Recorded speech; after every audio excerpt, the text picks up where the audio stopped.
without further ado, who remembers what happened last time? Well, Silas's account was we broke into some dude's house, started rummaging through his stuff, and found his wine cellar.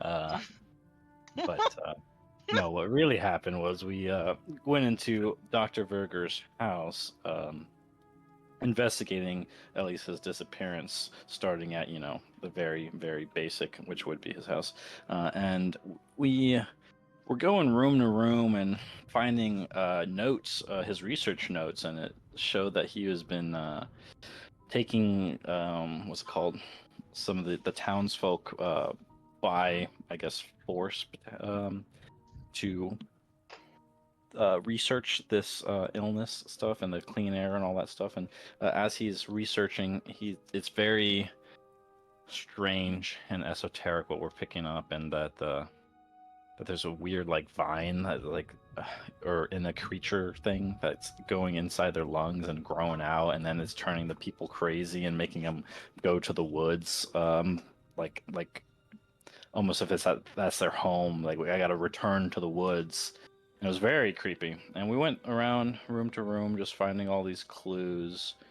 Eventually coming down to the basement where we found his actual prison, his cell where he kept The his prisoners. isolation chamber, as he called it. Isolation chamber. And I know at the very end, Leland found a book, though I cannot remember much about that, unfortunately. Very good recap. That was a horrible recap, but thank you. No, you did a good job of outlining everything. But yes, we did end on a scene where Leland had... Oh my god, I almost said Palmer. Because I've been watching Twin Peaks. None of you are going to get that because I don't think any of you have watched Twin Peaks, but... Holy crap, okay. Leland Attenborough found a very peculiar book with some information that was a little outlandish. Although nothing that we really found in Dr. Verger's house was very grounded, to say the least. But the last thing that we were discussing before we went, before we finished, was an excerpt that we had found that was lying open from a book called Forgotten Foundations, which described an inquiry into pre-Algonquin settlement traditions by one Professor Alton Reeves. If we would like, I guess I can read it for you all again. Does the Reader's Digest, I'm sure, is fine. Would that mean you get to use that accent again? Because I'm not reading in Dr. Verger's accent. Not the excerpt from Forgotten Foundations. It was, okay. Chapter 4, The Varnished Stone City and the Silent God of the Lake. Of the cities beneath the hills and beside the still waters, the wind remembers all. Local proverb, origin unknown. Let me show you this again. Oh, fuck, did I just show you the whole thing? Well.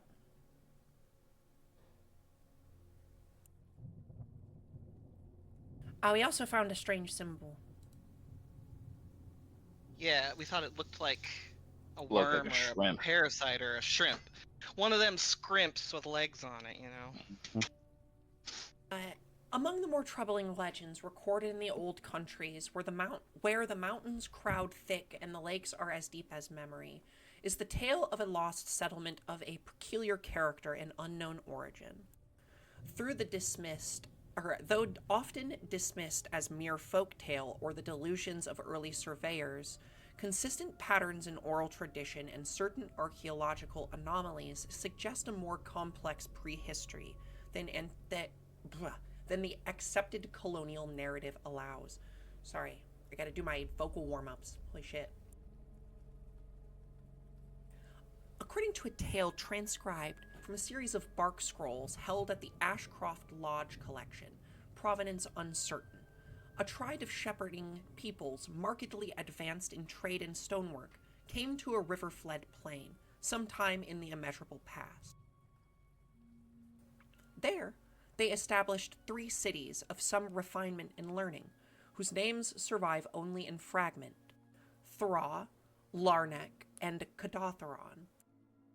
The account hints at ceremonial structures, possibly star-aligned, and a language formed of pictoglyphs alien to Algonquin and Iroquoian roots.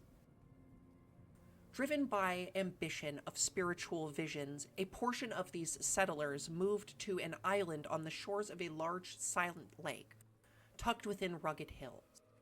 There, they built a city of polished stone and glassy towers, a place the text called Sarnath, the Shining. Yet the lake already had its dwellers. Across the waters, a gray stone enclave whose ruins had never been identified lived a strong people, not human, by all surviving depictions, but green-hued, voiceless things with lidless eyes and bloated lips, soft of shape, yet ancient beyond telling. The scrolls claim. Their god was called Bakarug, the water lizard, and it was said to sleep beneath the lake, dreaming. The Sarnathians, as they were named in their text, found these beings repellent and without soul. In an act of annihilation, they destroyed their city, slaughtered its inhabitants, and took the idol of their deity as a prize, placed it in their temple as a symbol of domination. The same night, the high priest, Tron-Ish, was found lifeless on the temple floor, his eyes blackened and his mouth stretched open in horror. On the altar, marked in some gelatinous secretion, was a single symbol understood only as doom. A century passed, and on the 100th anniversary of Sarnath's founding, the city was no more. Witnessing from distant hamlets reported rising in the fog, greenish in hue, and the sound of splashing, as if something vast moved through the lake. When day came, no trace of Sarnath remained, only a shattered foundations in a lake gone strangely still. Curiously, survivors working in the high valleys during the 1870s noted unusual stone formations and signs of unnatural substance along a deep, isolated body of water whose name has since fallen from maps. One journal entry mentions ruined arches buried in fern and a stone resembling an iguanodon or salamander, far too eroded to be natural. The site was later flooded by a failed dam project, and little remains. Modern historians, if they mention the account at all, attribute it to fever dreams of early trappers, or a distorted memory of some vanished indigenous people. Yet the green mists do still rise uncertainly in valleys, and the waters, when stirred by moonlight, does not always reflect the stars correctly.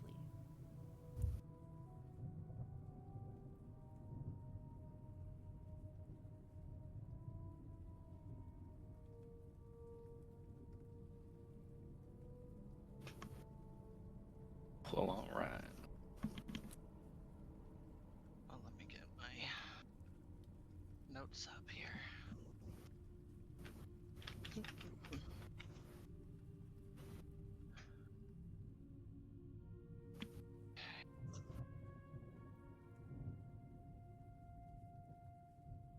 Are you gonna add that to our, what's it called, our journal, in case we re-reference it? I know we have the Burger House notes here.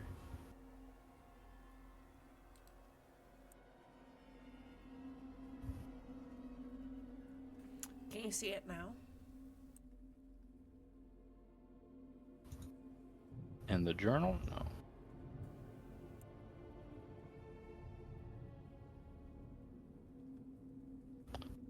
problem for another time, I'm sure. I've got them in my own notes anyway. I got them here in my brain, but now? I'm not very good at remembering things. Yeah, they're in there. I just...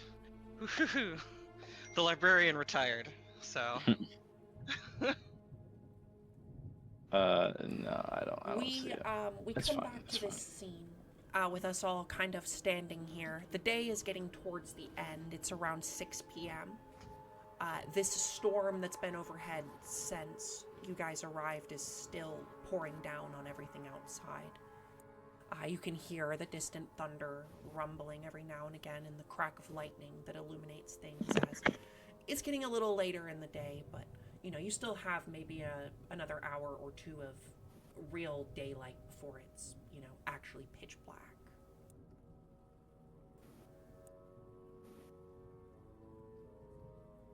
I do want to ask one thing. Is my mic like cutting through to you guys? Yeah, you I don't know if it's... There's okay. a bit of like white noise in the background, but it doesn't like...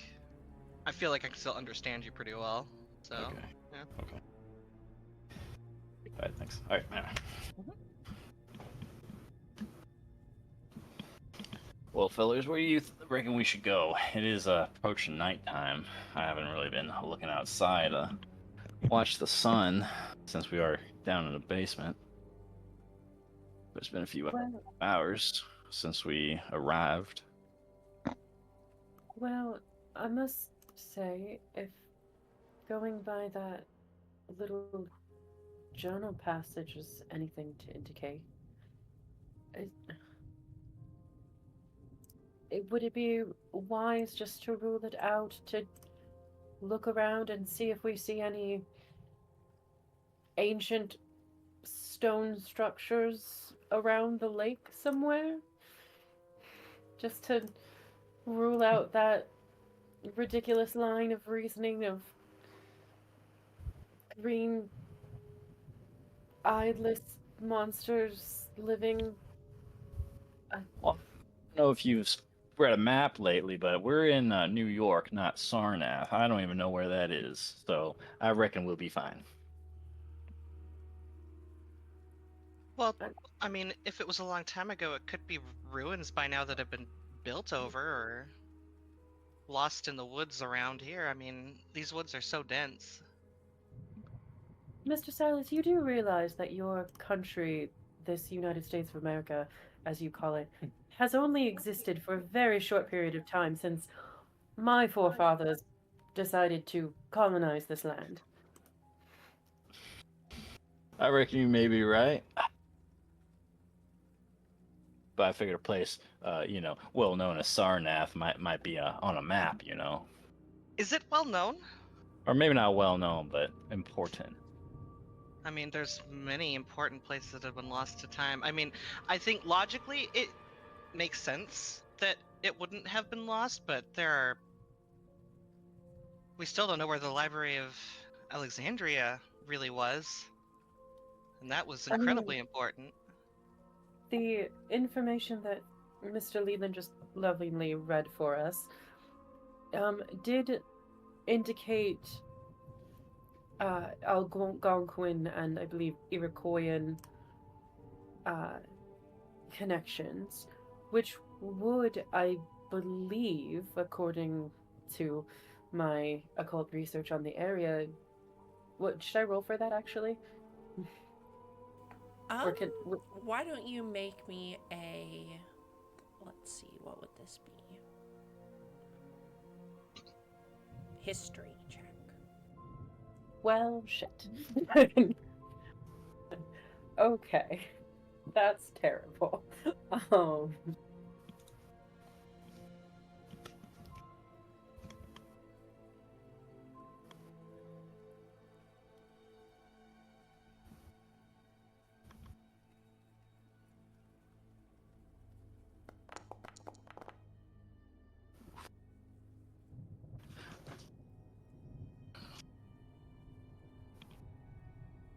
Would you like to push your roll? With my 10? No, thank you.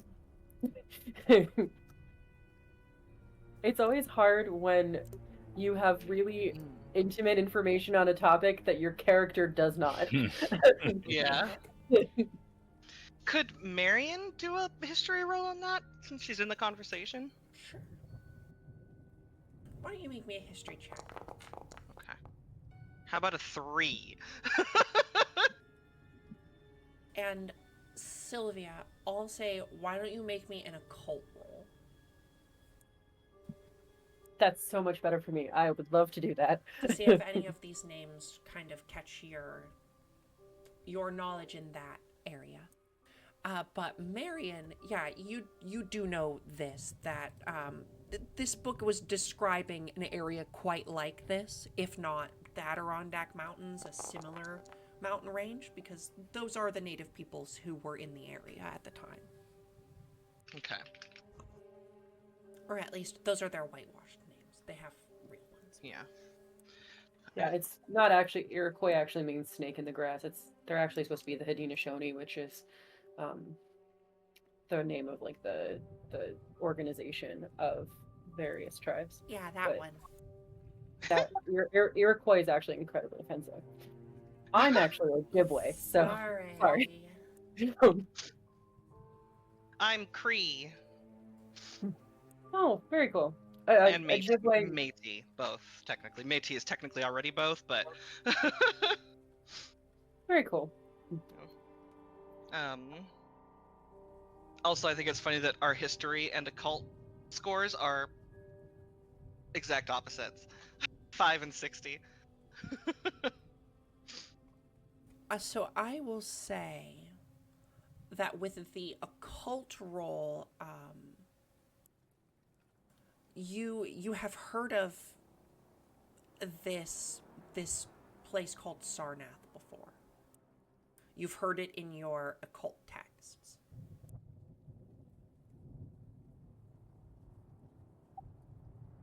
So I do believe I've heard this name Sarnath before, but I'm currently struggling to place more than that. But Marion, you said you have some recollection of these tribes? I'm sorry to say I haven't looked into it as much as I would have liked, but I do know at the very least that those people were here in this region, presumably for Okay, here's what I'll hundreds of say. years. With your 3 on your check, Mhm. I'll say that you know that this Ashcroft Lodge, that this Ashcroft collection came from, is located somewhere in the Adirondacks. Okay.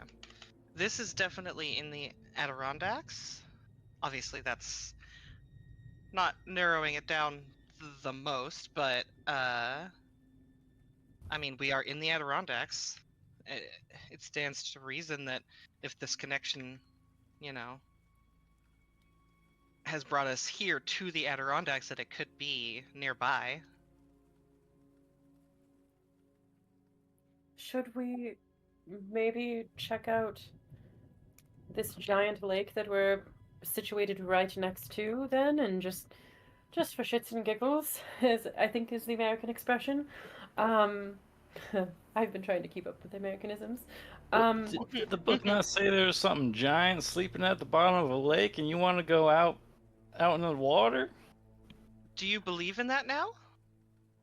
Well, it sure sounds like you guys are kind of narrowing down where this Sarnath place is. And, you know, like I said, I might not really know a map too well, but if you guys reckon it's here in these mountains, I don't know if going out for a little swim is the smartest idea.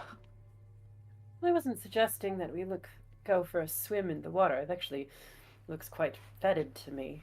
No, I was more suggesting that we might look around the perimeter of this lake, just take a little bit of a stroll, as it were, and see if we see any ancient stone structures that are crumbling away, as just to rule it out. Maybe I don't know. It just seems like this is a quite intense bit of information that if we rule it out, then it's one less thing that we have to worry about. And if we don't rule it out, then maybe it fits into this whole idea that this Dr. Voger was suggesting. Maybe there was a piece that he hadn't fully put together yet that might be connected in some way to this ancient civilization. I love what you guys are talking about.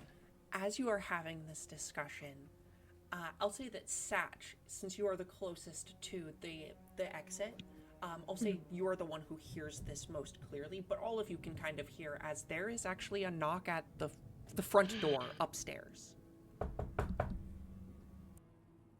Mr. Verger, Mr. Verger, are you home? Are you in?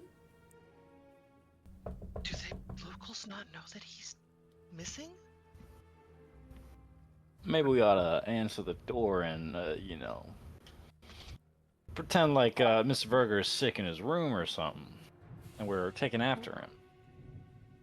We have permission to be here, right? Of course. Are you a quite capable liar? Because I'm not sure I'm even a good enough liar to pretend that a man is alive when he's in fact missing and or dead. Well, I can tell you right now, if it was my mama up there and I tried lying to her, she'd see right through me. So I don't reckon I am a good liar. Not at all. I'm not a great liar either. Did we get no one with fast talk just above table? We're gonna find out. I have fast talk 50, so that's better than me. Yeah. There you go. I have fast talk 5, persuade 56. But this doesn't feel really like persuade. This is very explicitly lying. I just charm. But only at 35. Listen. No metagaming. No metagaming. Just send someone out there and see what happens. Yeah.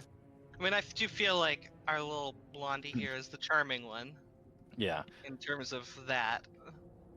Silas, are you known to these We'll give her a little. people in I'm this sorry. town? Go ahead. Am I what? Are you known to the people in this town?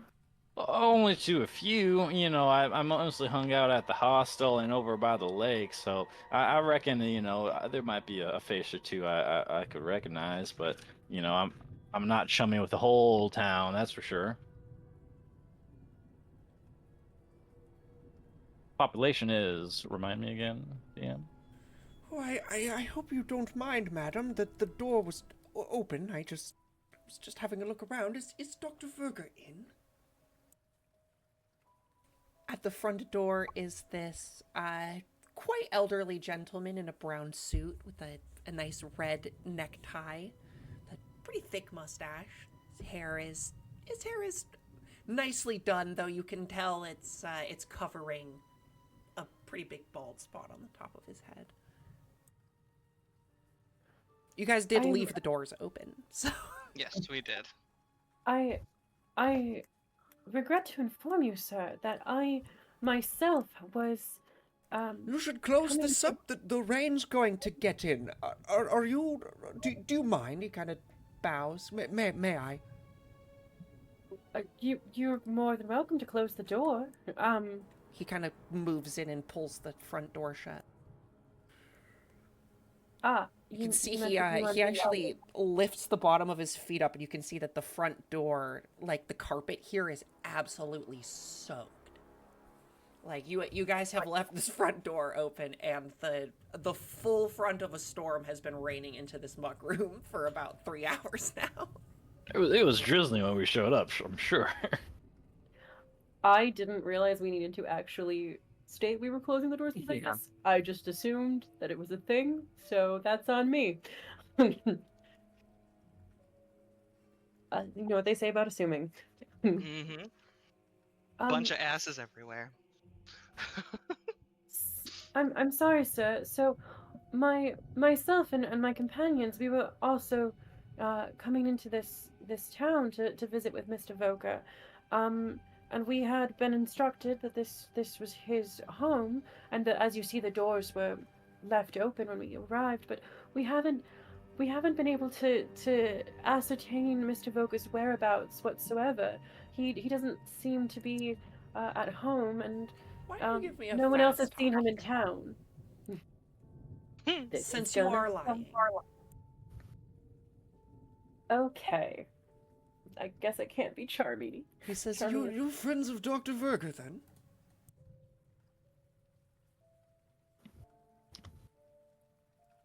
Does he see us, by the way, or only Sylvia?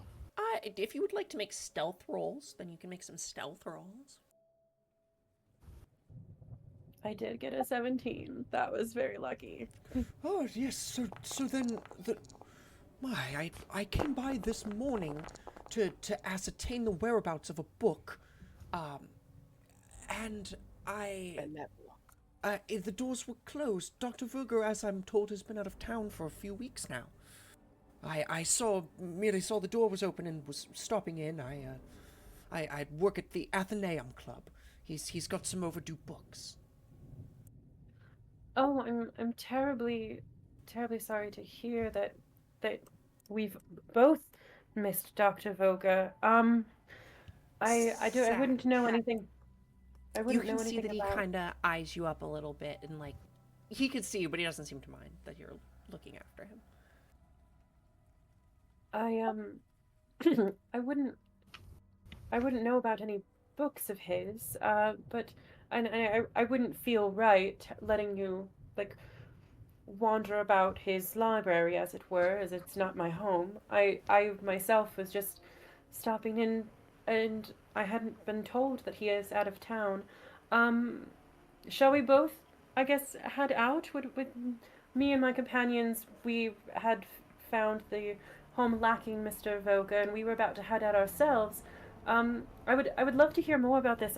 Was it an Arcaneum, you said? That sounds fascinating. Please tell me more. The Athenaeum Club. It's the local library. The Athenaeum Society. We have lots of fancy books, and Dr. Verger was a regular of ours. And should he be not using the books that he himself checked out, he should return them to the library.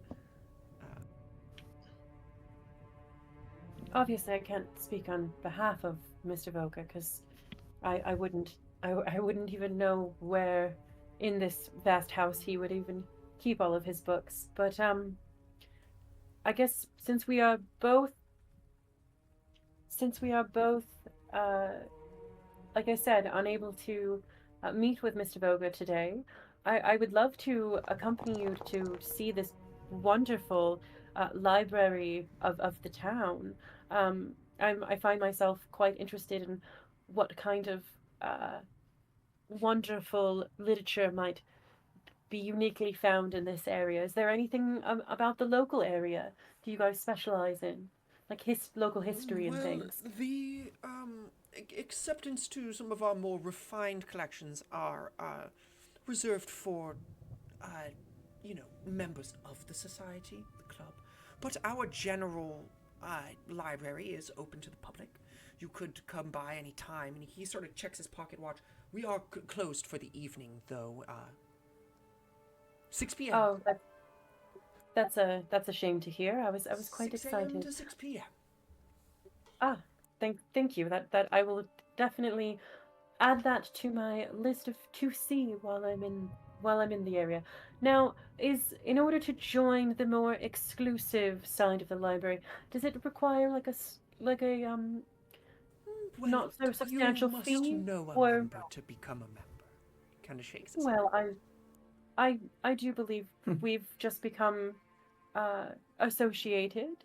Does that count as knowing a member? I'm not a member. Oh, I work at I'm the front surprised desk. to hear that. You work there, but you're not a member. Oh, that's Not quite of a the shame. society, no. It's these things take time. Is there anyone that you would suggest I become acquainted with if I wanted to try and Why don't you give me a charm roll? I would love to.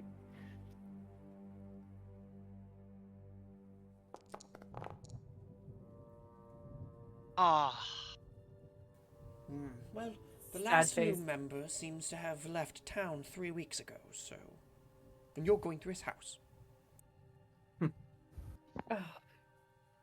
Well, That's quite a shame. I had hoped to uh, I had hoped to have a little bit of a visit with Dr. Voga, and now to learn that not only have I missed him for a visit, I've also missed my opportunity to join quite an interesting little library. Ah, well, Well, I like I will said, still you have can to still let. have access to the main course, but unless you know another member who can get you into one of the other rooms, I can't myself. I apologize. No problem at all. Well, if there's nothing further, I think, and I can't obviously accompany you to Did you the find bookshop. a key? He kind of looks back up at the door. Should maybe lock the place up. Thieves running A, around, you k- know. He looks at you I all. a key. I don't I don't know where he might keep the key to the front door. If you don't have it, someone else might. So hate to see all of his nice possessions go to waste while he's not here. Oh, yes, truly dreadful. I mean, this carpet itself And must have. that front window, maybe shut it up. Oh, were the windows left open too? Oh my goodness. Well, Well, I guess I will be on my way. If you do find a copy of the book, it's called Forgotten Foundations. If you would please return it to the library, we would thank you very much. oh, of course. If I see a book by that name, I will Oh, and definitely. what was your name? Oh, hello. I am Sylvia Fairchild of the London Fairchilds. Sylvia. I am Bertram. Bertram Horse. It is a absolute pleasure to make your acquaintance, Mr. Bertram. Well, that fancy new lobster just came in off the train today, and I'm gonna go have myself a feast at Milton's. He gives you a little nod. She returns it with like a slight almost curtsy, and then like is like as soon as he walks away is like, oh my god. You see, I told you that Matt, that you symbol done? was some seafood. All right, I don't think there's nothing to worry about. Just a man looking for a book. Ain't nothing wrong with that. Surely it was a leisurely read. Again, it was in his guest bedroom downstairs. I'm sorry, Mary. Does he still think that the room with a like a lock on it was a guest bedroom? Surely there's no way that Dr. Berger was murdering people now. Satch Some puts his arm around Silas. It's like, mon ami. Mon ami. I think it is time you really think about what's went on tonight. Maybe I'll sleep on it. We'll see how I feel about it in the morning. Silas, since you are the most unafraid among us, would you like to go to this study by yourself to get those windows closed? Sure, I don't mind at all. Oh, sweet. And Satch is like, buddy. Satch, will you fit through the window? Have we I'm tried just the trying to key? help. Close up the window. Have we tried the key we found earlier? We did find What? a bunch of keys, didn't we? We You did. did find some keys. But the question is, did we want to tell Mr. Bertram that we kind of ransacked his house? No. No. That's kind of why I very carefully avoided He was a it. little Oh, yeah. suspicious. I knew what you were doing, Don't but be I'll go suspicious. ahead and Don't be suspicious. close up this window. All right, you pull the window back closed. I suspect we shouldn't lock the front door since we've already said we did not have the keys, and someone has already spotted us here in the vicinity. Myself, I guess, lied to their face and said that we did not have keys. So we should probably not lock it, but keep it closed at least. From the just Well, dreadful. we could always lock it and exit out the back, it would almost seem as if, we didn't have the keys and kind of went a roundabout way to show that. If that's what you're worried about, somebody watching us. Not that I think anyone's out there. I was Other more than Mr. concerned about Bertram, I mean. Mr. Bertram, who I just told we didn't have keys. We just tell him we went out the back door instead.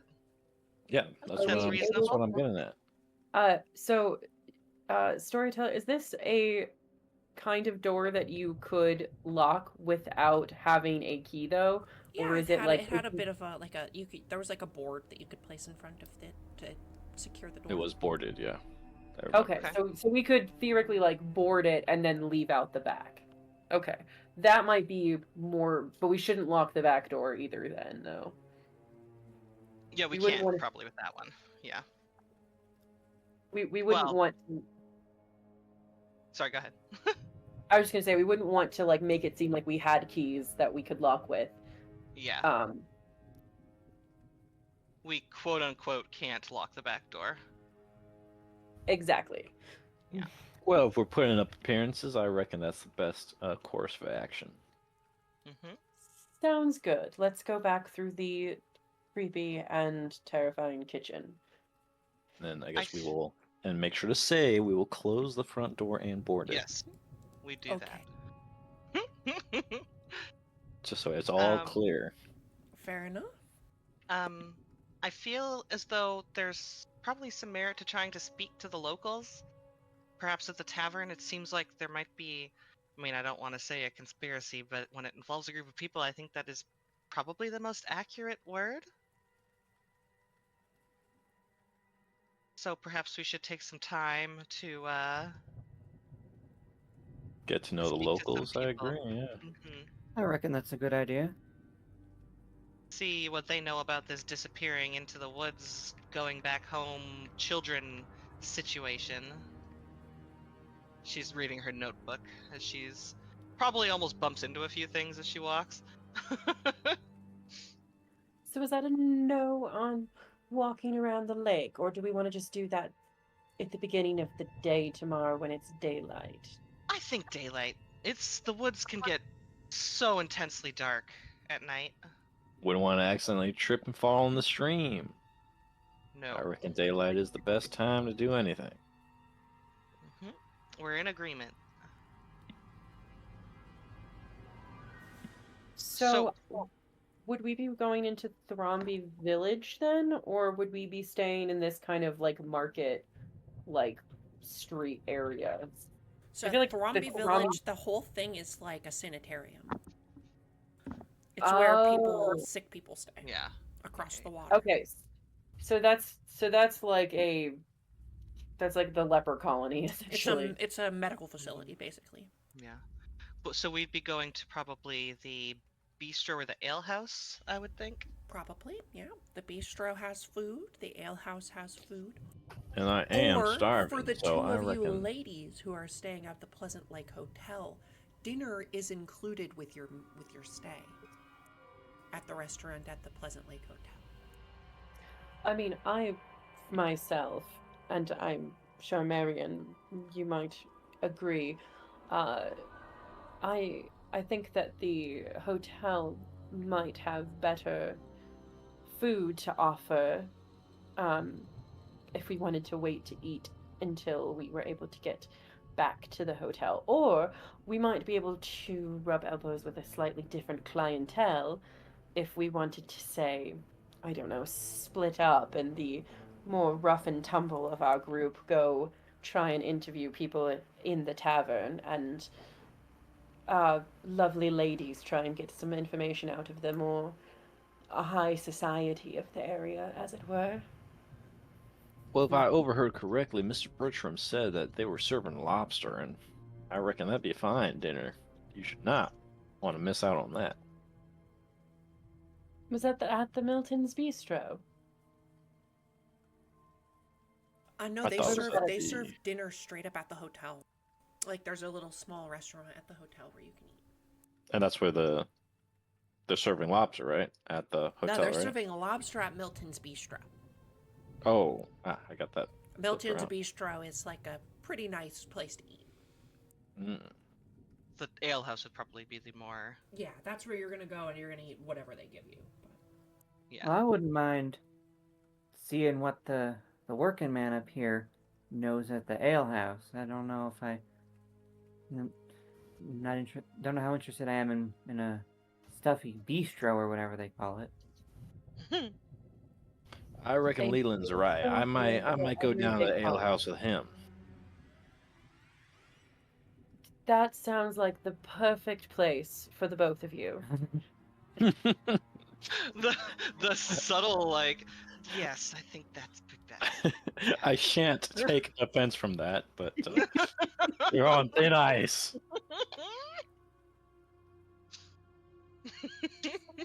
Mr. Sat, would you like to accompany Marion and I? I'm sure I could acquire dinner for you as well. No need to worry about my expenses. I can take care of myself, but I will accompany the two of y'all. Make sure you're okay up there. Yeah, have you seen that man's suit? Ain't no way that is only a few dollars. That costs a pretty penny. That's for damn sure. Well, I was looks offering to be expensive. polite, not because I thought he was poor. I did offer for him to come to the hotel with us, so I think that was kind of implied that I thought he was a man of some persuasion. Mm.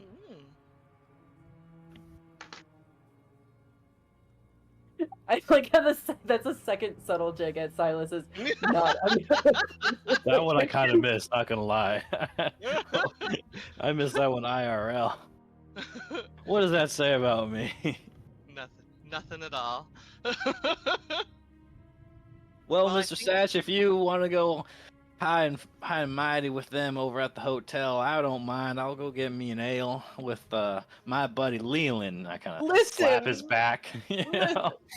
Satch is like, not my buddy, my bestie. I'll keep one cold for you and a seat warm. Well, I feel as though we should perhaps reconvene after we've all talked anyway, so perhaps we will all come by to the ale house after our dinner is complete. Listen, what if I bring you some of that lobster back, buddy? Ooh, you don't have to tell me twice. I got you, mon ami. I got you. We'll bring dessert and lobster because that's not well. dessert.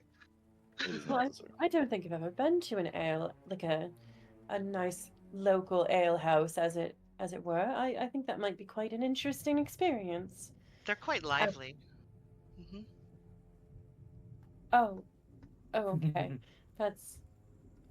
Yes, that should be pleasant. Okay, so to the hotel, and then we will meet up afterwards with our friends at the tavern ale house. Ale house, I would think, right? As you are all leaving the Verger house, I would like for you to make me a spot hidden check. Uh-oh. Oh, Somebody's watching us. somebody's watching. Not that I know that because I failed. No, did I pass it? Oh, I did pass it. I do see him. I don't. Ooh, think I got a 4. I'm worried about lobster now.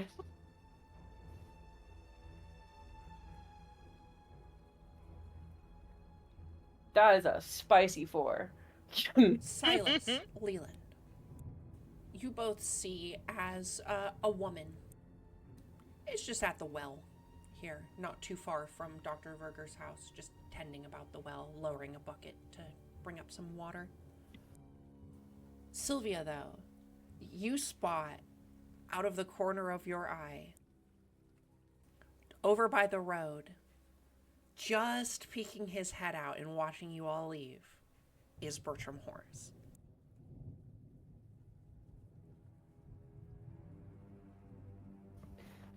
My darlings, I believe Bertram is keeping an watchful eye over us as we depart. Where? And I turn around, all obvious, like looking for him. Don't look. Don't look As where. you say that, he gets behind the... You don't see him anymore, Sylvia. Great. Thank you for alerting him, you absolute Oh, buffoon. Hey. Ooh, hey. hey now, don't say You said nothing. that Mr. you Bertram can't was take hanging back, guy. around. I just wanted to see where he was. Oh my goodness. Okay, Marion so gives Sylvia a look like, come on now. The Behave. woman, she turns from the well. The woman turns from the well and walks up the back stairwell of the smithy and hardware store here. Would Silas have recognized her from his early stay at the town, Pleasant Lake? Sure. I'll say you recognize her as being the wife of the guy who runs the hardware store.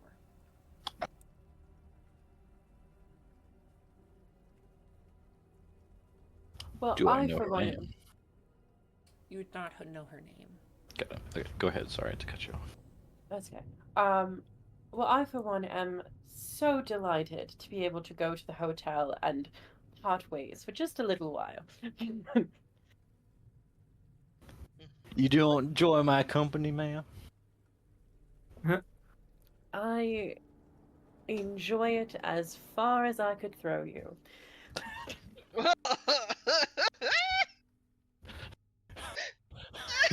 Somewhere, Bertram just like froze his eyebrows. Confused. Well, madam, the feeling is a mutual. And I'll tip my hat.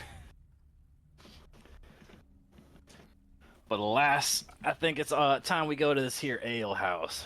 Leland, you with me? Yeah, let's mosey on over. Marion pats Silas's shoulder before they, and then takes Marion's hand or Sylvia's hand, and then they head off.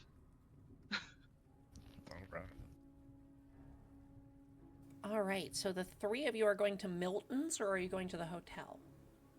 The three of us, I think, are going to the hotel. Milton's is the one that has the lobster, right? Milton's is the one that has the lobster. That's Milton true. Yeah. has We'll lobster Sorry, guy. and where all the high society folks are going. Let's say Milton's is where the sorry. high society. Then we're going to Milton's then, right? I mean, I don't mind if we have to put a few coin down in order to have a good meal. If that gets us rubbing elbows with the who's who. Mm-hmm. It's been some time since I've had lobster. Promised my boy some lobster. I'm gonna give my boy some lobster. Get a little to-go box. Alrighty, Little we'll to- start with little Milton's box. Bistro. Little doggy bag. You guys duck into a two-story building. This is going to be a theater of the mind scene, by the way. I don't have a map for this. Mhm. You duck into a two-story building. Tudor style. The top floor is a little bit larger than the bottom floor.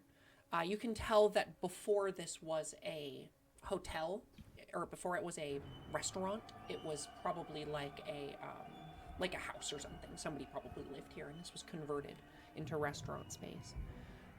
You are greeted at the front by a person behind a podium, a man with a typical French bellhop style uniform on, but a little bit more restaurant-y. It's red and has some nice golden filigree on it. The restaurant inside is very nice. It's done up with all sorts of red drapery, and the booths are nice, made out of hardwood. And it seems like there's a lot of people here. Not only some of the more rich townsfolk, but you see a lot of the people who you saw got off the train this morning, like you, are also here eating. The man at the podium does stop you and say, Do you have a reservation? Yeah, boy. Oh, oh, I'm so sorry. I didn't realize that a reservation was necessary. I should have called not ahead. necessary, not necessary, ma'am. I was just checking. He looks over the list again. Three. Yes, just for the three of us, please. make me a charm roll. Sure. Marion, what is your credit rating? 9. Satch, what is your credit rating? Oh, Lord, I'm sorry. 10.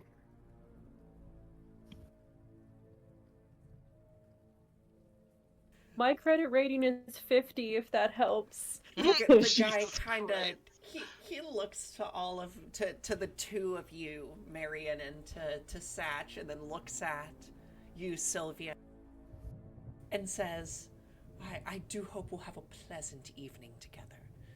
And he, he motions you all into to a table.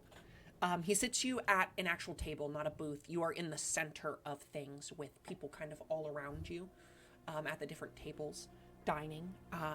You do smell this, the fragrant smell of the herbs that would be put on a lobster, kind of floating through the air here, as well as some other delectable looking dishes. There's actually like a, pasta Alfredo with the seafood in it. As it seems like the theme of the night is seafood. This is their one night of the week when they have fresh seafood, quote unquote fresh seafood. As they're walking to the table, Marion leans over to Sash and says, "Are you feeling as judged as I am right now?" Yeah, this happens to me quite a lot, so I'm kind of used to it. I hate that. She just Comes with the pat. territory. It's fine. You're better dressed than a lot of the people in here, or at least in terms of style.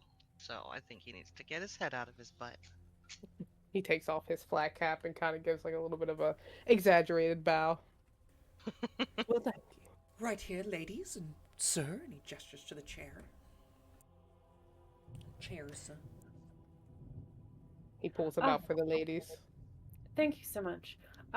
Just as we're starting, I heard that there might be lobster on offer, and I did wonder, are you familiar with lobster fra Diavolo? Is that, do you do Italian dishes here at all? Mostly, we do have the one Italian dish that comes with the lobster. Most of the time, it is served alongside a ribeye steak, and he gestures to the first item on the menu, which is a ribeye steak and lobster tail. Oh, I see. That it's a very American way of For a lady, it could be served just the lobster tail, or the pasta with the side also goes. Yes, no, I might do that. It's a little bit more similar to how I've had it with the lobster fra Diavolo. It's one of my favorite Italian dishes from when I was in Italy.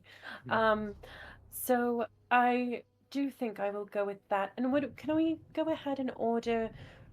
What's your best maybe like 20-year wine that I could get for the table? We do have on offer tonight just a very nice champagne, and he tells you the name of it. I'm not going to make up a French name for a champagne. Le wine, le We champagne. do have a nice Le Champagne.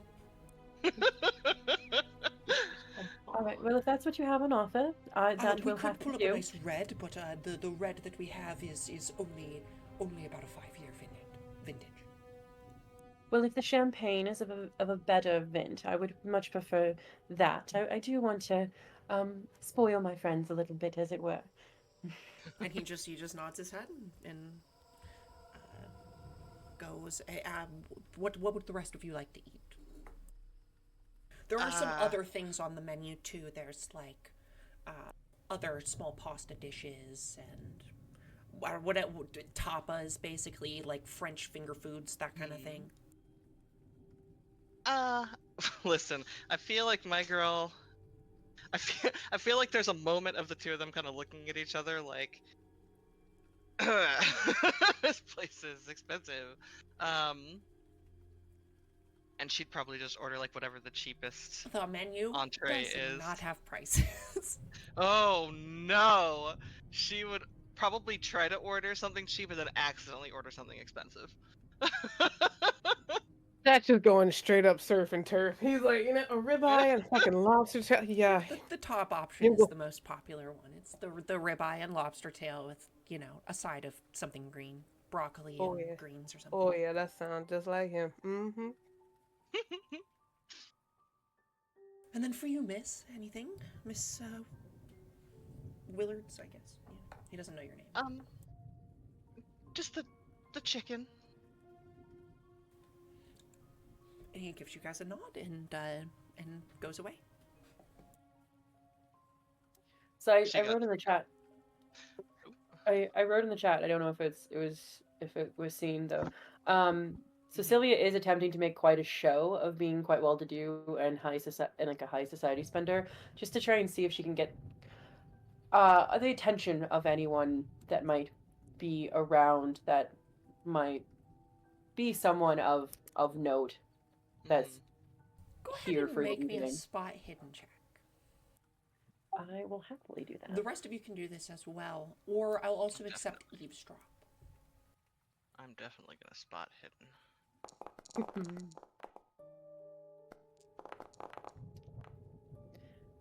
Oof. Oh my god. There's a lot Guys, of I'm people in not here. saving you You either. don't recognize He anybody out of fucking the... holy shit. Sorry. Satch, you do recognize, because you were there, you see, just as you guys are, just a little couple minutes after you are seated, Bertram comes in with 2 other men, and they are seated at a table. Yeah. And don't look now, ladies, but I believe your friend, looking over at Sylvia, your friend from earlier, might have made an appearance. Oh, it's him. He is accompanied by some odd. very handsome gentlemen. He was odd, right? Oh, most assuredly. Yes, he was quite odd. I mean, characters in small towns isn't exactly something unheard of, but Especially for someone that he was quite egregious for someone that actually wasn't even a member of the society but was just the front desk man. It's a bit forward for someone in a working profession versus someone that would be a member of the society. Like I thought it was quite out of character for somebody that would be a member. I feel like perhaps he was trying to impress. Like, he wants to be a member, but he can't be, so he got as close as he could. Perhaps. But it is quite interesting, the book choice that he was inquiring after. The waiter comes back over with your bottle of champagne and pops it for you. Serves it to you with the 3 glasses, and then leaves the bottle for you guys. Now, Feel I like- will... Oh, sorry. Just gonna say it's probably the best champagne that she's ever had. It probably It's is. probably true. This is a very nice bottle of champagne. I will say, I don't know if this is the perfect pairing for your hunk of meat, as it were. But I do hope you appreciate it. I think the champagne will pair nicely with the lobster, and as it is a bit of a better pairing with fish than red meat, Satch. You see him reach into his suit, and he pulls from the pocket. He's got a flask, and he unscrews it, Oh, takes a drink. Well, I would never like say about impropriety and the most places, but darling, that might not be the best thing to pull out in the middle of the bistro.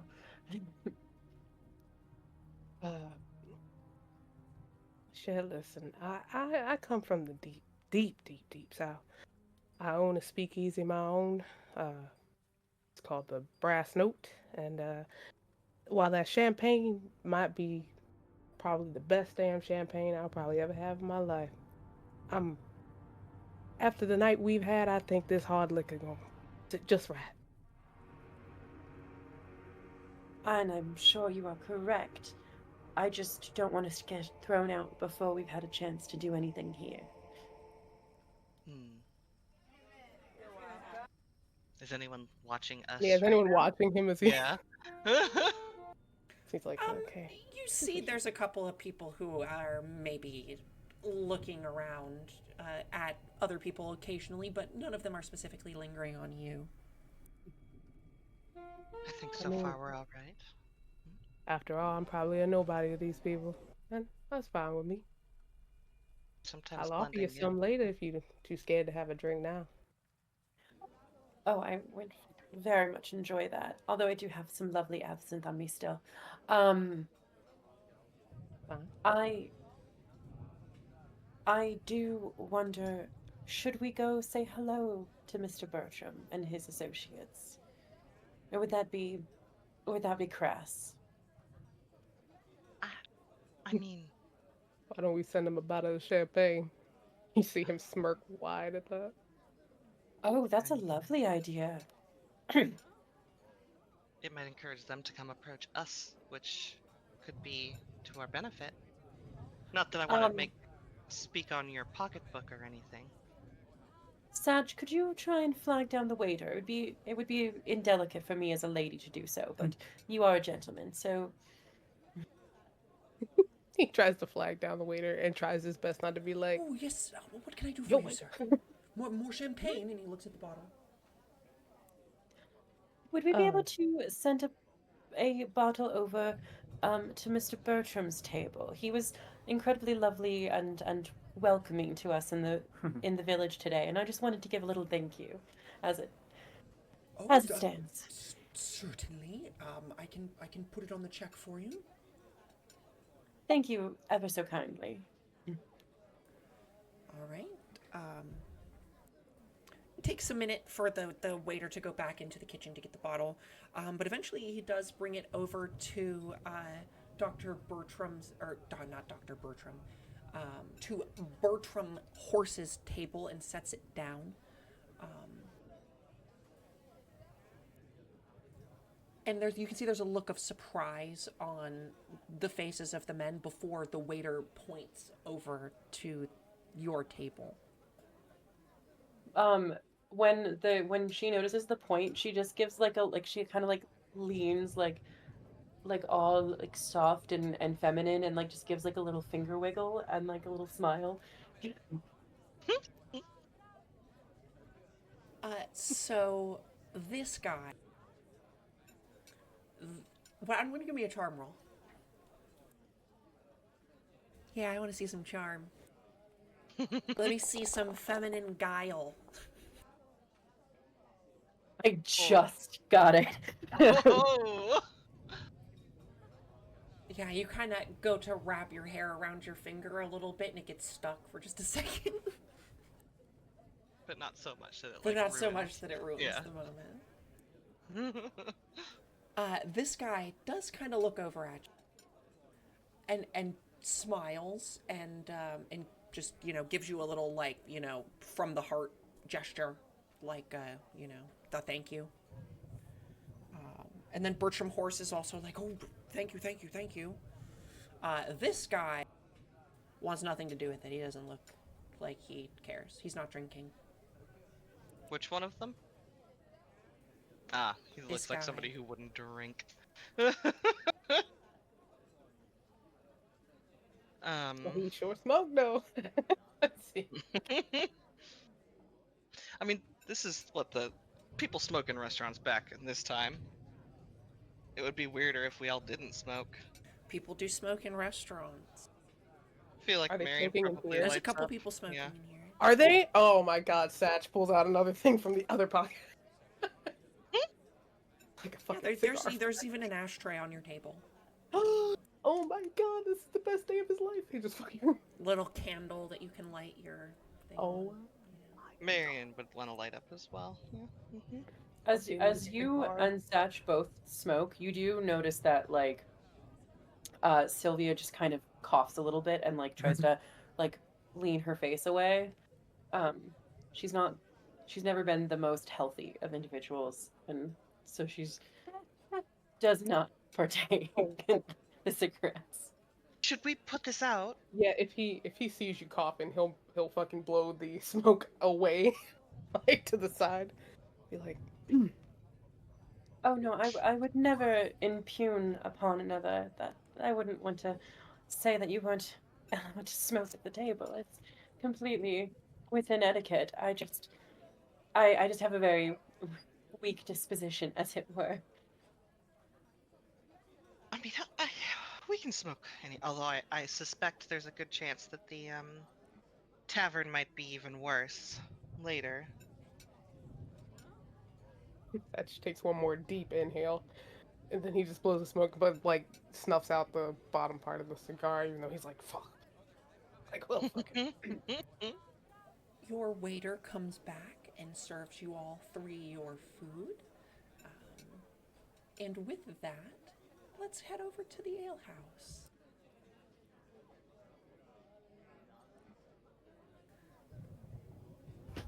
I just want to say before anything that my credit rating is actually 30, so let's put that there.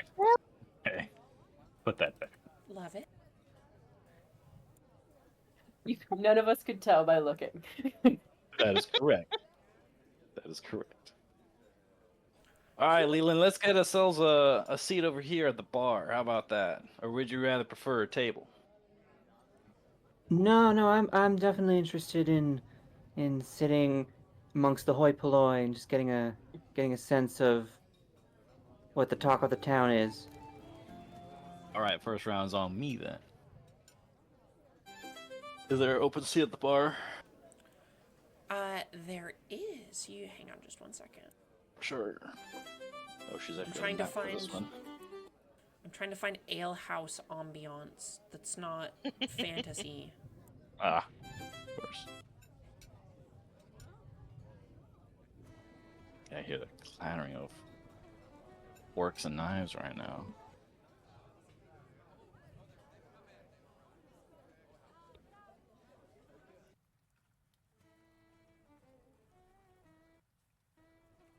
This might be a little fantasy for the setting, but A little bit. That's close enough.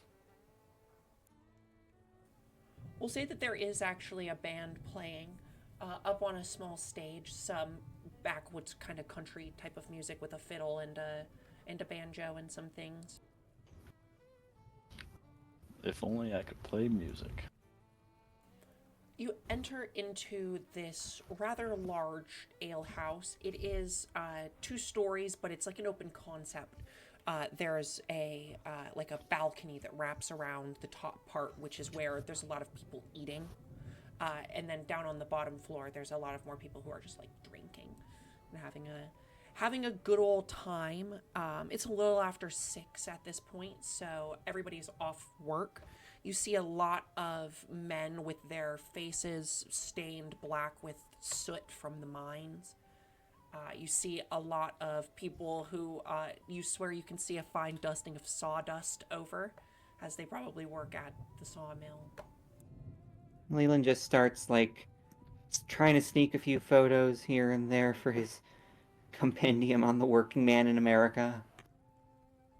Why don't You know, I give me think a it's sleight considered of rude hand to take pictures of people without their permission, Leland. You might want to put that down.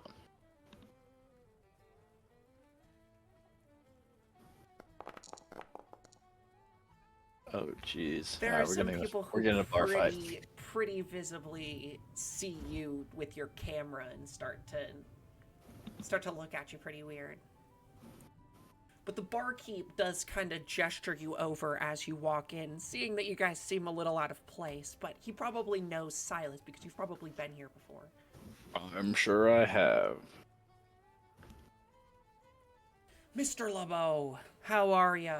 A large, stocky young gentleman with brown hair greets you.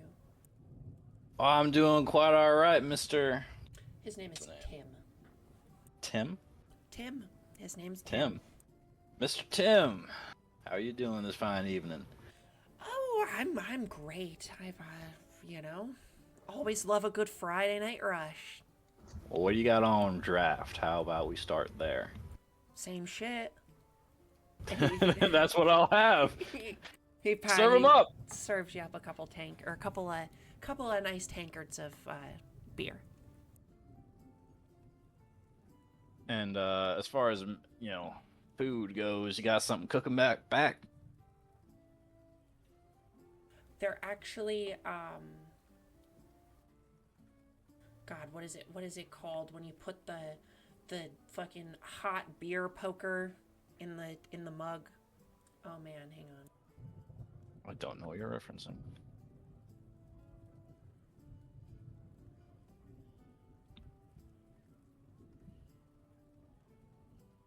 Man, it has a name and I'm butchering it. But essentially they put a hot piece of metal in the beer for a second to like heat it up and make it really frothy. It was like a really popular thing. that people did. I didn't know that. You know how I like him, Mr. Tim.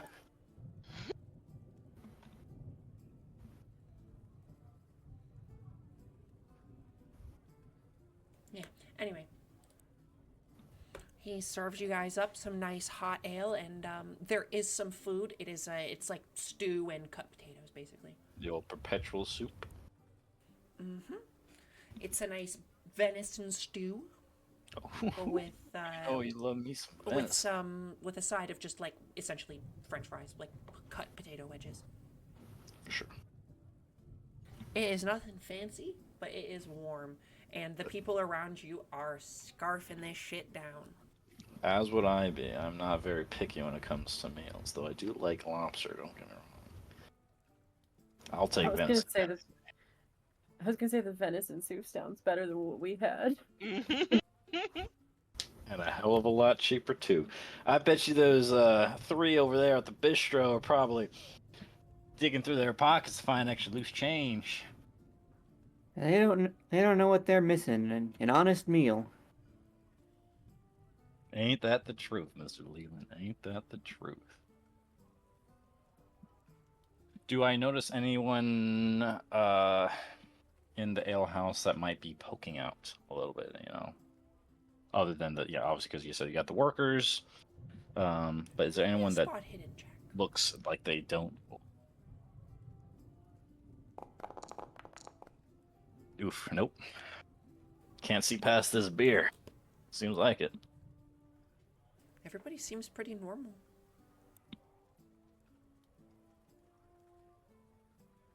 Well, Mr. Leland, if I was a townsfolk killing doctor who gone missing, where would I be?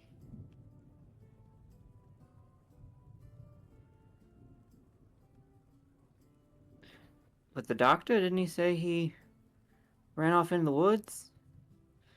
But if we're looking for people around here,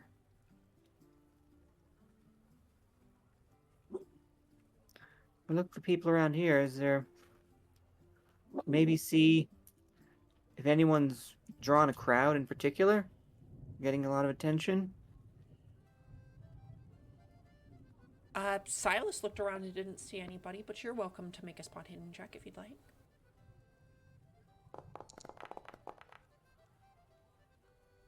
Mostly just workers. Salt of the earth type folk. Seems like you we guys might are not honestly get the it. ones who kind of stick out a little bit. Everybody here seems to know each other.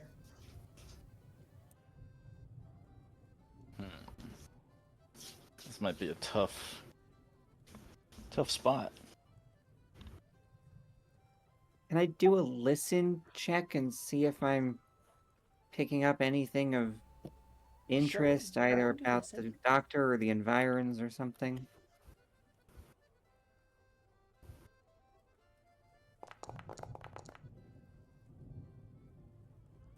You don't hear anything about the doctor, but what you do hear is somebody directly next to you, one of these mine workers.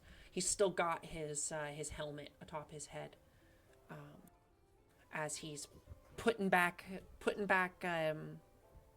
whole tankard of ale. He kind of slams it down on the table and says to another man next to him, "If that fucking asshole sends us back down in the mines tomorrow again, on a Saturday, I might just kill him."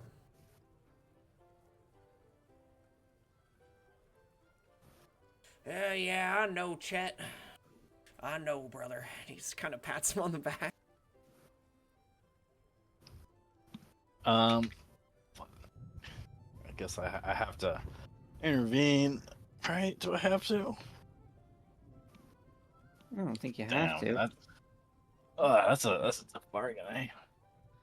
Who owns? I asked Silas. Do you know who owns the mines around here? Mr. Tim, do you know who owns the mines around here? Repeats his question. It's the Cades. Cades. The Cades own the first mine, and the Cade Junior owns the new mine.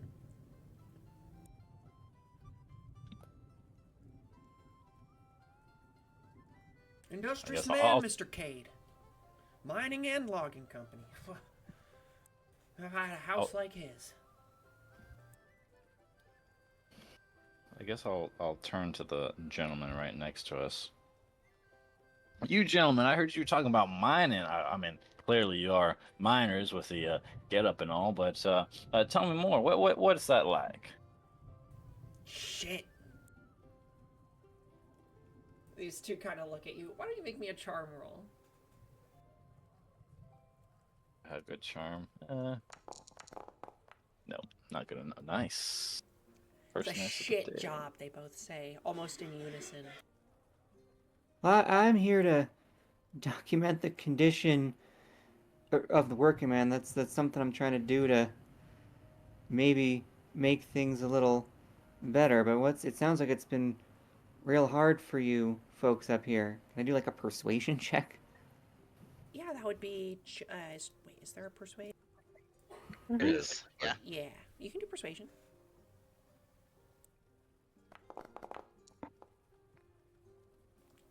Work us to the bone, man. My friend here, Mr. Leland, he makes these things called moving pictures. Have you ever heard of those? Heard of them. Ain't never seen one. Well, I haven't seen one either. I was just hoping maybe something in this town other than, fresh air and fishing. Not that I don't mind fishing and fresh air, but what do y'all do around here on the weekends other than working? Fishing. There we go. You might have to show me your spot. Hell no. Any large monsters in the waters? Well, every now and again somebody comes up with a name for some big chomper they found, but nothing in a while. Charlie here caught a 75-inch something a while back. That's a huge fish. 75-inch something. Man, I wish I could catch me one of those. Ashamed as I am, I may have only caught, 20 inches bass at maximum. Although I do love it, nice and peaceful. You see, he actually points to a big mounted fish on the wall. It's not quite 72 inches. It's maybe 3 feet long. That's the one you caught right there? This guy kind of looks at you.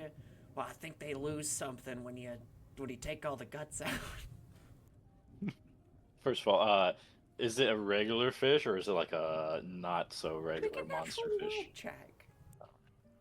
Let's see if it's gonna be having weird tentacles coming out of it. Natural world. Jesus Christ. Can I'd like do to one? Seems get up pretty and normal. get a closer look and push the roll if I could. Sure. All right, time to lose my sanity. Let's go. Jesus Christ. Very normal, super normal fish. Can I try one? How? I'm supposed to have you have a negative outcome for Correct. staring at this fish. Make me a sanity check. Oh my God, I'm losing sanity over losing to this large fish. Jeez, I better pass this one. I'll be kind of. All right, what's This going on? fish, you would never see. So, this fish, it's supposed to be. It's by all means a normal fish that scares the shit out of you for no apparent reason, and that's why it's scary. You just get this terrible, uneasy, bad feeling about this fish. You do not like this fish, and it does not like you. Do I take any Hey. sanity damage? Or loss, rather?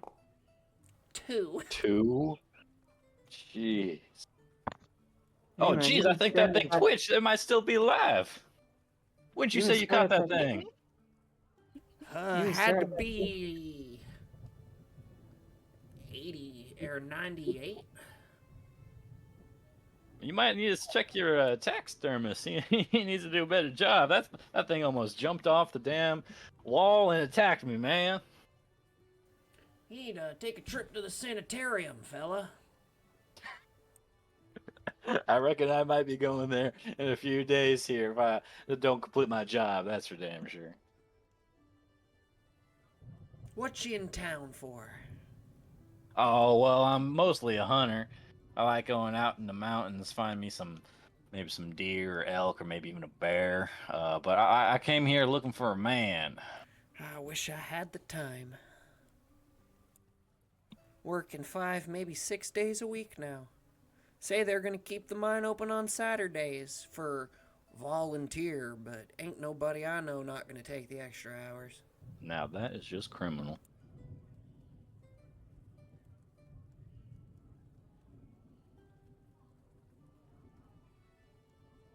Well, I think I've taken enough of your time. What are you folks mining for? Silver mostly, coal. Every now and again we bust through into some sapphires. Those get sent up to the Great North. You ever find anything that looked like it was mm, anything that looked like it used to belong to some people who lived up here? Why don't you make me a persuasion check? We had nothing but fails on this whole. Ooh. Jesus Christ. You see as soon as you start to ask this question. Sorry, bro, ripped a dab right while I was talking. You, just as you say this,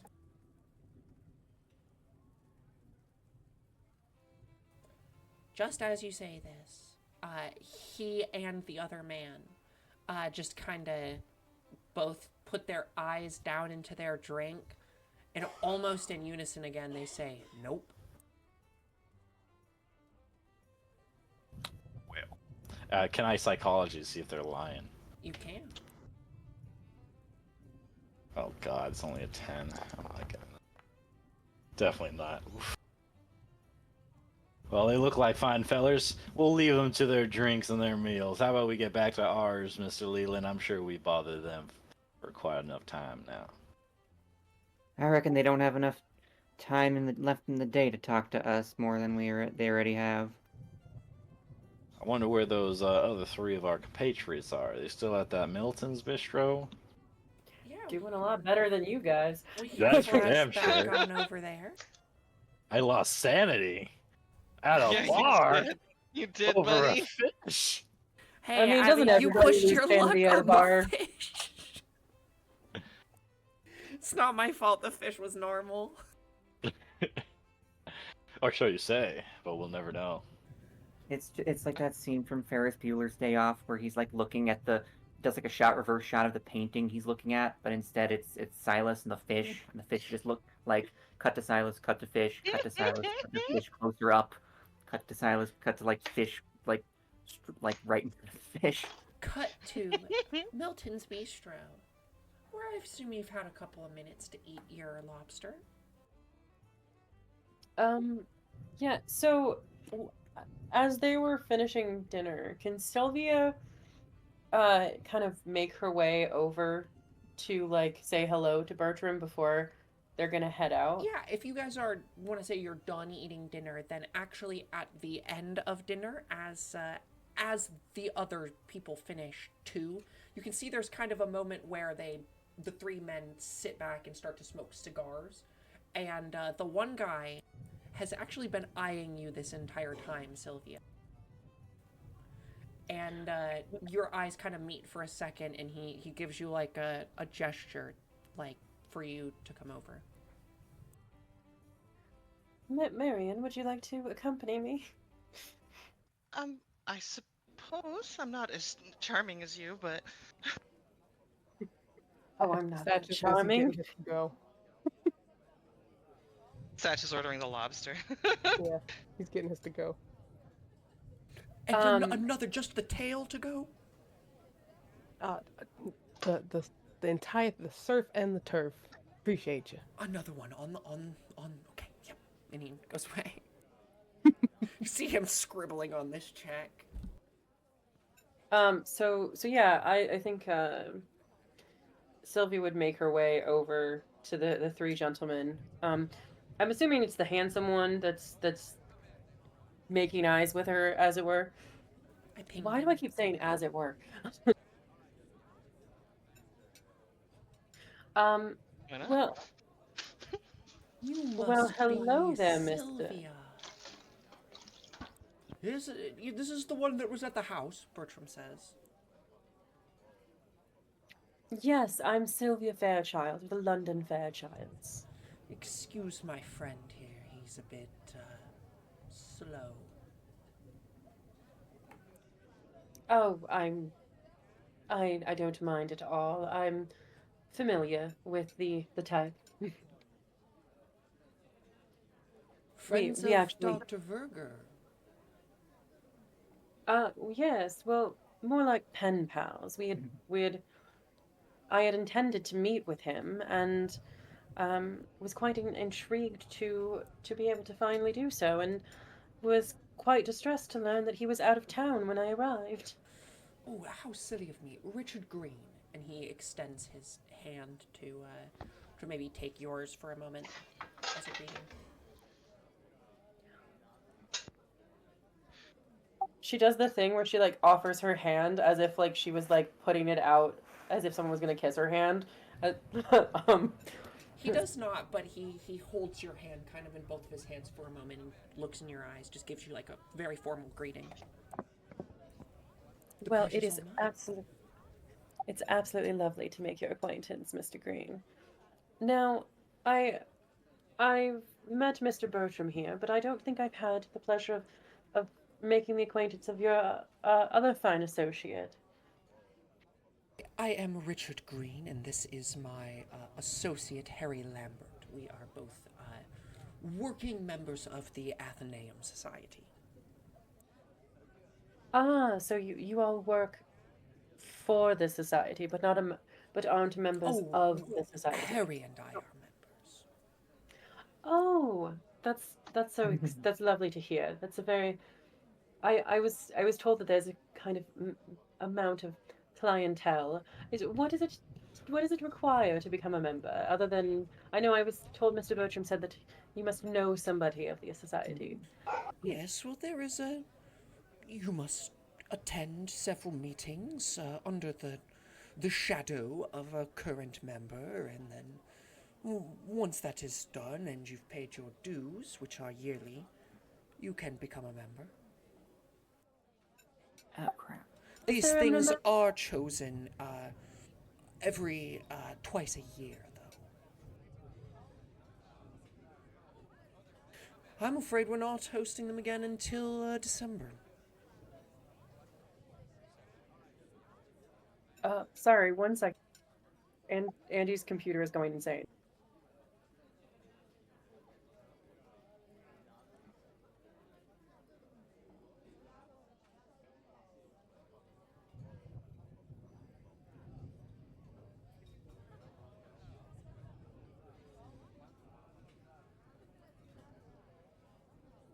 Sorry about that. Andy It's okay. pressed a thing, and then because I was pressing the space bar for talking, push to talk, the computer went insane. I can you repeat the last thing that you said? I'm so sorry. He said that they are members of the Athenaeum Club and that you need to be a member, attend several meetings with a Yes. member, and then you also have to pay a yearly fee. But they only Oh, host or they only pick new members like a couple times a year. oh, I see. He said So the there next isn't time's in like a December. so there isn't like a donation to the well-being of the Athenaeum one could make that might speed the process along, as it were. I'm afraid not, darling. Ah, that's the way that I usually do all of my societies that I uh, champion. Though it Just would be interesting to have a woman as a member. well, I'm a big fan of books, especially ones of very esoteric nature. I've just been have you heard of the spiritualist movement? It's very big in New York right now, and I'm quite a fan of it, and I'm always looking for very fascinating information Oh, that might. yes, me and the missus take several trips to New York a couple times a year. Oh, that's lovely. And you should come see one of the spiritualist like seances or things that we do. It's always quite a gaff. It really is. I find that especially people coming out and visiting, it's quite a thing to do currently in the New York scene.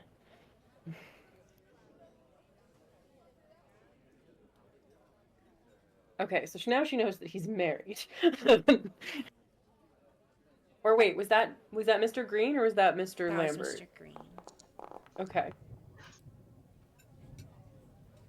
That was to see if he knew who you were. He doesn't know who that's you are. fair. That's fair. It's probably better that he doesn't know who she is. Well, I've never really heard of you, but I assume that you throw a good party the next time I'm there. Maybe leave me your card. Oh, for sure. Um, well, I will definitely have to Do visit stop this. by and check out our public gallery, though. Yes, for We sure. have I'm definitely exotic going to books check it out. just in our public gallery, I'll have you know. I'm one of the major curators. Oh, what is the theming for your Athenaeum? Is there? I was asking Mr. Bertram. I don't think we had as much time to speak on it. But is there quite a bit of information on the area? Like, is it quite like a local We do legends have and books of that nature? we do have some things that are of local authors and about the local area on display in our public records.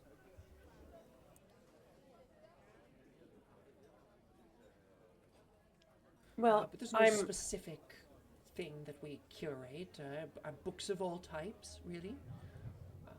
Some of our more astute individuals who are part of the actual society, we do have a club where we curate the reading list. But oh, like a book club. I've heard of those. yes, yes, but Um, our discussions are quite academic. oh, that's fascinating. What my friend Marion here is an academic, as it were. And she like just gestures to Marion, who's just been standing next to her this whole time. She's been sitting there going like every time she like finds Oh, I'm out sorry. like I if you thought have you a were staying question. back. No, I went up, but I was kind of standing back a little bit quietly, because she knows that Marion is better at talking to people. But every time there was like the topic of access to the library was brought up, you'd see her eyes kind of grow big, and then every time it was like, no, no, you'd see her kind of like shrink a little bit, like, oh man. Just like you, this other guy has been silent this entire time, just kind of smoking his pipe. Hmm. What's his? God, is there is there a vibe check button? Does he look like he's bored of us? He wishes we would go away, or is Psychology. he like? Okay, what is my psychology? It's bad. It's real bad. Nope. Could I also try a psychology check just to get of like the Sure. general vibe of these three men?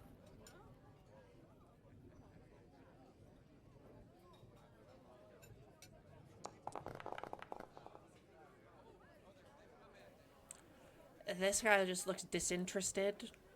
Bertram Horse is looking at you or like following the conversation but not saying anything, and Richard Green just seems very interested in what you have to say. Damn, the one time I was really hoping my psychology check would work really well. Hey, I rolled a 94 on a 90 earlier, so. Well, how long are you in town for, Miss Fairchild? I do believe that I was planning on staying for the week, but my plans are obviously all asunder currently due to Mr. Foga's disappearance. Um, so, but I do love And that how it's a did you very know lovely Dr. little town. Verger again? I said we were pen pals. Right, that is what Bertram said. I we had become acquainted as after I had read a fascinating article of his and I had sent him a letter and then we had as as one does engaged in kind of academic conversation and I was excited to finally be able to meet the gentleman in person. Why don't you make me a fast talk roll? Oh boy.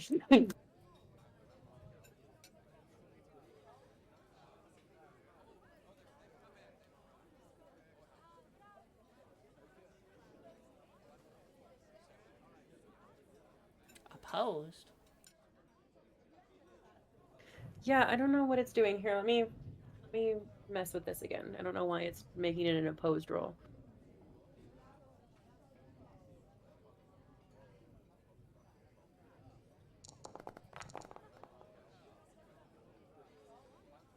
Okay, there we go. Strange. I don't Dr. Verger didn't like to share his notes with anyone, from my understanding.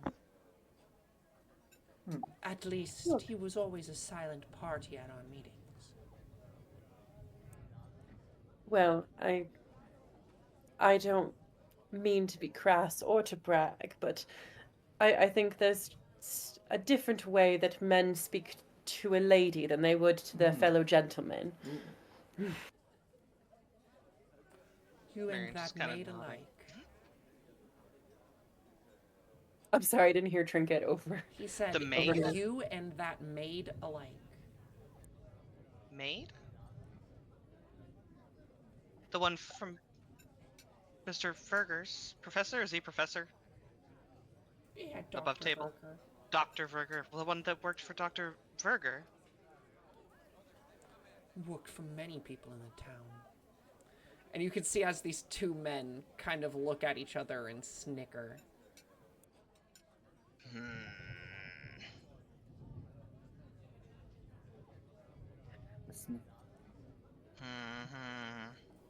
But I'm not one to gossip. I can't possibly know as to what you are alluding to, gentlemen. She says it in a way that means that she 100% knows what they are alluding to. Yeah. Wouldn't want any unpleasantries over dinner.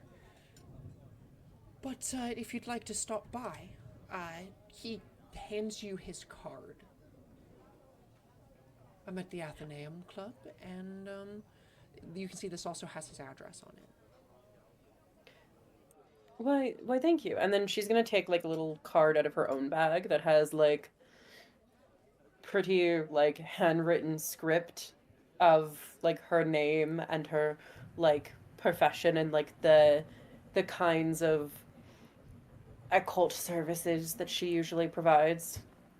Now, ladies like you aren't staying at the Dudley House, are you? He looks to the two of you. Oh, goodness no. Good. Would have offered to put you up at the hotel if otherwise it's you know, Oh no, of course a much finer establishment. We both have a room at the Pleasant Lake Hotel. I do hope that's a quite respectable establishment. I was kind of directed there after I left the train, so I was just basically listening to those around me about what was good to stay at. Well, it's the best place in town. Fantastic. I'm so glad to hear that. I wouldn't want to stay anywhere that was Other than my estate, untoward. that is. He gives a chuckle, and the other guy chuckles. And Bertram just like chuckles very weakly. Oh, where's your estate located along the lake, if I might ask? Do you have good views? Oh yes, I have one of the best actually. It's hard to if you zoom out, I'll ping it.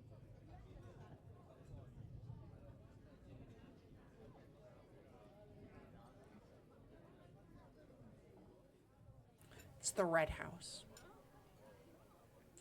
on the opposite side of the lake. Ooh. fancy.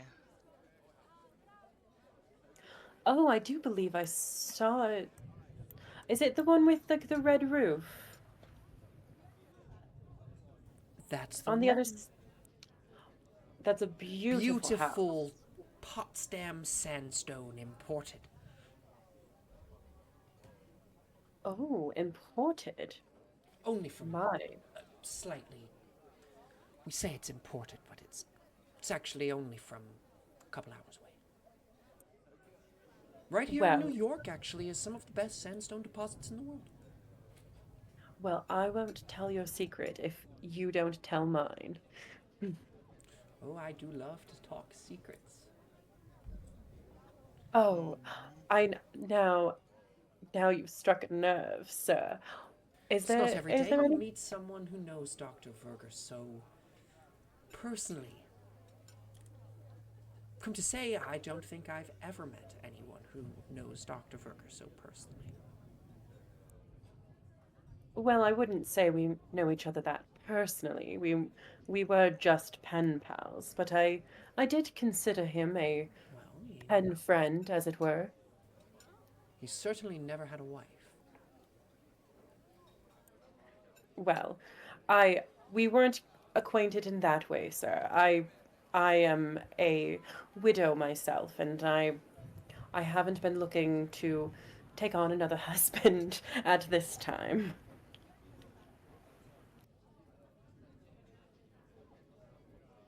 I've been much too busy raising my daughter.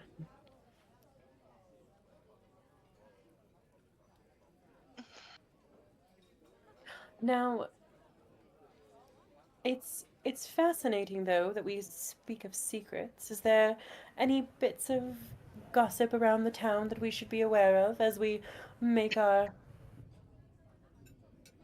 touristy way?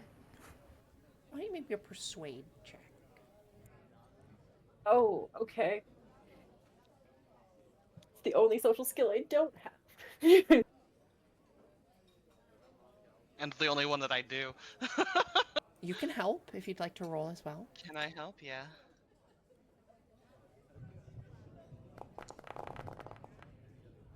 Oh my god. We both rolled the same! That should do something. Oh, That plenty is- of secrets. 67. Plenty of secrets. Just have to listen. Oh, well, I'm a very good listener. I will keep my ears open then.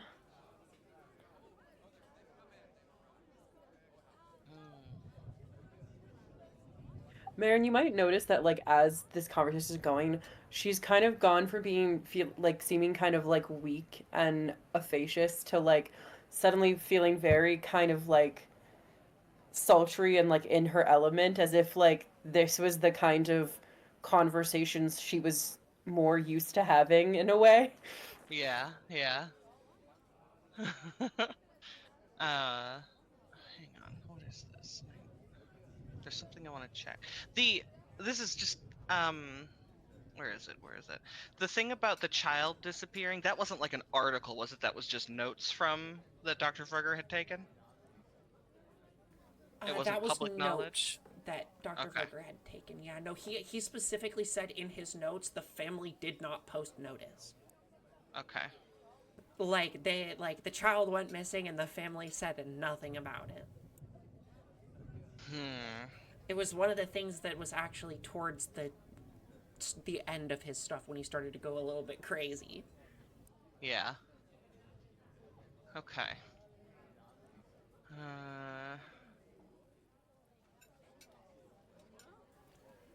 Madam, your check, the waiter says as, Well, actually, we'll say that the waiter comes up to Sag, because you're the only one still at the table, and says, for the lady. It puts down the check on the table. Appreciate that. He's gonna take a look and see how much damage is done here. That was 4 $10 steaks, or that was 4 $10 meals, and 2 $10 bottles of wine. So this Okay. check comes out to $60. Oh, he. Which for the 1915 is a fucking insane price for a meal. Oh, he. Okay. Well, he'll pay that. He'll pay that and tip. Are you sure? Yeah. I Yeah. While I you guys have are. the money. You could always pay him reimburse if you feel like it. But I mean, technically, I could afford that, and he's got That more being money than said, me. after this very pleasant experience, have any of you lost any stress yet? How does that work? I've taken sanity. Does that count That's what as I meant. stress? Sanity. I'm Oh tweaking. no, I haven't lost any sanity. I did Uh, want to. But I Saj and sure have. Sylvia, you both have, yeah. I've taken quite a bit. Yes. I lost a bit. I lost a couple. Sylvia and Satch, you can both gain back 2 points of sanity. Nice. Bless. Could Marion kind of take like a real good look around the restaurant while she's standing up and got a bit more of a vantage point than being sitting to see if there's anything that indicates that symbol that she saw? Because oftentimes, like if it is some sort of cult secret society, they will often work symbols Sure. into their Make architecture me as like a way to spot communicate. hidden check. Okay. Hey, Ooh, that's a good roll. yeah.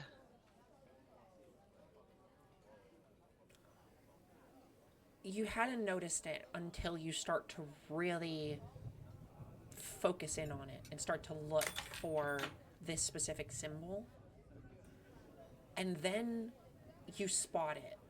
Above the fireplace mantle in this room is what at first just appeared to be like a piece of driftwood or something.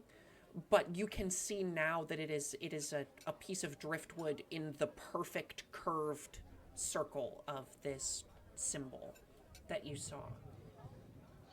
It's wreathed kind of by like some nice like garland and like greenery, but yeah, it's pretty distinct. This piece of driftwood hanging over the fireplace here, just below a large head of a moose. Now, Oh, that's horrifying. is the decor a bit rustic in here, or does it stand out a bit It's- being a piece of driftwood? It is. You can tell that this place has been tried to be upscaled into something that is very new and French, because this wouldn't have been like typical of the area.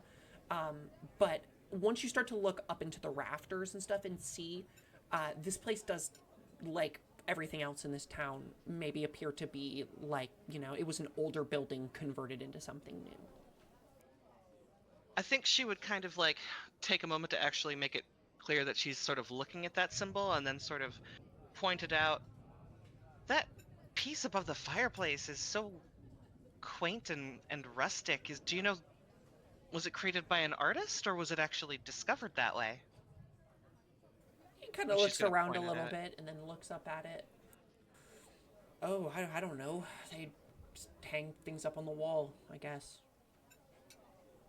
There's no like glimmer of like A lot of people like to collect it. They call it driftwood. More of a poor people thing, if I'm honest. I have no need for floating wood. how delightfully droll. Was there any indication of like recognition of like what that symbol perhaps is, or is it literally just like they were just dismissive, like Psychology? ah shit fuck. All right.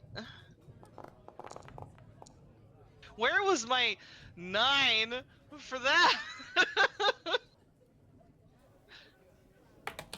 If he does know something, he doesn't want to talk about it.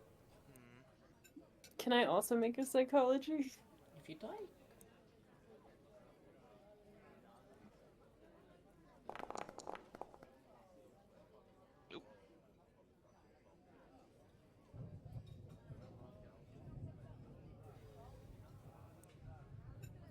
He looks up at the symbol on the wall and then looks at you two.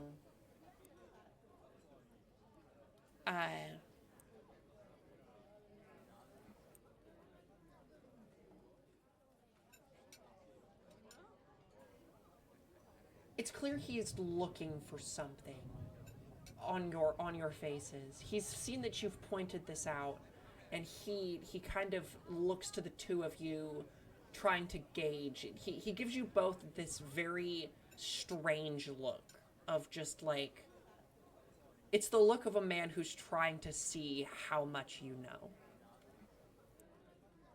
So he's psychologing while we're psychologing Basically. him, he's psychologing us, essentially. That's funny. Sir, I feel like I'm a bit being sized up. Is there something that you would wish to ask me?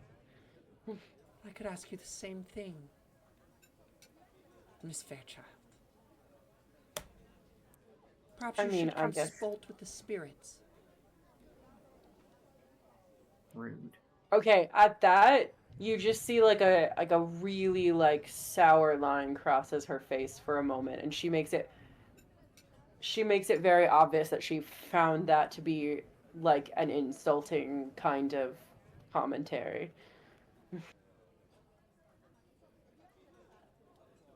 Like she doesn't hide her distaste for his response there.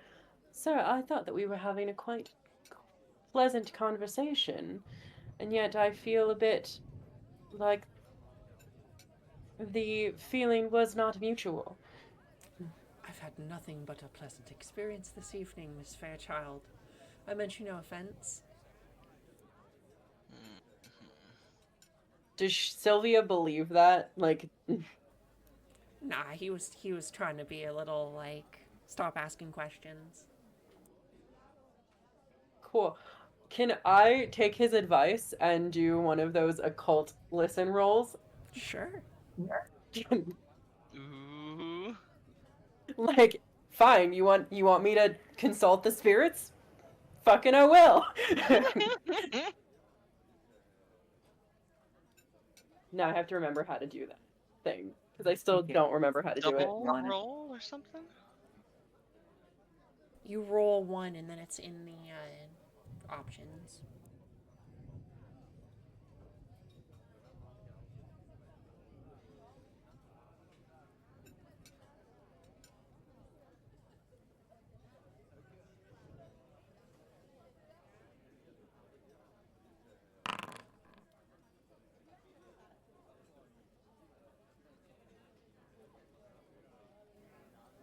$67. That's failure. Yes, it is. The spirits say you're a bitch. No, I didn't say that out loud. Your mind's a little clouded right now. Maybe it's the alcohol. That's super fair. Did you guys finish that bottle of champagne? I'm just curious for like the narrative. Are you guys a little tipsy? Or I guess between the three of you drinking an entire bottle of champagne. I you'd feel like be a it little probably doesn't fuck with Satch too bad, but probably the two ladies it does a bit. I think that Sylvia's always a little bit wasted. Hmm. No, like legitimately, I think there's a part of that where it's just like she hears too much things all the time that there's like a part of her that's always trying to dampen the world a little bit. Thank you for Did you the champagne, Miss Fairchild. Richard Green says as he. I want the two of you, to make me a spot hidden check. This is going to be the last check.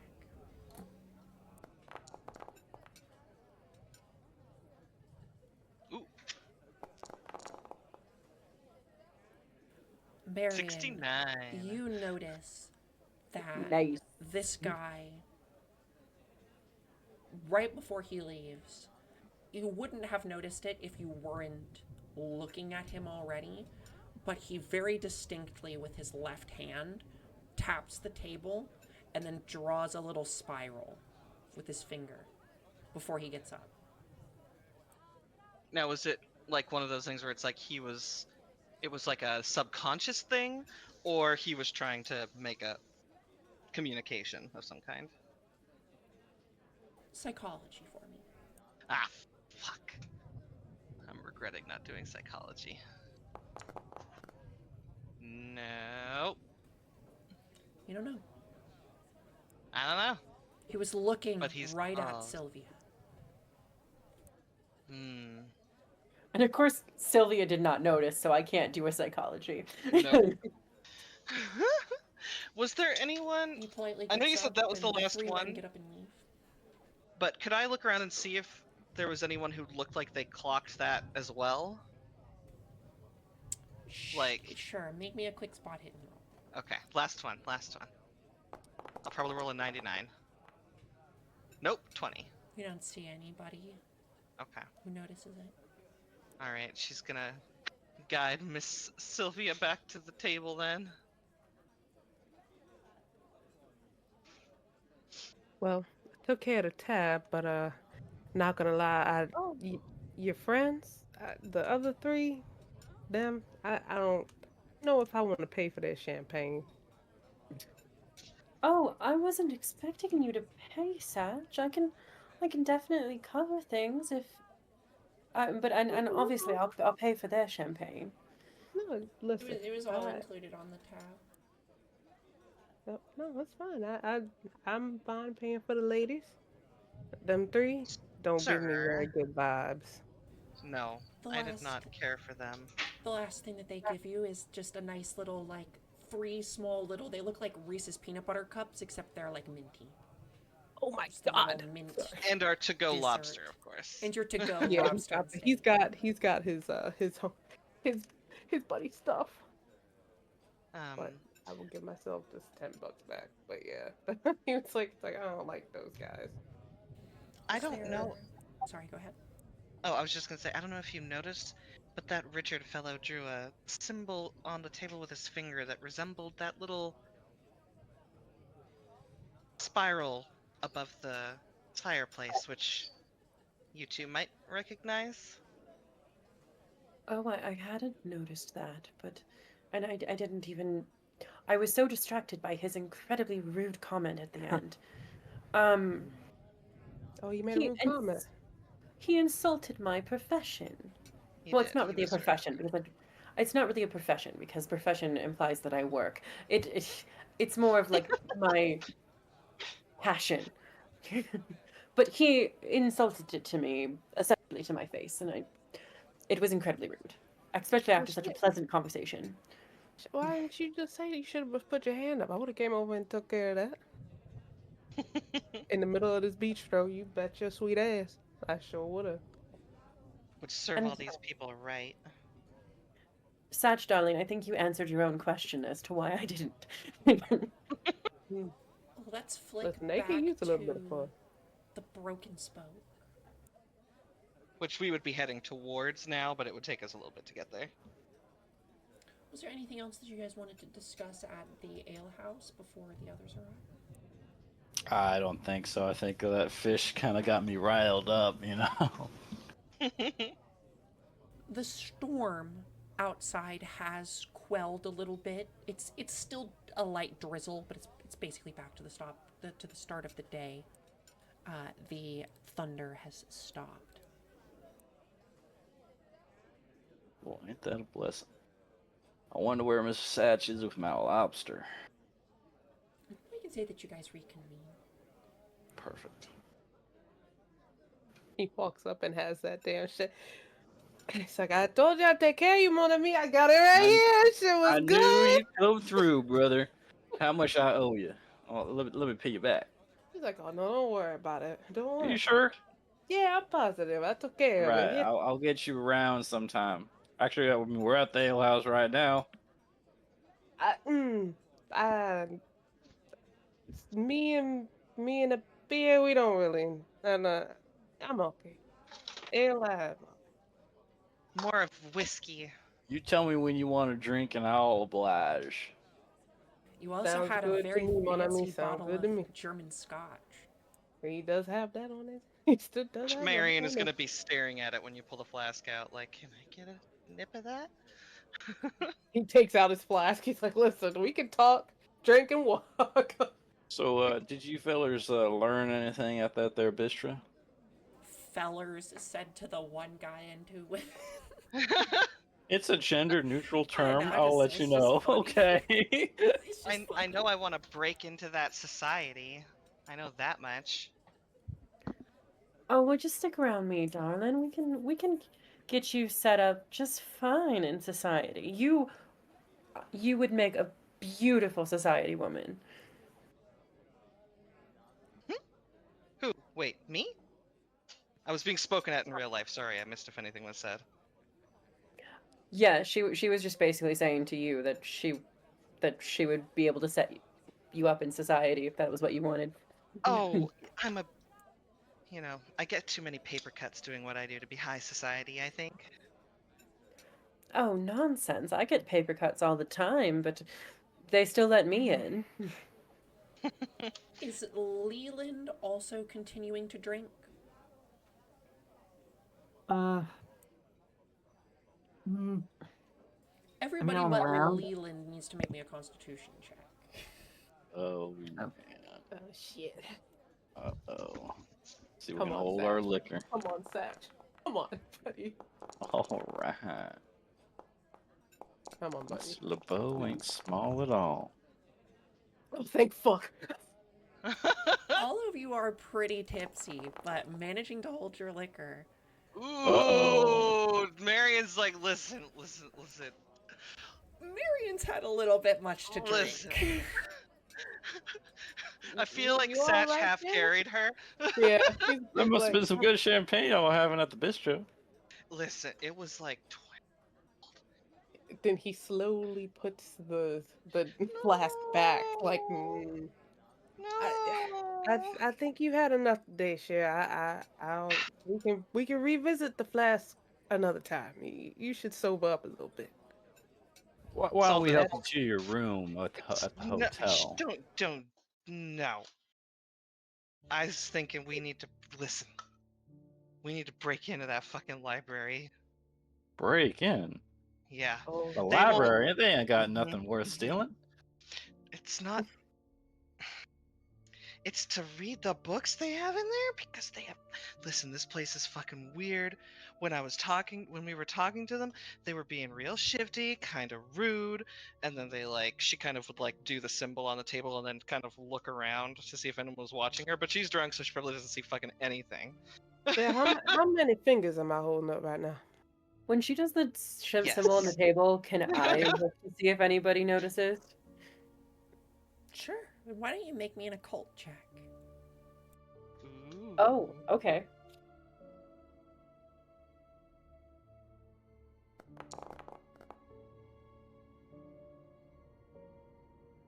Sylvia, the moment that you see Marion do this little symbol,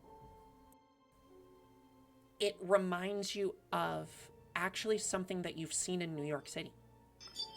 You know of a group of people in New York City, like a rather secret society of occult practicing people, who that is their symbol, or that is what they do as a greeting. Is that what he did on the table? Yeah. Really. It's like the scrimps. This is incredibly. This is worrying. There is a group in New York that is their call sign, as it were, to identify each other in groups, and it's like a secret occult society of, and it is. I didn't notice him made that gesture, but I suspect he was trying to ascertain whether or not I was a member of that New York occult society. Which Well, how I about we would go have right made out this back and back start if I had seen him twirling do our the thing. fingers? Huh? That was everything all at once? Sorry. You're good. So I You go said ahead. they're called the Tree Guardians.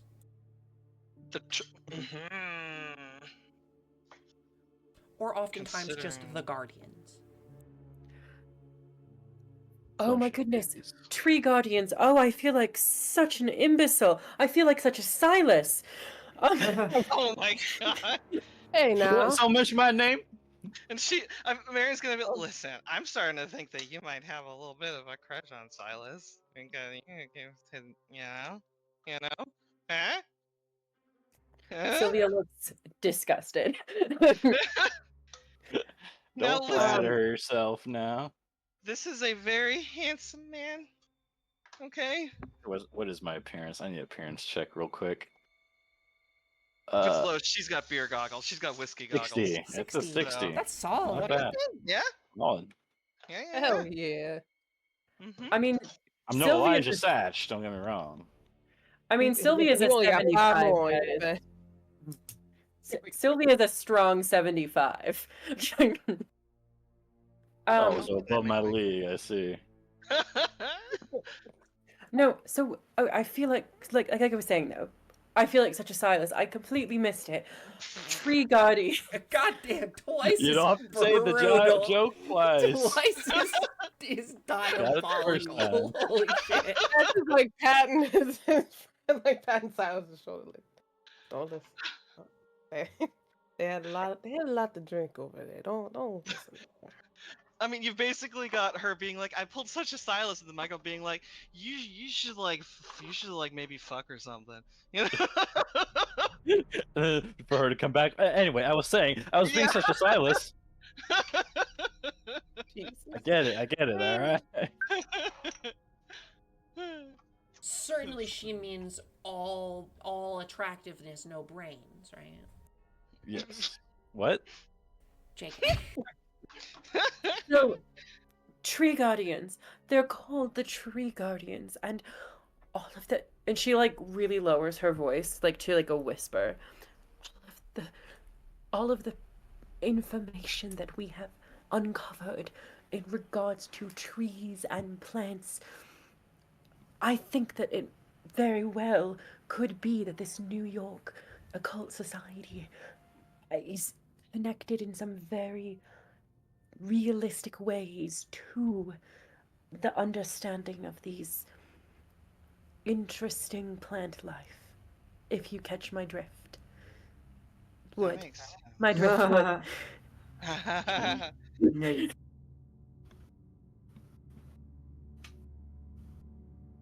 Now, if it's some fancy high society bullshit, there's a good chance a lot of the people in here just work for him. That's sometimes how it goes. If it's a society of fancy rich people, they just use all the common folk. She's probably honestly being a little bit too loud, but There are.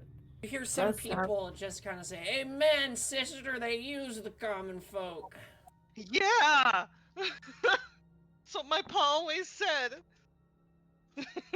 Yeah, Sylvia suddenly looks very uncomfortable as the one most obvious, like, high society person in this entire ale house. No, not you though. You're cool. she just did a Uno reverse. You're one of the good ones to a rich person. Feels good, you know. The light drizzle still hanging over the town. It is fully nighttime now. It is around 8 o'clock in the evening. I reckon we might want to escort Miss Marion over to her hotel, seeing how she's kind of low. Come on, Cher. No, I'm not. I'm fine. After the thoroughly unpleasant noise you just made out of your face hole, I do not know if you are. Miss Sylvia, please lead the way. It's That's called just holding her up. golfing. Gladly. She's Darling, not that as was- tiny as Sylvia, but she's not big, so it's pretty easy. Darling, that was not a scoff. Leland, I'd ask for your help, but clearly Elijah, he can single-handedly carry this lady, I'm sure. Mm-hmm. Yep, he's got her. If needed to come to that. Which I'm sure it does, because on a fumble, yeah, she's... Hitting the floor. He just picks you up princess style, like, alright, come on, Cher, let's go. No. We'll go get you back to your hotel. Come on. No, I'm not even tired. You're gonna be all I've right. seen worse. She's huffy, but I mean, not much she can do at this point. The moon is bright. Almost a full moon. Not quite, though.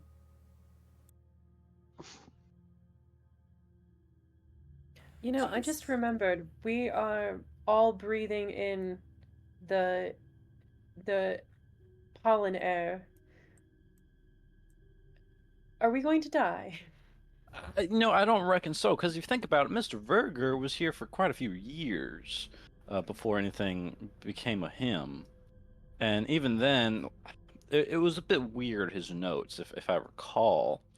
Because there's something about a 3-month period. I'll flip through a little notebook, I guess, while I try and remember what it is I read. Which is actually me looking through my notebook. Haha. I just gotta find where it said 3 months.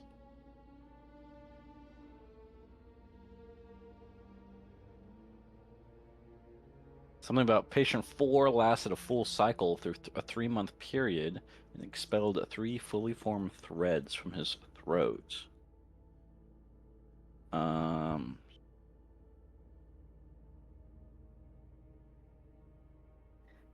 But how long does it? I guess we don't know exactly how long it takes for those things to initially take hold. Like, if it Well, has like a gestation cycle. Is that what they're called? what's Marion, interesting you're too is drunk, aren't you? Gestation, is that the right word? Mm-hmm. hey, let me reread this here to you guys here. I have observed something strange. This is June 2nd, 1893. Patients afflicted with tuberculosis, particularly those housed near the lake's edge, begin to shed symptoms without standard intervention. But recovery is too clean, no scarring, no fatigue. The lung tissue looks replaced, not healed, grown anew.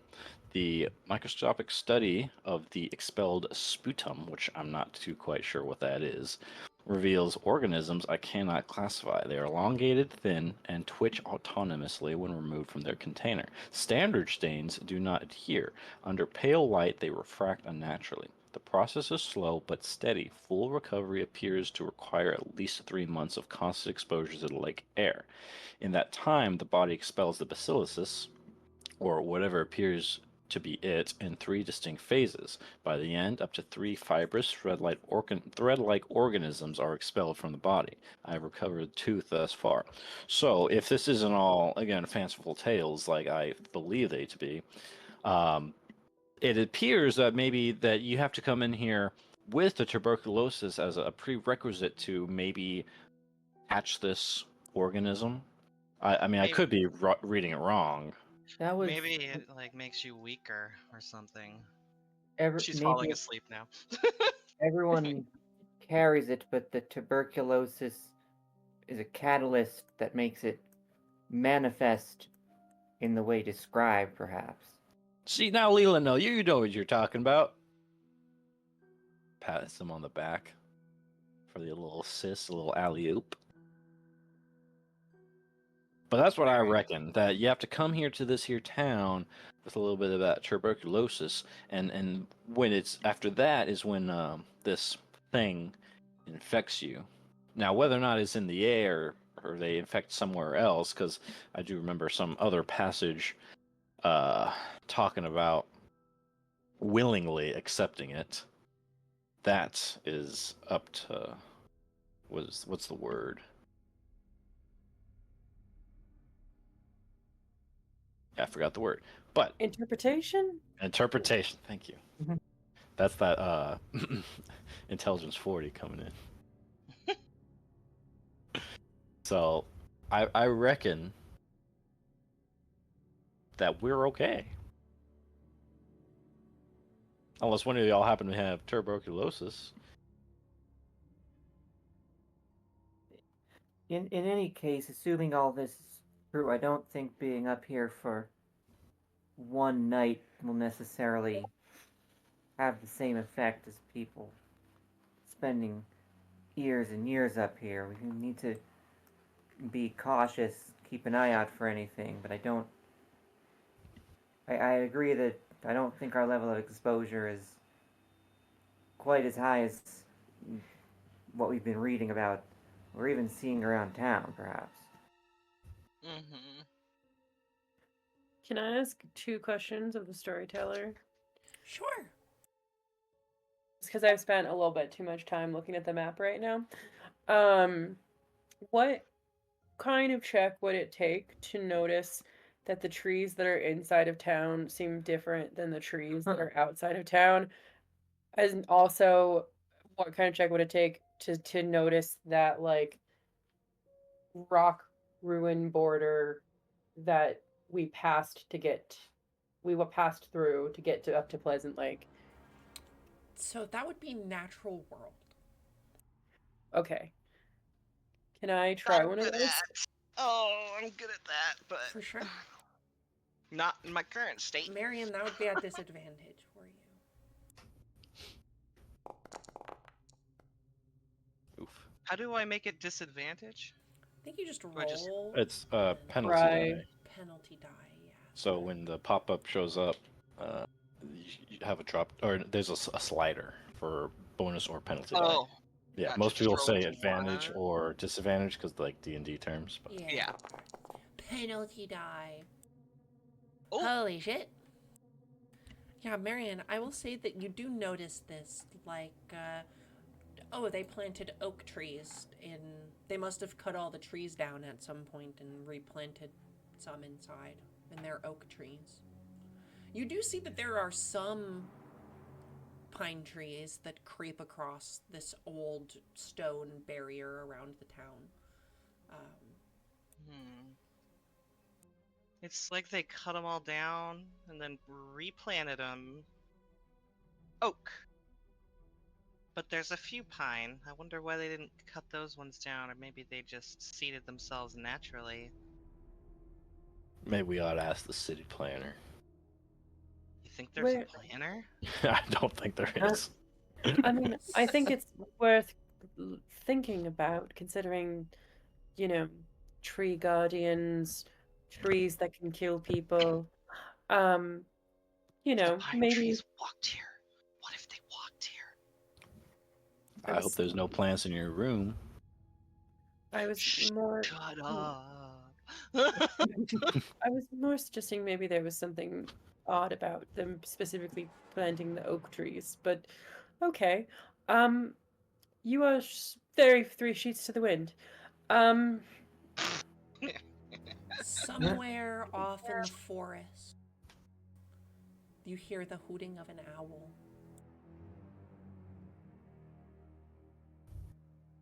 Well, I guess that's the sign that it's getting late in the evening, isn't it? It's a great horned hooting. owl. Was it a great horned owl? I don't know. Probably. Yeah. Can I do a listen check? Sure.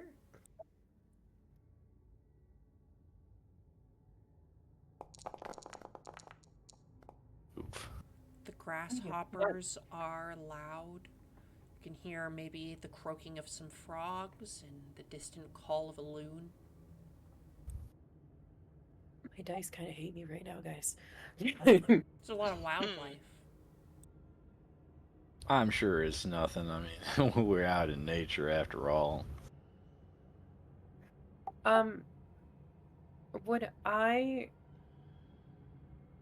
Am I just allowed to connect that there's like some kind of stone barrier around the town to the mention of like town ruins that was in this Foundations book that we read?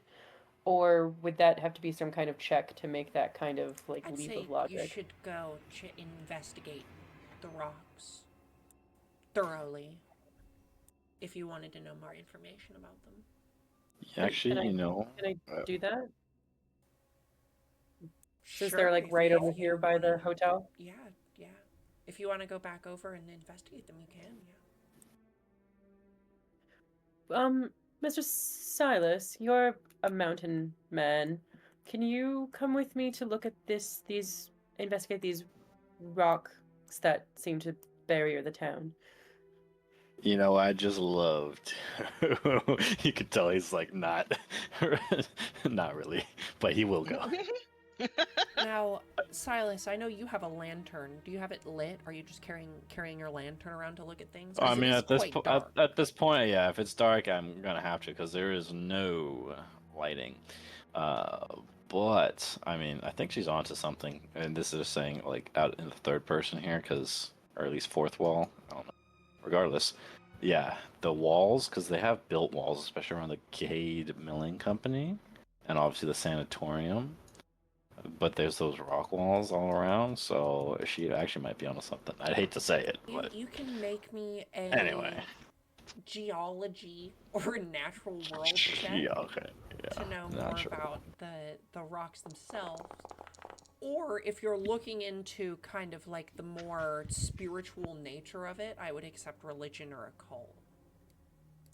No, I ran the natural world and I failed that one. Oh.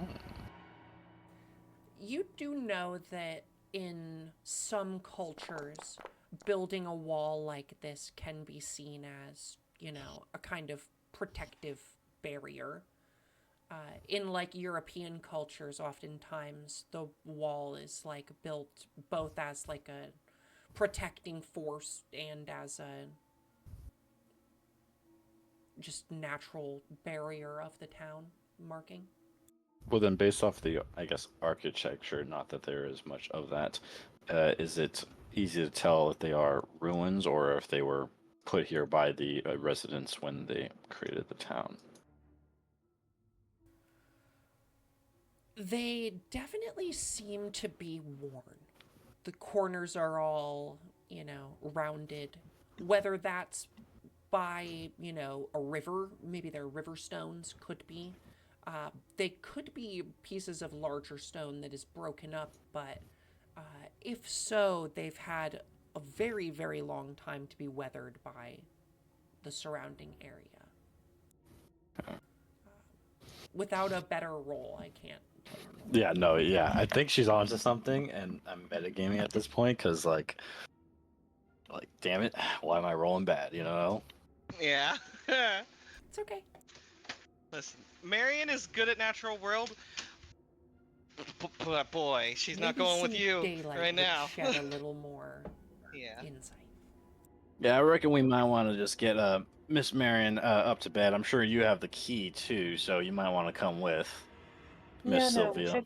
we can go in. I just it struck me as we were walking by that there might be something to that strange wall that I've noticed around town. I will say, we were talking to a few miners in the alehouse, talking about that they're increasing operations, and when I asked them if they'd come across anything that seemed that like might belong to the people who used to live here, they got awfully cagey. I don't know if they were I don't know if they didn't want to talk about it or if they just didn't know anything, but it seems like that might they might if there's mining going on up here, people might be finding things that way too. Well, I hear Mr. Cade owns the mine. Actually, there's two of them, the father and the son, and they each own their own. The Holy Ghost. Maybe we can ask for his permission to explore the mines. Though I don't know how well that would go for a man like Mr. Cade, I'm sure. Can't really have tourists in a mine. Well, especially if they're hiding something and this is all a massive conspiracy of the upper crust. So you were talking about breaking in earlier. Mm-hmm. And I like to reiterate that I'm no common thief, but We're not the longer we stealing go into jewels. this, We're looking the for more knowledge. That should be free. the more I reckon you might be right. Listen, sometimes when in the pursuit, listen. You Mm. listening? In the I am. pursuit, of knowledge, sometimes you gotta make some hard decisions, okay? So I think we would potentially need Miss Marion, in order to. Let's go then! But I don't think that she's quite ready to Yeah. take on a breaking and entering without alerting the entire town guard I agree. in her Uh, current state. Yeah. I agree Listen, 100%. You're better off resting off that little headache of yours. Mm-hmm. I have never felt better. I think you'll feel much better after you get yourself a glass of water and sleep that off. We can make us some steak and eggs in the morning. How about that? That does sound good. Darling, you are going to feel really bad in about an hour and a half. Huh. You might want to ask the fancy hotel concierge of yours for some water, extra water up to your room. Make sure she Oh. drinks it. Has aspirin a good been point. invented yet? I believe so.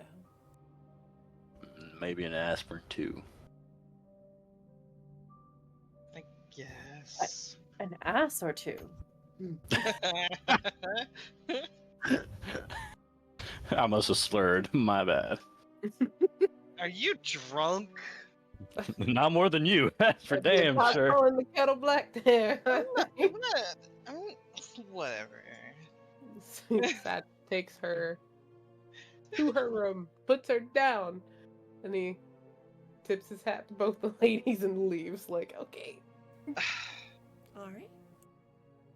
Back to the hostel it The is. ladies to their room, So, and the guys to the hostel. Unless we want to do some breaking and entering without them, but listen, She weakly listen, protests when you listen, leave, by the listen. way. But then she's also immediately asleep. So.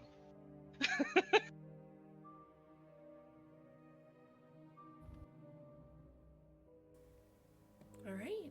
Well, our two tipsy ladies shack up in their room for the night.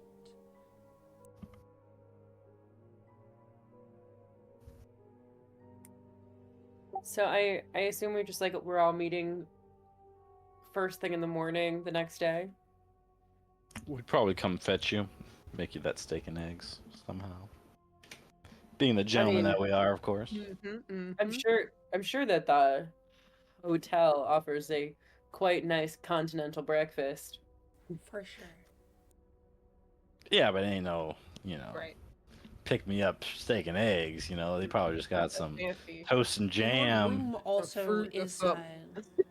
this Tiny this sandwiches. kind of hotel is more of like a apartment type of thing. So like you rented like a small room. It has like a little kitchenette. Oh, there we go. Then I guess we're picking up the eggs And the steak. and the steak. You guys just bring the steak and eggs to make in our room. Yeah. That is what I'm thinking. So What do we roll for cooking? at nighttime, Oh, No, please.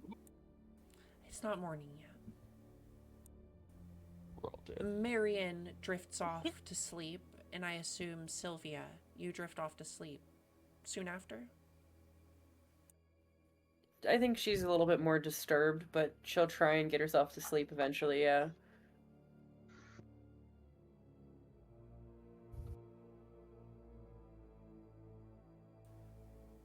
I want you to make me a listen check, Sylvia.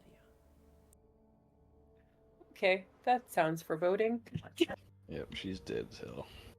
Nice knowing you guys. Listen, Marion's Drunk. helpless. She's, she rolled a 97. She's gone. You have a drunken constitution. You can Is this Take bad double listen? Is this like one of those times where hearing things is bad? So you're laying there in bed. Marion is sleeping next to you. Does Marion snore?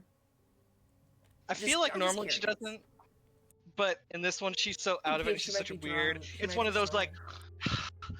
like loud breathing, like very loud breathing.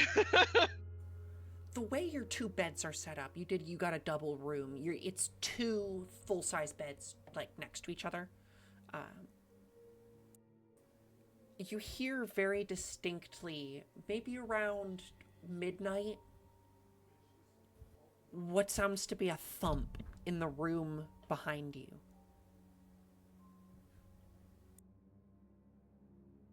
Some shuffling in another room, just a thump.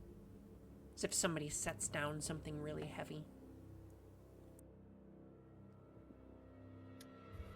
Against my better judgment, may I stealthily kind of pad? Is there like a hallway that connects these room sections together? So yeah, there's two doors. There's one of those, there's like a front door, which I assume you probably locked up tight with the chain and the lock and stuff. And then there's like another one of those doors where it also has a lock, but on the other side of the door would just be a door that could connect you to the next room. Oh, lovely. One of those. So like, Um, but they're both locked, you know. You have Can to unlock it from she- both sides. You have to unlock it from both sides in order to get through the double door. Is the, you know. Can she kind of very quietly try and like unlock her side of the double door and like peek through to get a better vantage for listening? Do you want to look through the peephole? 100%, yes, of course. Because I hate The myself. other side of the door is closed. Oops. That's embarrassing. So you could open it.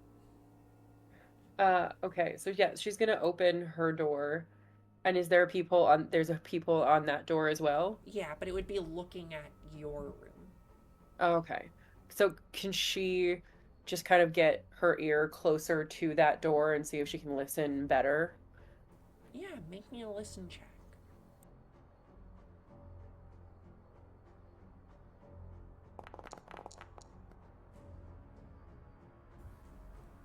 You hear some muffled voices in the room next door. Perhaps someone just arrived.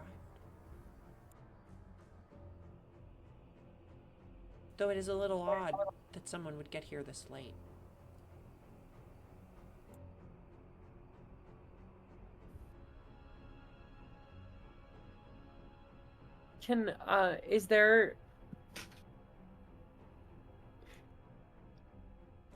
Is there like a keyhole or is there like a gap at all on the bottom of the door that she might be able to kind of like try and see if she can like peek under or through? Sure. Yeah, why don't you make me a... With it, I guess just...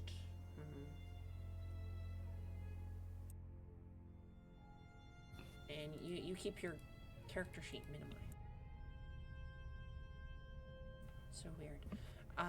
Okay, that would be... I guess eavesdrop? Eavesdrop. Okay. What is that under? Or is that not in this? I guess, is that just listen? That's not. Yeah, you just use listen, but you can increase the difficulty. Yeah, that would be listen, but I'm gonna need a pretty good listen roll on that. I'm not gonna tell you the difficulty, but I'm gonna need a pretty good roll. Oh, okay.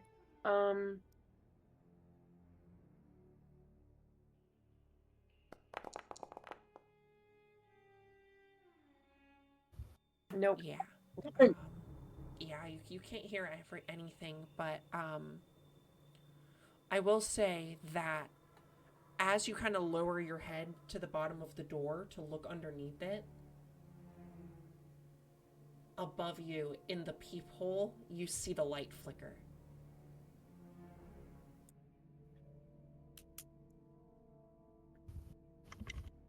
Okay. That's creepy.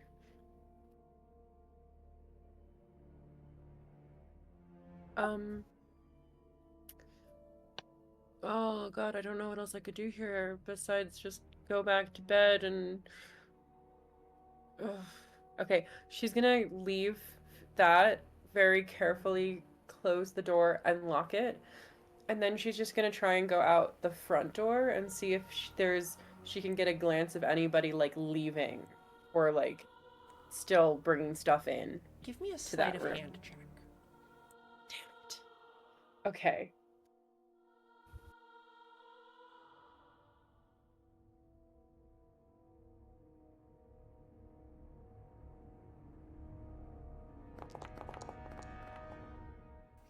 Your nerves get the better of you, and you slam the door a little bit quick. Frantically shut the door here with the you're shaking. You don't know why you're shaking, but your hands are a little shaky. Great. Now she's just mad at herself.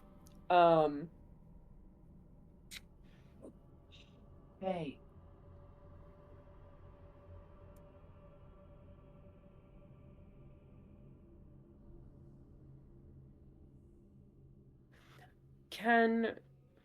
Oh god, I'm trying to think what Sylvia would do in this moment. Um, can she take her um like fortune teller's kind of like orb out of her bag that she always carries on her and just sit down at like a little table in her own room and try and do one of those like occult listen checks? Sure. I feel like that's what she would turn to in this moment. Sure.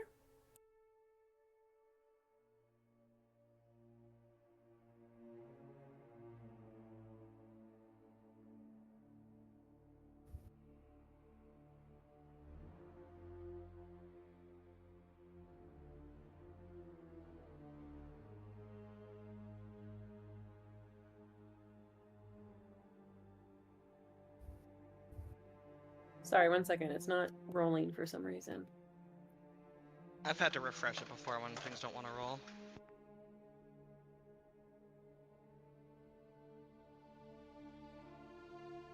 Yeah, I'm just refreshing the page really quick because it decided to freeze on me.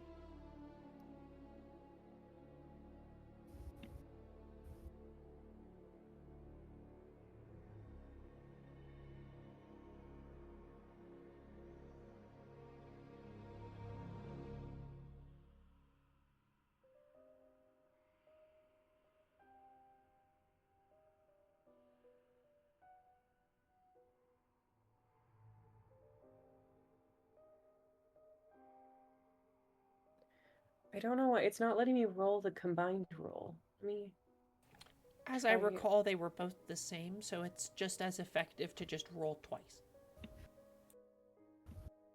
Okay, I'll just roll twice then. Just roll once and then just as long as it's under both. Right? Yeah. It's Yeah, if you 'cause roll I once can't and then figure out the combined roll either. cool. So that would do both. Okay, sorry about that. I don't know No, why it's it's fine. not doing the thing. You start to focus in on your orb here, and it's not very often that you, as even as somebody who's practiced the occult for a really long time, that you see visions in your ball or in your mind as clearly as you have today.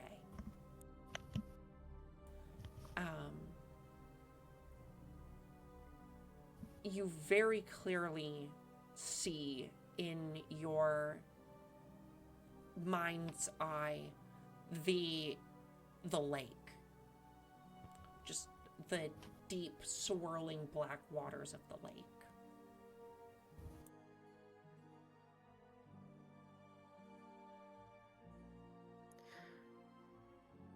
That lake is bad news.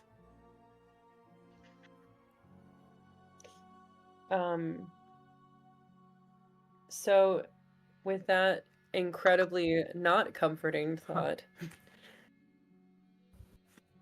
she's just gonna, I think, pull up a chair near Marion and just kind of watch over her while she's sleeping and like in a really vulnerable state.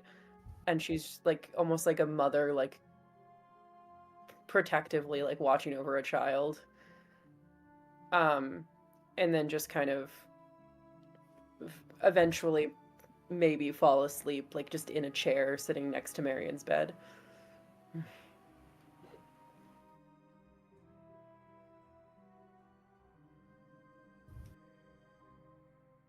Okay.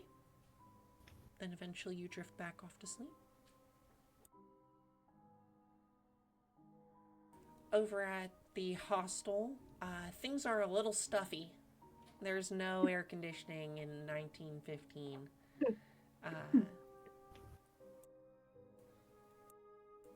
Your rooms are barely that rooms, and yeah, you probably want to keep the window open. A Reminds me loaded, of like, home. statement there.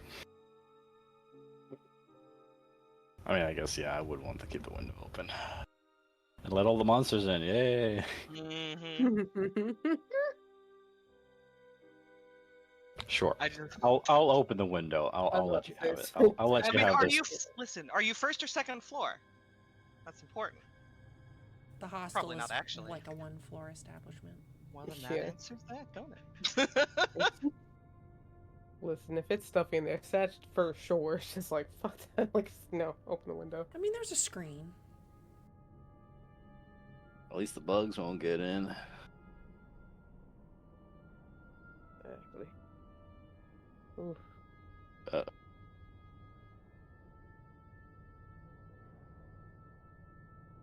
So, Miss Storyteller, what happens to us? Are we dead? Are we dying? You all Am I wake wrong? up on a bright, shiny morning. I'll get We some did it. steak and eggs. Am I right? Get some goddamn steak and eggs. Hell yeah. I'll stop by the, I guess, the general General goods goods. would have food, yes? I will say, all of you, though, don't necessarily have nightmares so much as you just have dreams of the lake. Oh. The swirling black water of the lake. I guess that's the Lord telling me I need to do some fishing, especially after that 74-inch almost jumping at me in the tavern. 74 inch. What? Fish? Yeah, I mean, ain't no fish I ain't ever seen. Must be something up here in this northern part of the United States. But it was a big fish and caught by Mr. Charlie, if I remember correctly, one of the miners. Shit, I ain't never seen no catfish that goddamn big either. What the fuck kind of fish in that goddamn lake over there? Sure, it tastes good though. Just saying. All right, what do I owe for steak and eggs at the general goods store? Or is it under my spending level? At the general goods store, yeah, you could buy probably a nice cut of steak, I'd say. I'll say for the steak and maybe a dozen eggs for everyone. I don't even know you need that many. A We got dozen some eggs. big boys in the Yeah. group. Yeah. A dozen I mean, there's eggs. 5 people. Yeah, a dozen eggs and a few steaks to go around. Eh, Though a small one for Miss Sylvia since she's a little bit of the petite I'd size. say $3. That's it? For everything? Back then? This economy All right. now got us fucked up. 1915, man. How much do you want, like, a steak and a couple of eggs to cost? No idea. You're the DM. $3. Okay, Google. How much did eggs cost in 1915? I'm I sure wonder it's how in the many cheaper times book. this has been asked lately. My Not book is available. downstairs. Hmm. Not available. A dozen eggs in 1915 cost $1.65. Oh my! Can we go back? That's actually more than I thought it would be. That's more than I thought too, honestly. It's thinking like if I'll they take had the price. fractions of pennies back then, shillings. I don't know. Anyway, Yeah, a pound of round steak costs around 40 cents. Jeez. yeah, you're not buying very. All right. Honestly, it should have been less. Yeah. Yeah, $3. $3 Dude, I was is good. on point. All right, I'll do it. You don't $3. want to know what I'm spending in the Bay Area for a fucking steak these days. Jesus Christ. You gussy up some steak. Hey, All right. Shopping trip. Anything else? At the What's that? general goods store? seasonings. Tea and coffee Oh, was that oh, Of provided? course. seasonings. Of course, I gotta get You that can southern order tea and season. coffee through room service if you want to. Oh, we would probably Oh have my that already lord. then. My girl is probably 3 cups of coffee deep by the time they get there. All right, we Yeah, arrive you and come in- knock on the door. and Sylvia was like fully like sitting in a chair next to your bed when you woke up, Mary. Like asleep, like in a chair, like uncomfortably. Wake up I with a feel like little bit of a Satch's crick in your dragon neck. wheeling up the. Just like, come on, friend. Well, it's lovely to see you all. I steak and eggs for breakfast. It's quite an American continental kind of thing, isn't it? I'm excited for this breakfast. Shit, we should have got some tomatoes or something. Some beans, toast. Some That- ranch that style is much- beans does sound good. Tomatoes and beans is much more of an English breakfast, as it were. Beans and toast. Okay. You can get the Canadian, I rest grew sent up eating on beans and toast, on okay? room service, like some toast and stuff if you want. Well, I begin cooking the steak and eggs. Thatch Uh, samples the eggs as they come out. He's just like, mm-hmm. So I've got a bit of information to share, and we should probably be quite quiet because.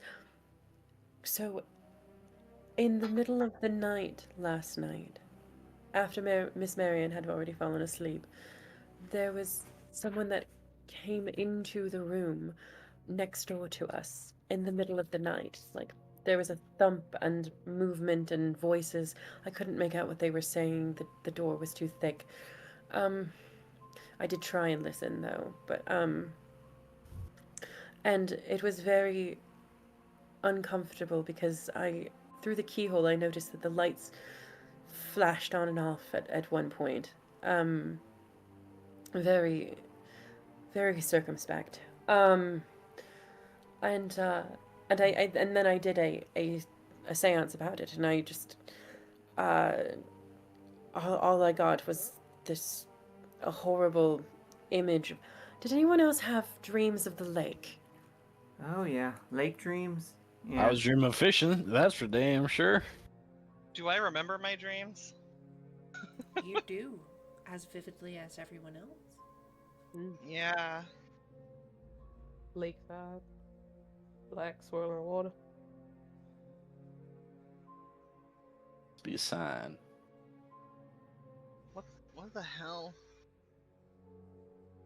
But I'm sure that your neighbors merely just must have been in the same predicament as Miss Marion. Might have had too much to drink and came to his room a little sluggish and just kind of landed on the, well, hopefully bed, but maybe even floor. I wouldn't think too much of it. Silas, I'm sure you wouldn't think too much of most things. Already starting this this early, Miss And Sylvia? here I am, cooking you up some steak and eggs. I meant it. I meant it. I Oh. meant it quite in a friendly manner, in that I didn't expect you to take it. Let me see if she's lying. Psychology.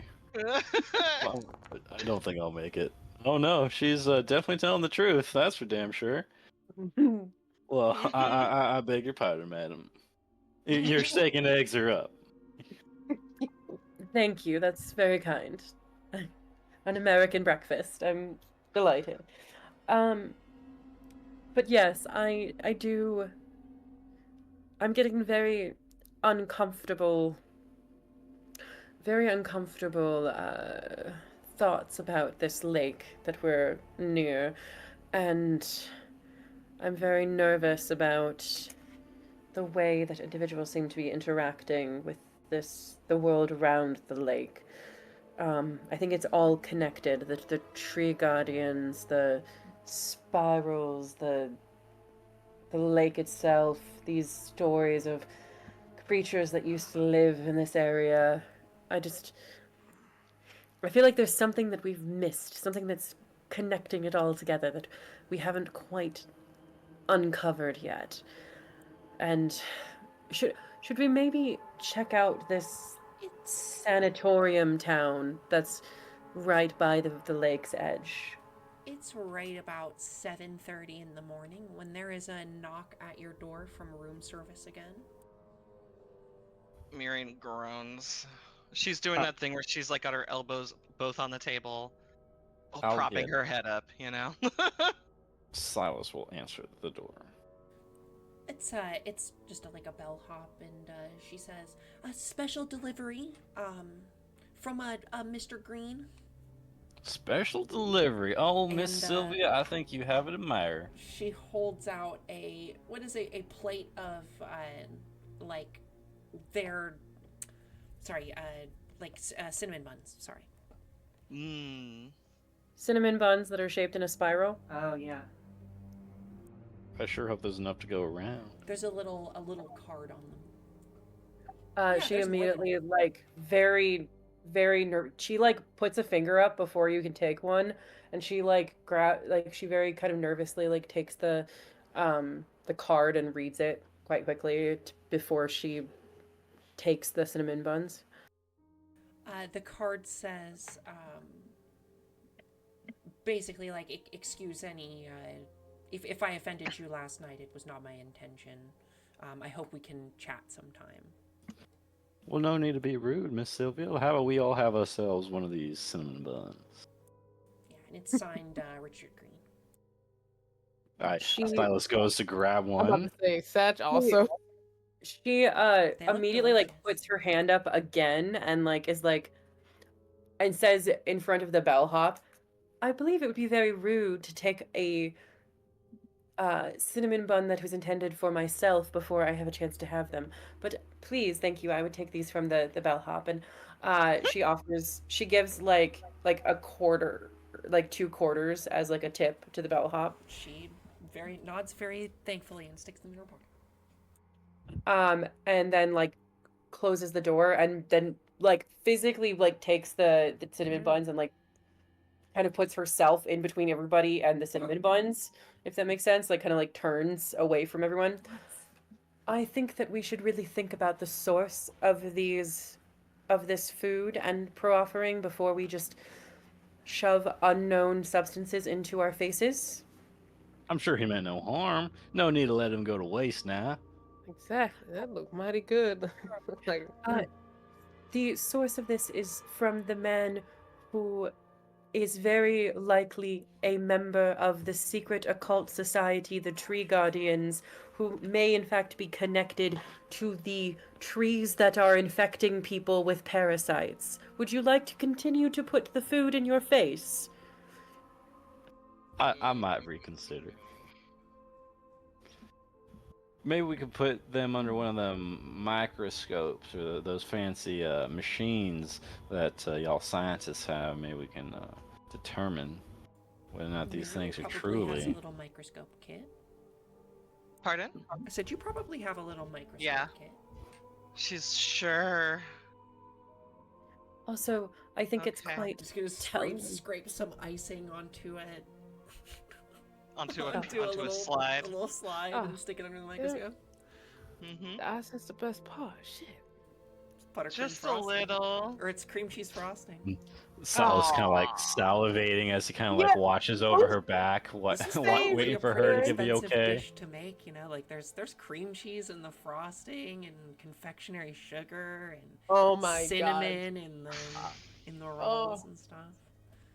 And it's Satch also in the No. shape of a spiral, which was given to us by an individual who is very likely a member of a secret society. I feel Surely like all these this stuff is in your head now. Right, I understand being cautious, but I mean, you can't deny the shit look good, okay? What would I roll for this? To check if Biology? Yeah. Intelligence? the biology. I do not have a skill called biology. Oh, Any kind of science skill.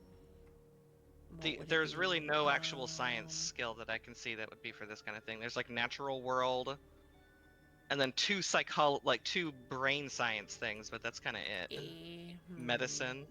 Maybe like a natural world then? Natural world, I guess. Or Medicine might work, too. medicine. It's probably medicine. I'd go Man, with medicine. natural world's better. Nope. Nothing strange in the buttercream frosting stands out to you this day.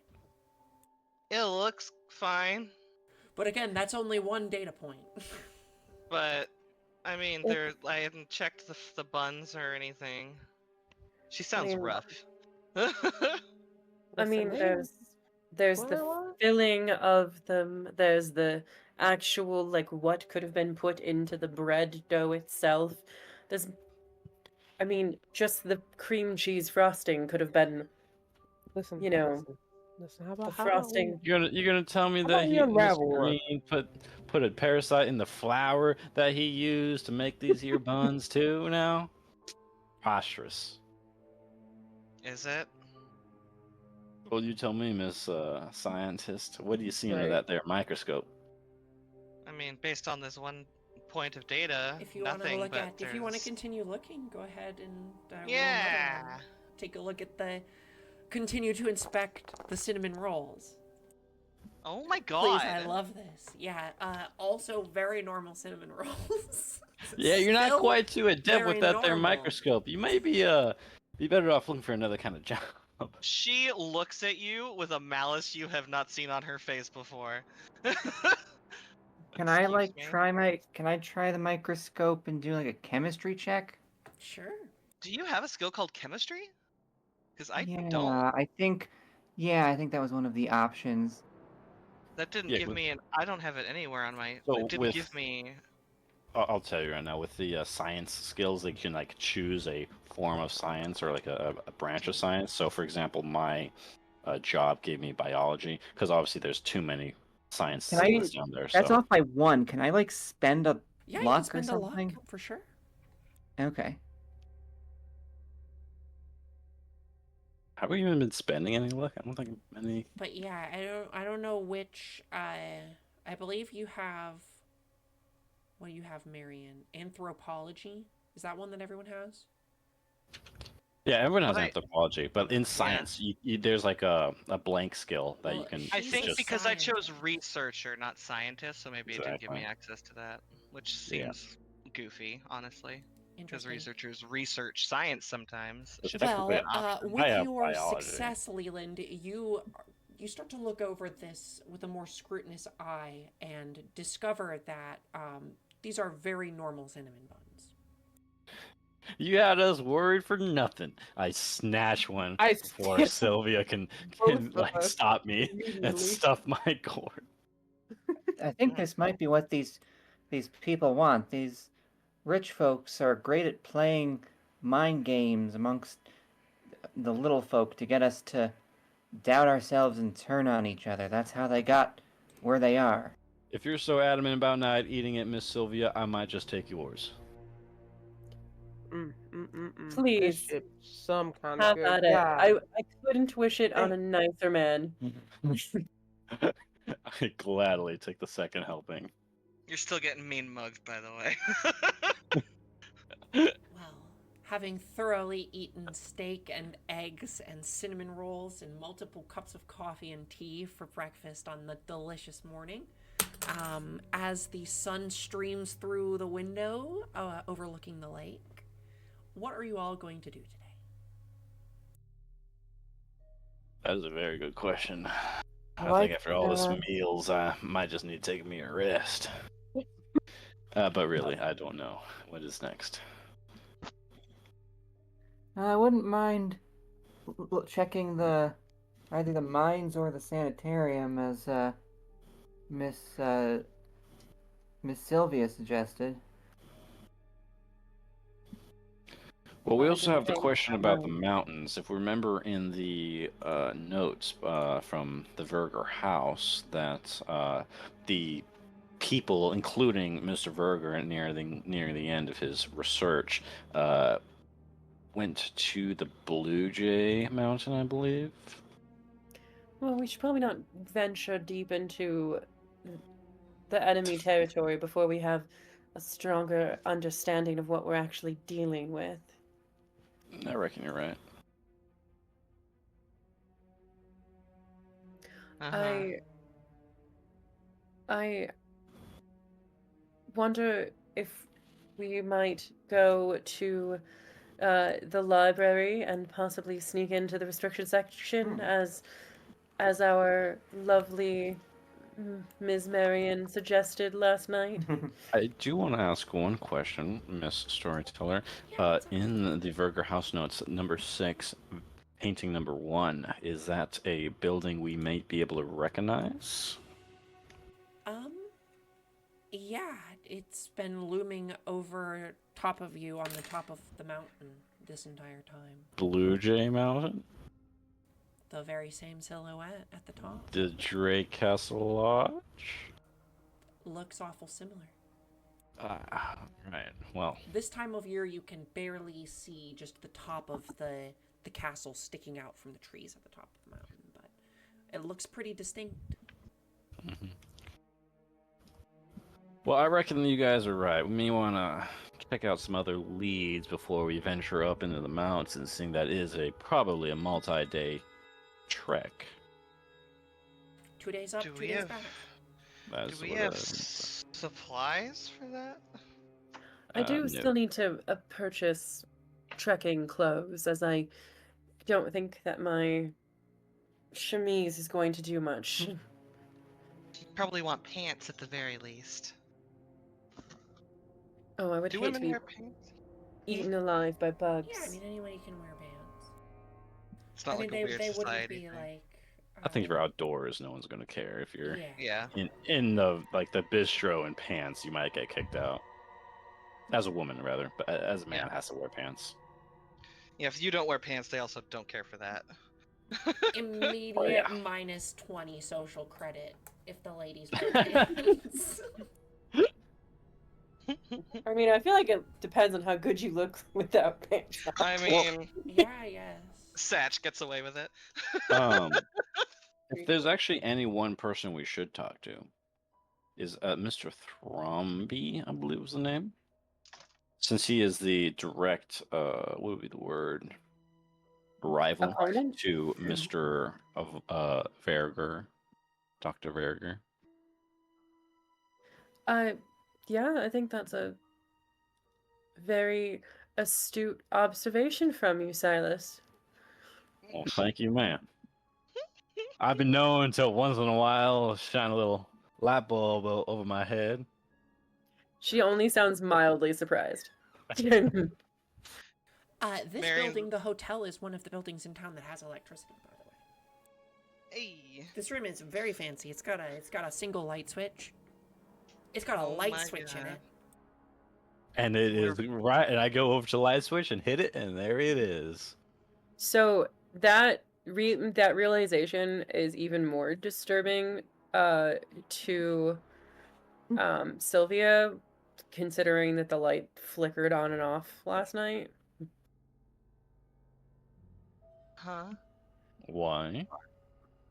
Well, because if it was like a candle flickering or something, maybe like the candle just kind of guttered out for a second. But if that means that like someone was like messing with the switch in order for the Well, then the question was, it like flickering like multiple times, or was it just like it flicked off and on? that's a good question for the storyteller. You saw a light move behind the eye hole. You couldn't see through the peephole, but you saw the light move a few times. Oh, so somebody walked in front of the door is what happened. Mm-hmm. Could be. So it wasn't the light that was going off and on; it was that it was being blocked briefly. That is actually very Oh. unsettling. Good thing you Mhm. saw it, not me. I did not put that together because I'm slow. Glad we got there as a group. Yeah. I when he almost says this, yeah, that's exactly what you saw. I thought it was just the light switch. That means that someone was right there at the door, like right when I was looking and trying to listen. They were right there in front of the door. I might have a word with those gentlemen next door. We won't have no peeping toms over here. And I will If you at would least like- exit the door. Go ahead. If you would like to talk to them, Please be my guest. I'll exit the door and go knock on the room next door. A little, not aggressively, but definitely a little bit louder than a small knock. It's more, verging on a bang. There's a maid down the hallway who's cleaning up, just by the way. You knock on the door, and you don't hear anything. Miss Maid, if I could ask you a quick question. Yes, sir, what's up? Do you know which gentleman booked this room last night? Oh, I'm not at liberty to divulge the information of our guests. Well, he accidentally dropped something outside the door when he was leaving this morning. I just wanted to return to him. I just want to know his name. Why don't you give me a charm roll? Or persuade, Well, it's up to you. I think my charm is actually better. Persuade. It's a 1 point better than. Jeez. Well. Oh, I'm not sure. You could leave it at the front desk, and then we could call him. I'm gonna try and push this, but I'm gonna say to her, I'd really rather give it to the man himself. My manners, my southern manners require me to do so. Okay. All right, pray for me, guys. Oh my Jeez. god. Oh! Oh, that's the You opposite. have That some feels like- possessions that belong try to- to another guest. I think it would be good of you to return them to the front desk before it becomes an issue that needs to involve the police. Oh, she's done with your shit. She's done with me. Well, if you say so, madam, I reckon I can do that. You have a nice day now. I want to ask her if she knows anything about the Verger, if she's been to the Verger house recently, and then do like a spot hidden on how she reacts to determine if she reacts to that at all. Yeah, you can go and ask her about Dr. Verger if you'd like. Step out into the hallway and ask the maid. And I would just say that I've heard a lot of talk around town about Dr. Verger, and someone mentioned. Oh, would you have told me? Would Sylvie have told us about the part with about the maid? Were we there for that? No, you guys were in a different tavern for that. Okay. Would she have mentioned that? No. Okay. Well. You still question about Dr. Verger, though? Yeah, I'll just ask if you've heard a lot about around town about Dr. Verger. Ask if she knows anything. That's If you heard anything about him. the German guy? By all accounts, yes. Oh, I don't really know too much about him. I guess thankfully, right? I've never had to see the doctor there.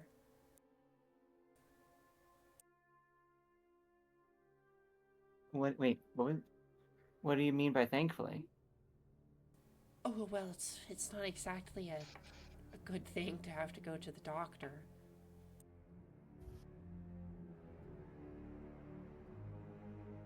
Up around these parts? Just because of the tuberculosis? Well, yeah, that, and, you never know what they're gonna find. I say it's best to just, ignore something for as long as you can.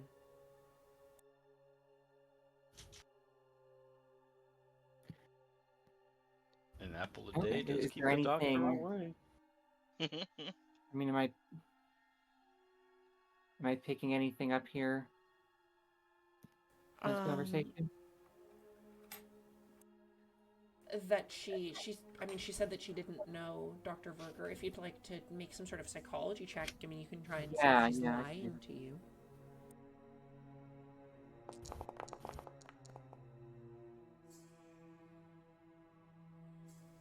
You're not sure. She seems like a youngish woman, so maybe she's telling the truth that she doesn't have to go to the doctor.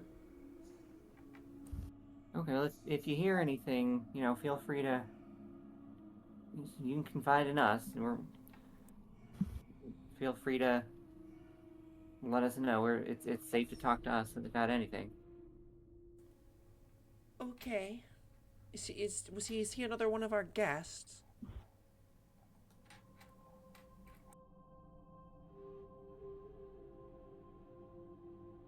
Yeah, I mean, okay. I think I'll go back and join everybody.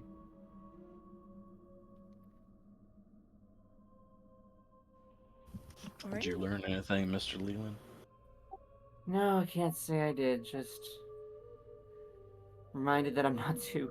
That I not the best at talking to the locals. Maybe you should stick to pointing that camera at things and taking pictures then. Not that I did any better, but that's for sure.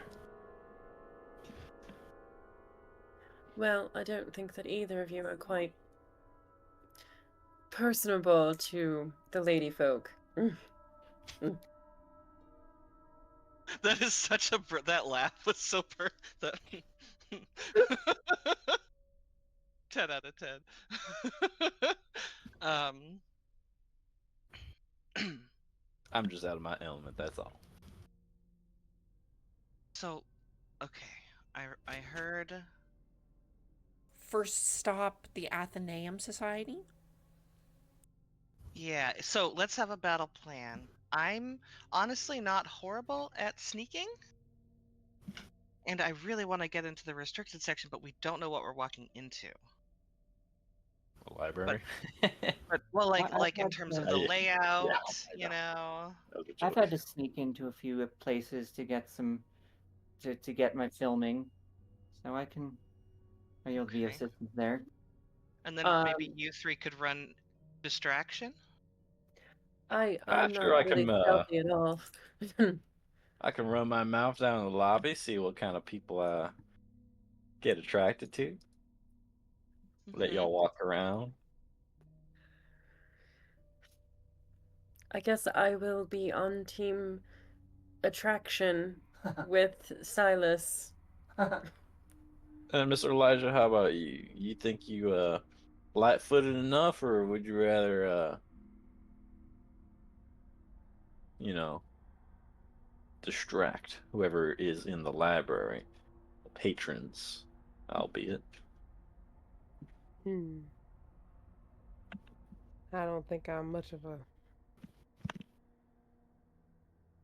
light-foot individual, but I think I could do well with some distracting if you need it. Well, all right. If things come to it, just yeah, I won't say anything. Let's see what we can do here. Wait, did it actually place you? Whoa, hang on.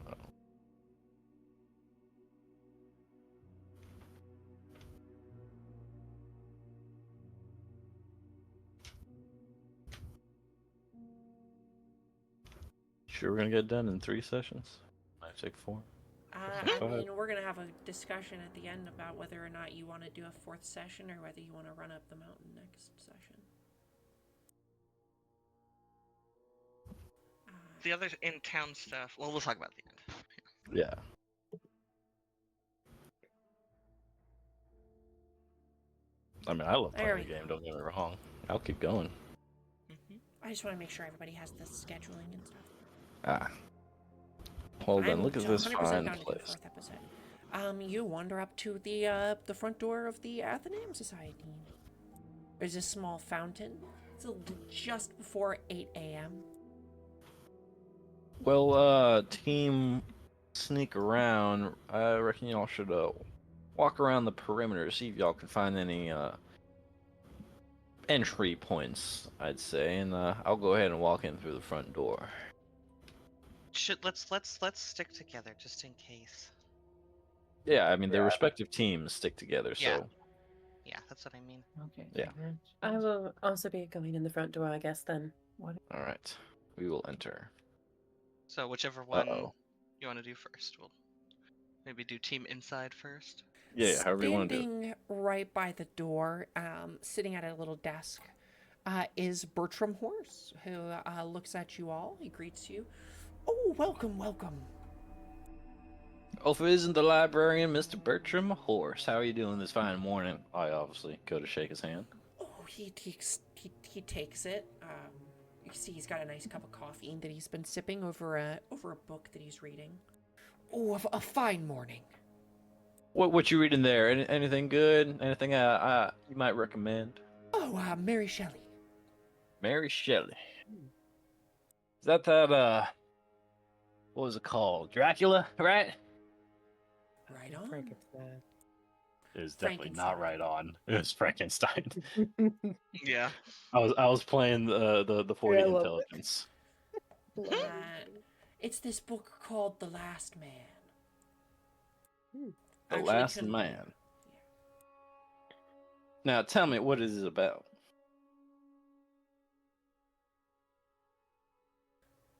The Last Man is an apocalyptic dystopian science fiction novel by Mary Shelley, first published in 1826. The narrative concerns Europe in the late 21st century, ravaged by a bubonic plague. I'll have to put that on my bucket list, then I'm sure. So tell me, Mr. Horse, are you the only patron here this fine morning? He takes a look around. Haven't had well, we had someone stop in earlier, but other than that, pretty quiet morning.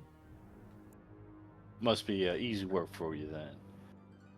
Is there a reading room that I could maybe borrow, and maybe I might, peruse the sections for a bit and have myself one of them fine cups of coffee? There is one reading room that you could. This one, right here. Point me to it, please. If you require a private room. I'm definitely kind of basically trying to ask him to escort me. Certainly.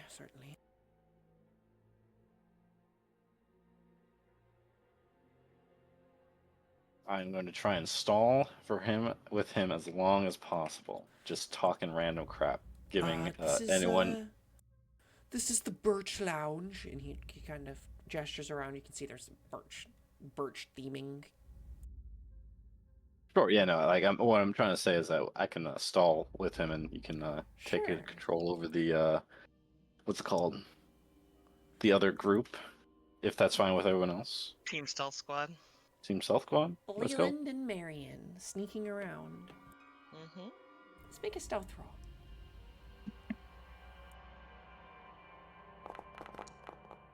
Ooh. Marion's good at being sneaky. Marion disappears into Yeah. a cloud of mist. What? Woo! Oh! Jeez. You guys are creeping I'm around. invisible. We both are. Fist bump. We invent the fist bump because of how good that stealth check was. It's just the predator handshake meme, like 175 Exactly. years The hand clasp. And we're just sneaking around the building, looking for a way in, peeking through windows, checking for any that are unlocked. Usually the restricted sections are, towards the back. Sometimes they're underground, so looking for maybe basement windows, like egress points or ingress points, I guess is the term, I think. There's a small garden back here. This is nice. This is like a fountain. Yes. Is there any iconography that I recognize? I'm looking for the scrimp specifically. I won't even make you roll for it. You see a very distinct spiral pattern on this fountain. She points it out to Leland. There it is again. This place is definitely in on whatever was going on.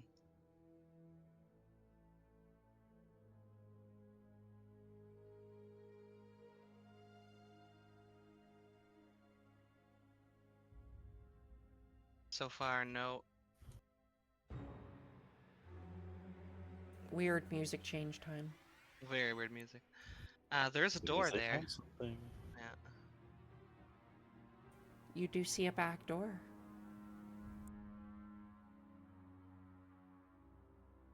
And if Is you're it talking, by the way, oh, there you are. Yeah, we can unlocked? hear you now. Pardon? No, actually, the door is does it? If it's trying to see. If Can it's I locked. listen at the door real quick first? Sure. Listen check. Mm-hmm. Ooh, barely. You don't hear anything. I'll say just you hear the others being escorted into another room. Okay, can I peek in through the keyhole real quick to see if I see anyone like quietly in the room? Oh, You don't see anybody. okay. Is the door unlocked? It is unlocked. Do you want us to roll another stealth check for entrance? Or I'll can we let you keep that one ride on it. rolling? Alright. She's gonna quietly motion for him to follow. And she's looking for signs that say like restricted or anything like that.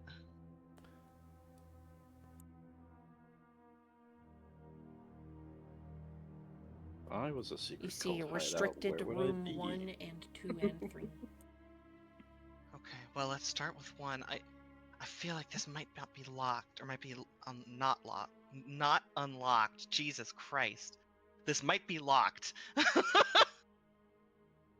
Which you one try is the that? handle. Yeah. This door is locked.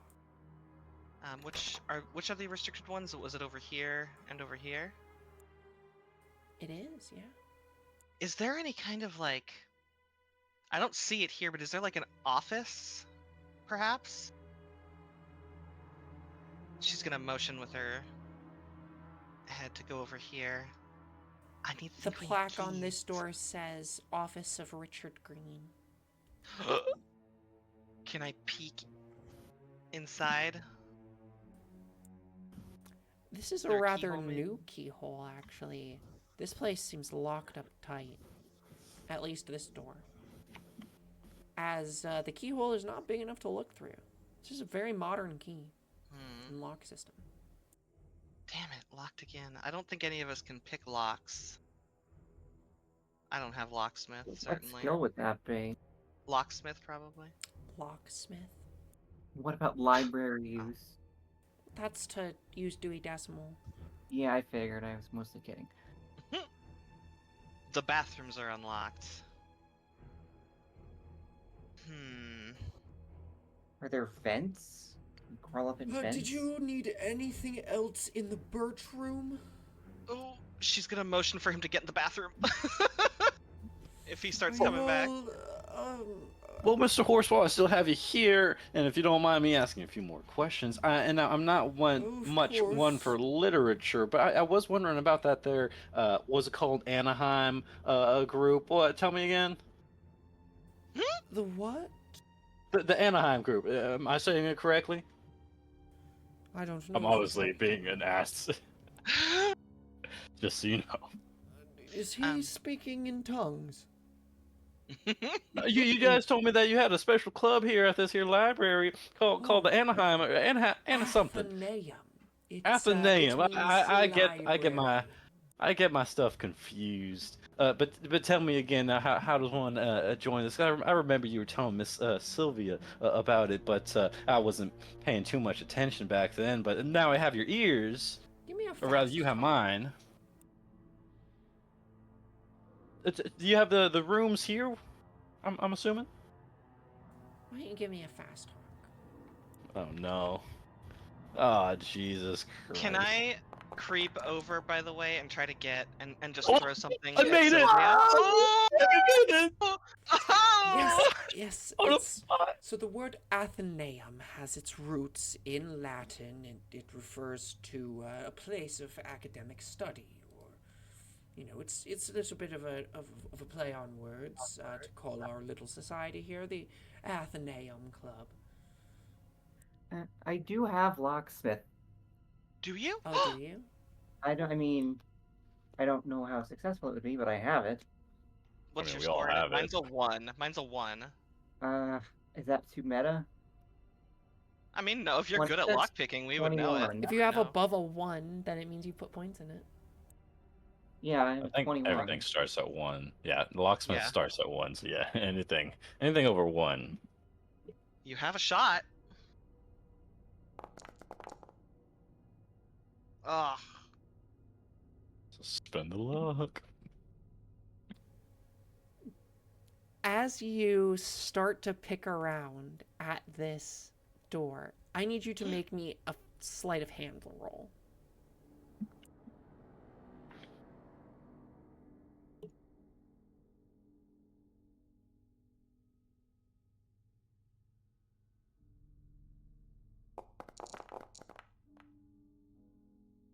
Ugh. Spend it. Both of those weren't bad rolls either. How Oh much- shit! How much luck Shit. do you Oh, have? Mr. Lambert, it appears we have guests. It appears so, Richard. As the door opens from the other side, you see Richard Green and Harry Lambert. And Leland, with your low sleight of hand, or with your high sleight of hand roll, your little lockpick, cling, cling, cling, cling, cling, on the floor. Do we hear that they're in trouble or no? Bertram I does mean, look up and say, "Oh, that, I really have to go."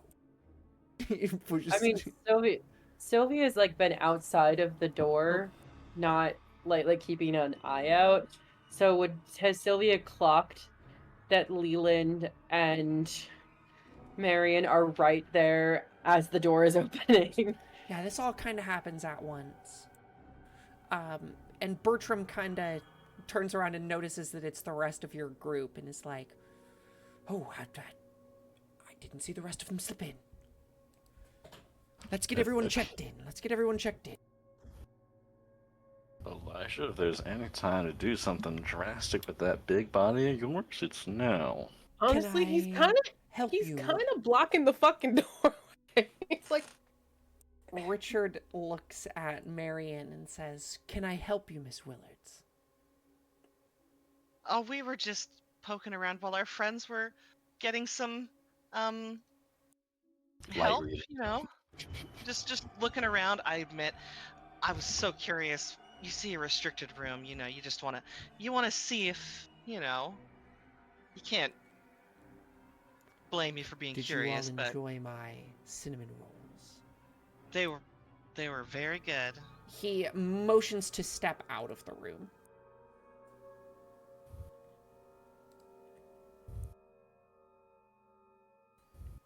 So Sylvia's gonna come up and join Leland and Marion. Oh goodness, this is where you two got off to. I was with Bertram down there. We were talking about possibly getting a room for some quiet reading. Oh, it's Mr. Green.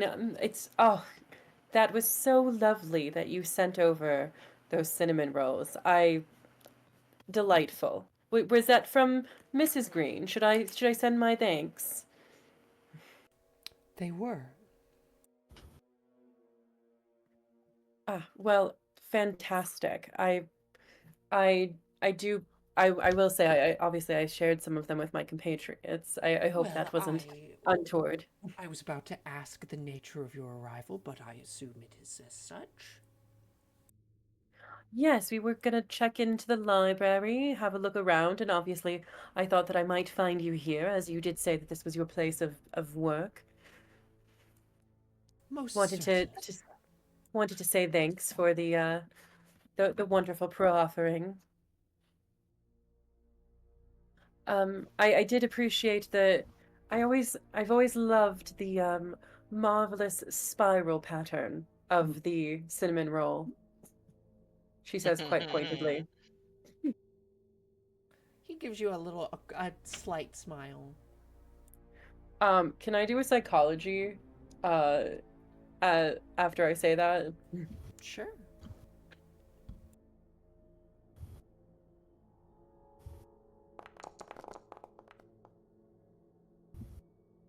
He gives you a very knowing look. Like, he's amused that you caught on.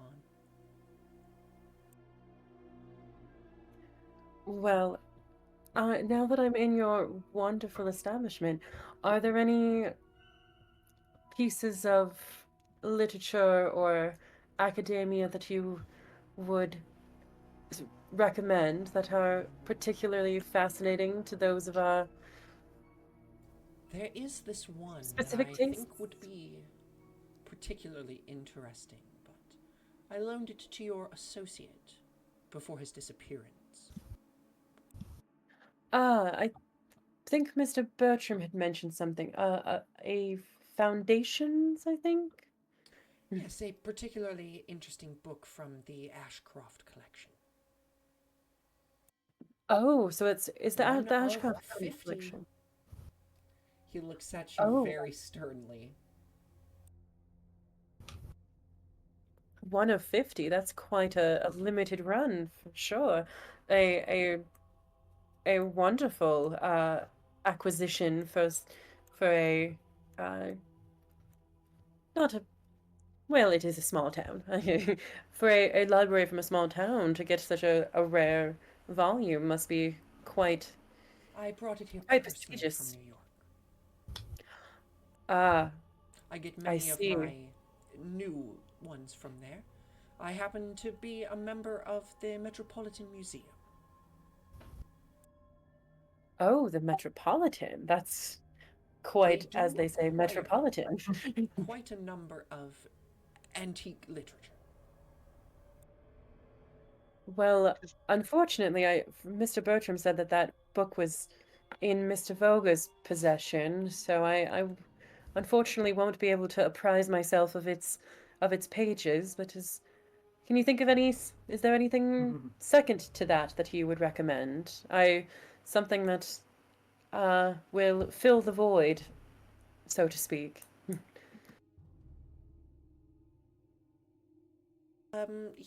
He rattles off a couple of books that don't seem particularly interesting and points you over to a library shelf. We do have some things on, if you're interested in pre-colonial settlements in the area. I'm quite interested in the area in its fullness. I will definitely look at that. Is there anything I I've heard that this might have this area might have some kind of uh ancient history with the as you say pre-colonial types. Is there any books on their strange practices and whatnot? As I said, not many are available to the public, and the one that we had was in the possession of your friend Dr. Verger. I see. Should you So come any into its possession, we would love to discuss the contents of the book with you. He says in a very stern tone of voice.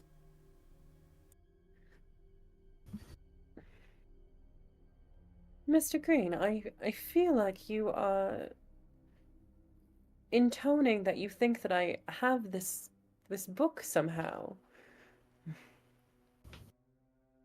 Why ever would you think that? The pleasant smile returns to his face.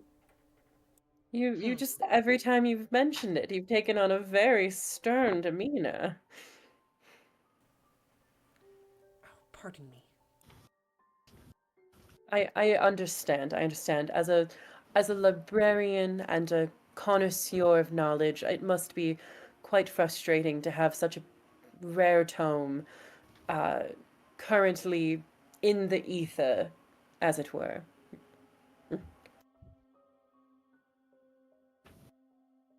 Would you sound quite familiar with the book. Would you be able to give me a slight uh, Enough. Clifton Notes version of the of Give me a the tome? charm No, roll. I'm done. What was that? Charm or persuade? Okay, I will do charm because I am much better at that and I have no persuade.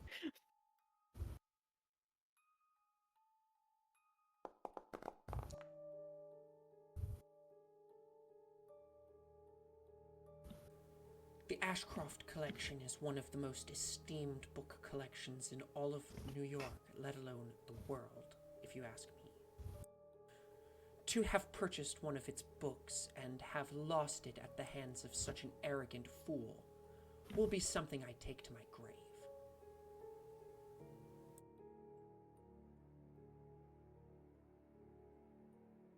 I am so sorry to hear of such a loss. I can't even imagine. I'm sorry to I say that not even I have fully read the contents. Before it was, Oh. well, rather unscrupulously apprehended by Dr. Verger. Oh, unscripted. Did he? Did he become acquainted with this book by some malfeasance?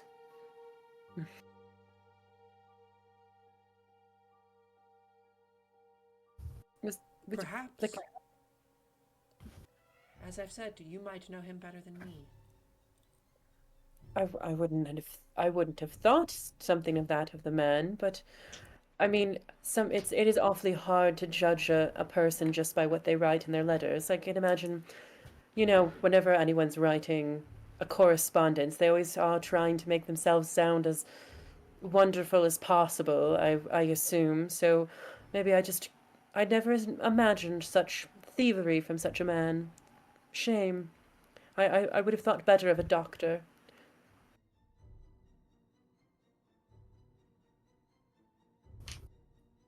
We Um, too, as we welcomed him into our society. Well, I do hope that his uh, association with me won't look poorly upon me if I attempt to uh, meander my way into these hallowed halls.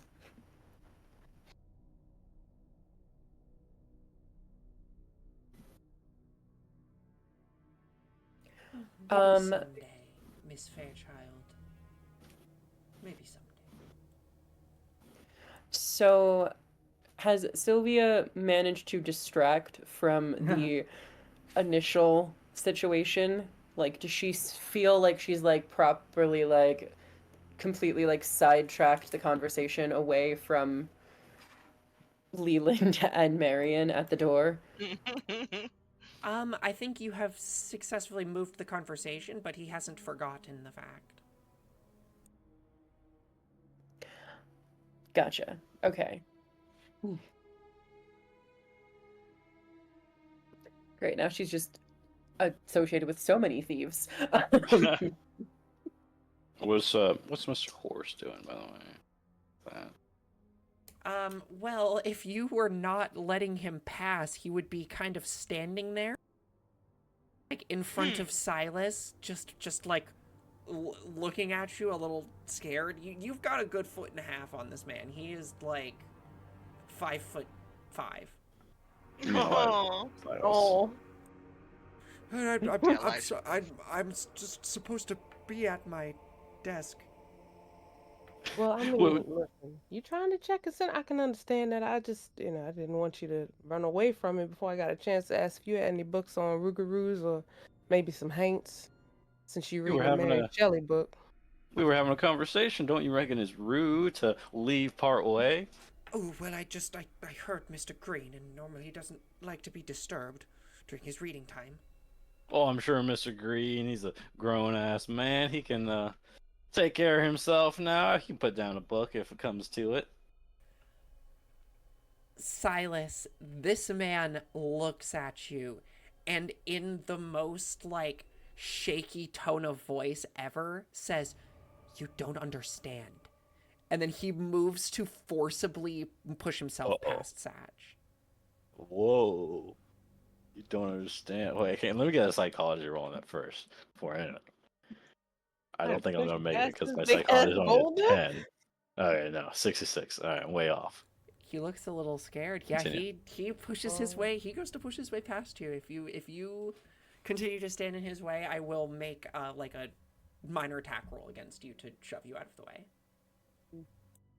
Well, Ooh, man, he if he is looks really scared- scared of Mr. Green. right, if he's that scared, if he is that scared to try and then Elijah's just gonna take.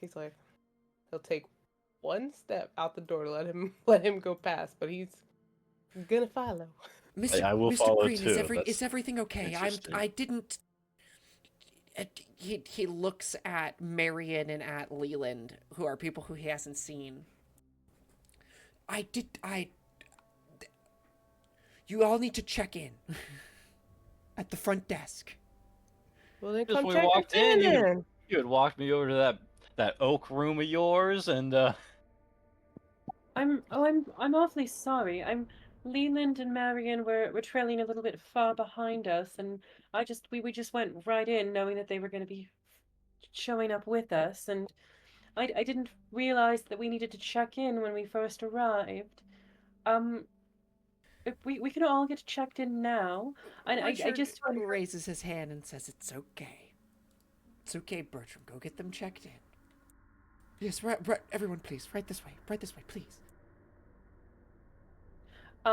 right as everybody's walking before uh before Sylvia fully walks away with everybody, she's just gonna like take a little turn back to Mr. Green for a moment, draw a little spiral in the air, and then wink, and then continue after Mr. Bertram. Because she likes to play with fire, Smiles obviously. very pleasantly.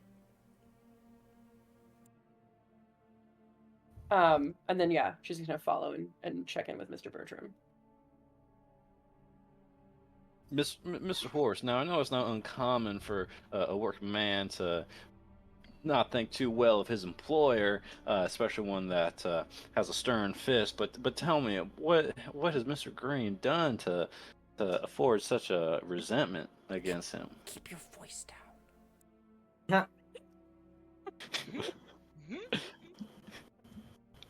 All right, I I'll don't know what whisper you're again. talking about. Tell me more, Mr. Horse. If something's ill-begotten happening to you, you might want to share with me and my fellows here, my fellow compatriots. I'm not saying I'm going to do anything too grand, but I wouldn't want to see a fellow, literature man like yourself and get hurt under strange circumstances. Oh, nothing of the sort. It's. Let me just take down your names. He starts to check you all in. You can all rent up to 3 books at a time. Do try to return them. Of course.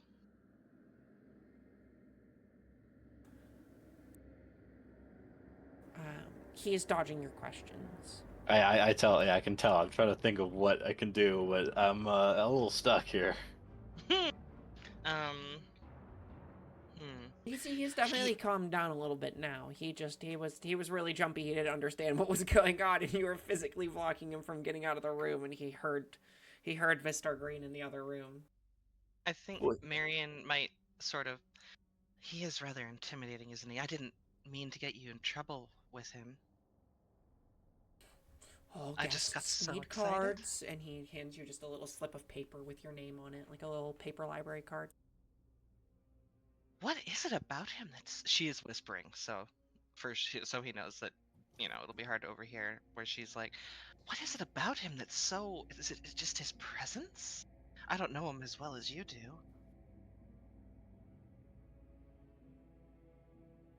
He looks up at you all. Why don't you make me a charm roll?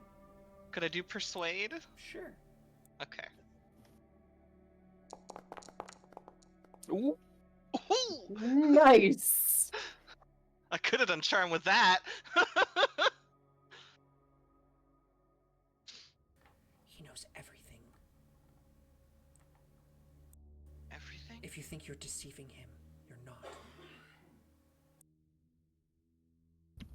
Does he And know he what kind of happened just to the like doctor? looks back around. Yeah. Does he know what happened to the doctor? Do you know what happened to the doctor?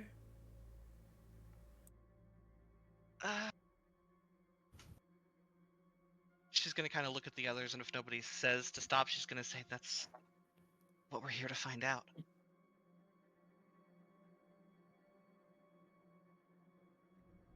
Sylvia just like tries to hide a little bit of a grimace. Like that was more information than she thought that Yeah. Marion was gonna give. I mean, if you would have interrupted her, if you wanted to jump in, you absolutely can. I think if he looks at you guys, and with your really good persuade check, he says, "I can't talk about it here." Where do you want to meet? When and where?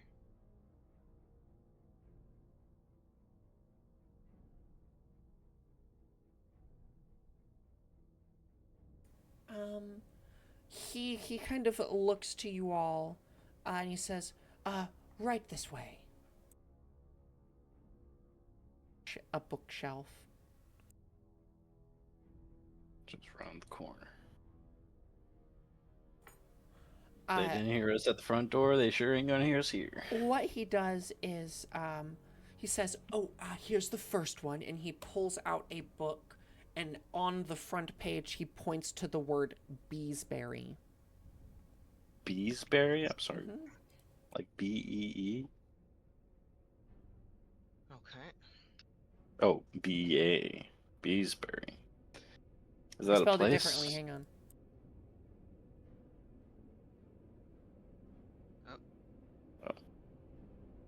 Beesbury. And then I he ain't points never to heard the of it. title on another book that just says church.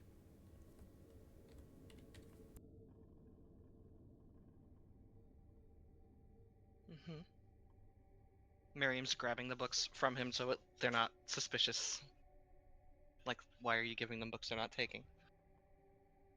And then Beesbury. he finally he Hiding the opens covers. to a specific page, and he says, "There you go, page 11." Hmm. so, I think he's saying that we should meet at the Beesbury Church at 11. Yeah. Um. Hmm. That's what he's telling That's you. smart. Wow. That Page went over 11. my head. She would say page 11 or page 23. Just to confirm. AM or PM, basically. Oh, 23 will do. Okay. Oh, Well, I lovely. guess that's a date. No, that's 23 as Would in you like to check 11. out any Yeah, no, but like other... date as in like, we're going out, right? Yeah. Oh, Like- that date. Yeah, like, Yeah. oh, it's a date, you know?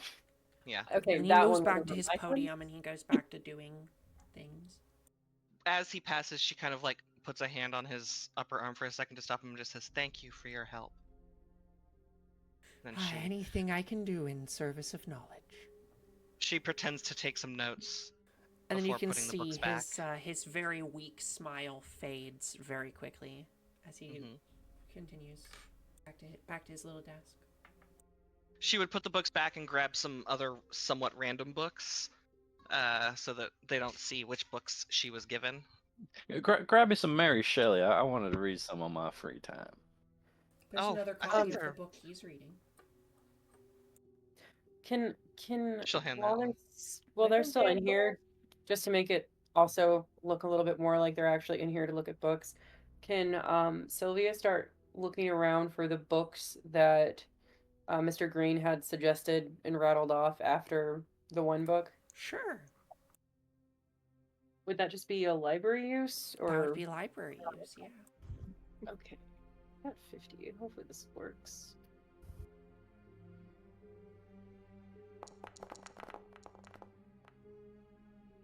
Hell yeah, you find what he was looking for, or what he was talking about, in that they have a couple of books on just like native tribes that were in the area at the time. None of it like written with with more than like first-hand accounts, though. Like this would be like this is not written by like a native scholar. This is written by like some white guy. So the information might not be great, but Gotcha. So there wasn't. So she doesn't really find anything particularly useful in the other books that he. no, it's Yeah. as if he showed you to like a bunch of kids' books, basically. Okay, that's a little insulting. Oh.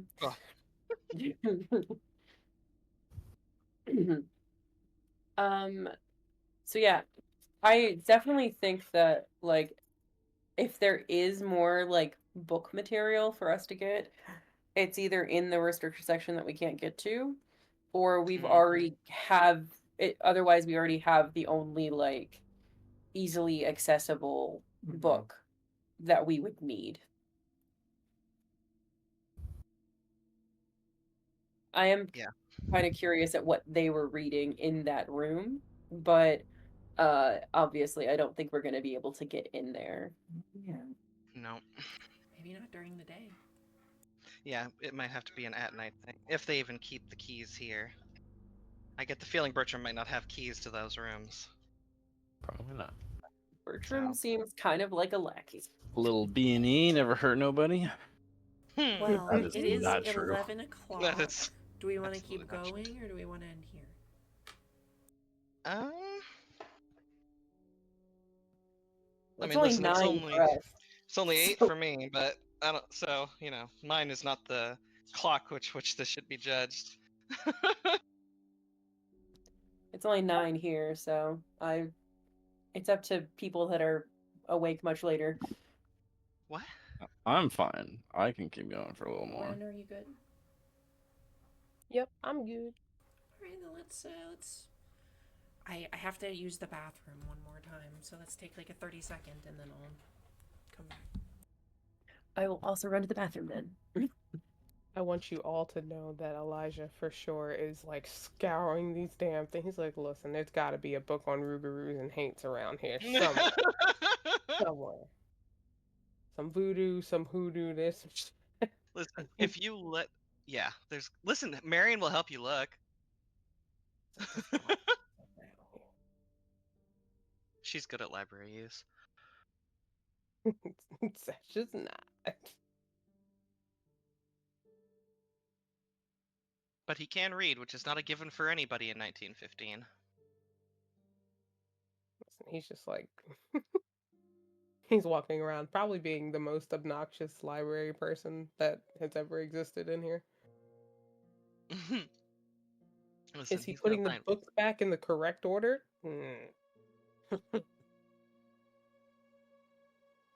No Dewey Decimal System for him.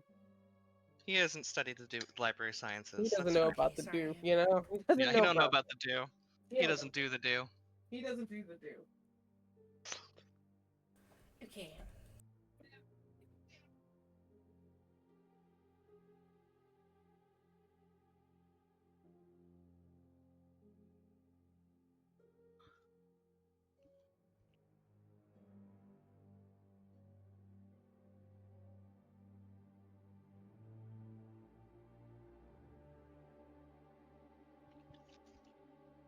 Wait for Bookish to get back.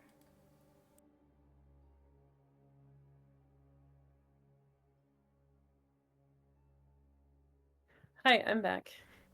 Okay. Then we will exit the Well, I guess you check out your books. And we can exit the Athenaeum Society.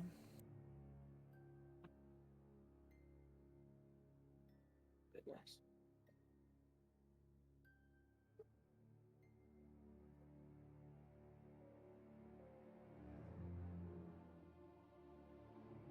Back out into the street. It's a nice, sunny, bright morning. It's around 9 a.m.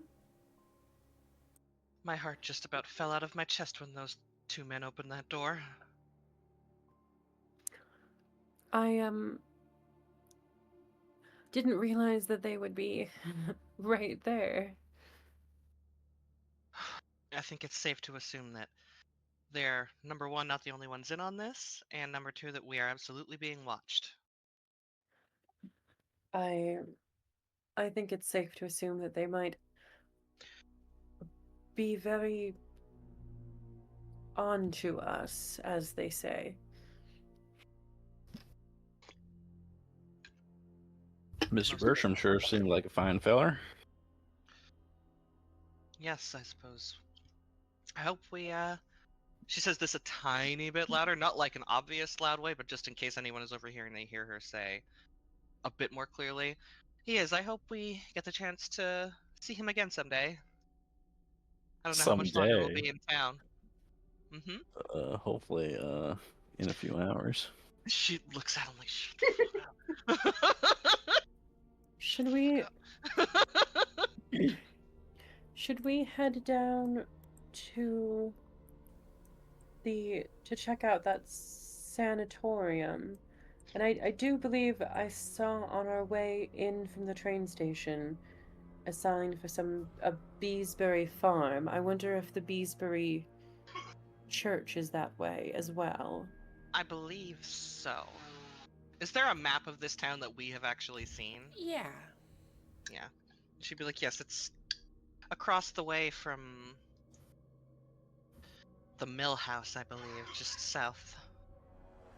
Across from the old Thromby estate. Is the Thromby estate still in use? They still live here, right? Oh yeah, Dr. Thromby's alive. That's his Should personal we manor. should we see about visiting the Thrombys and then possibly taking maybe a tour of Thromby Village? I reckon that sounds fine. Mm-hmm.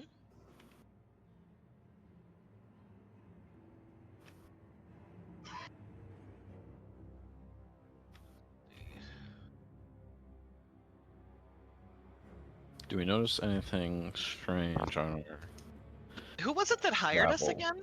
I am having such a brain fart. I can't The remember. Arkham Cell Society. That's Yeah. right. That's right. Have we seen them in this area at all? They're in No. Massachusetts. They're in so no. Massachusetts. Massachusetts. So there's they don't even have a representative out here. It is. It was Burger. Dr. Verger. Sorry, I keep cutting you off. Oh. I'm sorry. I know all Okay. the So answers. Just walk up to there's a small grading house, basically. There's this huge fence that goes taller than you guys. To keep people from going in and out with a gate with a large lock on it. And there's like a little welcome house thing at the beginning. All right, I guess we'll check the house. Sure, you head on inside, and sitting behind the desk is a woman in her late 50s who looks up from some paperwork. Oh, are we checking in? Do we have an appointment? No. We will. Go ahead. Oh no, you can talk. if you want I to. have a horrible fast talk, so. Well, we were just kind of looking to possibly see about meeting with Mr. Thromby. With the doctor, do you have an appointment? We do not, unfortunately, no. Oh, I do think we are scheduling in January. January. Oh, goodness. I could have sworn we had an appointment, didn't we? Mr. Leland, didn't you take care of that for us? Unless Completely you're throwing him under the bus desperately here. ill. Yeah. Unless you're desperately ill, you should perhaps try Dr. Brannon or Dr. Branson, the general apothecary in town. He should be able to help you with any non-viral. Oh, so is everything in the Thromby village then? That's all virally contagious. Is that my understanding? Yes, it's we do have them isolated over here on the island. We have currently 89 guests. Goodness. Oh, well, and here I was about to ask if we could have a tour, and I think that might be quite dangerous. Are you doctors? She looks to you all. Well, I'm an associate of, I was an associate of Dr. Vogers. We were pen pals, as it were. And I was. She says. They don't like Dr. And- Burger. And I was quite intrigued because I had heard that there was a bit of a back and forth of Mr. Thromby's ideals about what about treatment course versus Dr. Voger's, and I really wanted to kind of um, get a sense of what I should be thinking myself. You know, just kind of rather than just taking one man's word for it. You know, men tend to sometimes over glorify themselves and in their little papers. I could leave a message for the doctor if I can take down your names and have him. He's very busy. Oh, I can understand. I mean, he's doing wonderful work with having to deal with all of this tuberculosis. Um, well, my name is Sylvia Fairchild of the London Fairchilds. She jots it Um, down. and these are my associates, Marion. She's a quite accomplished researcher herself. Mhm. And Mr. Leland Attenborough. He's he's actually a documentarian. He's quite interested in kind of documenting the behind the scenes real life of what doctors are doing in their communities. It's quite an interesting what's the word, expose. And you're here on And behalf then of the society at Arkham, right? Like Dr. Verger.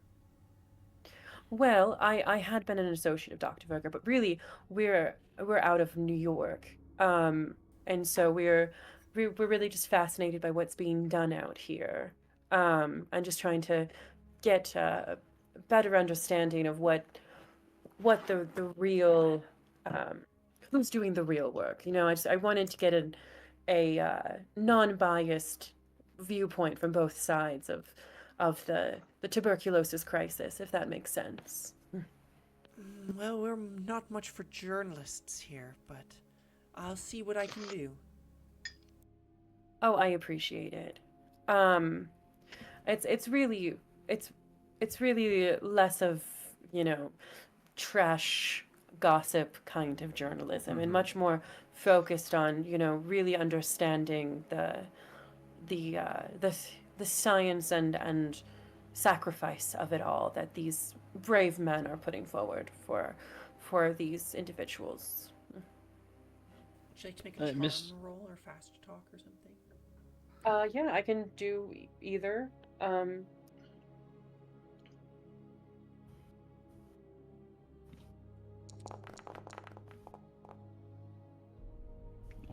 Yes, I'll make sure he gets the note.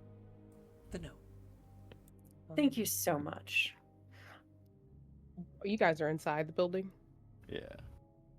Okay, can I say Satch is kind of standing more outside but listening as well as he can? And part of him wants to pull out his handkerchief and put it to his mouth and just start violently coughing.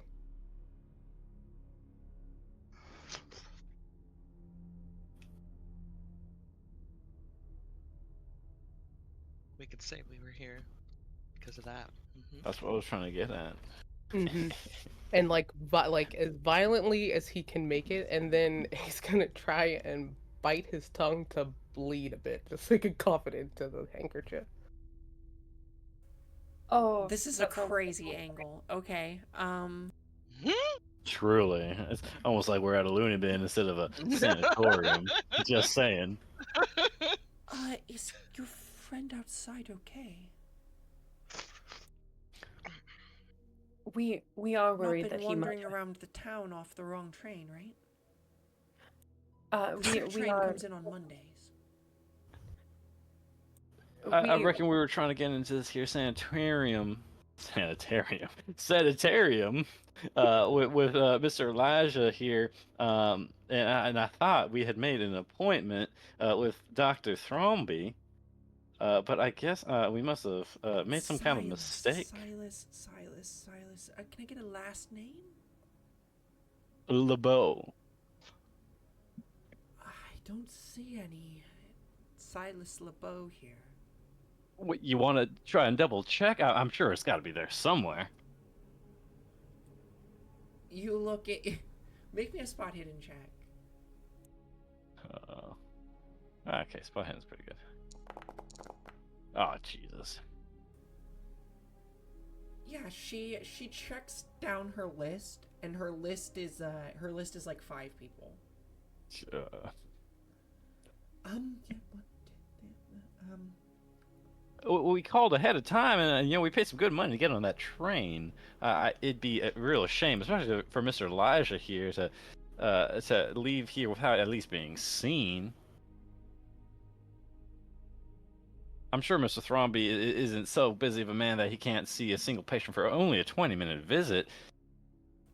Well, in fact, he is, but we could begin the paperwork to have you admitted if you really think you're, something like that. I mean, you should all be very cautious of your friend. And why is that? I don't know much about this disease.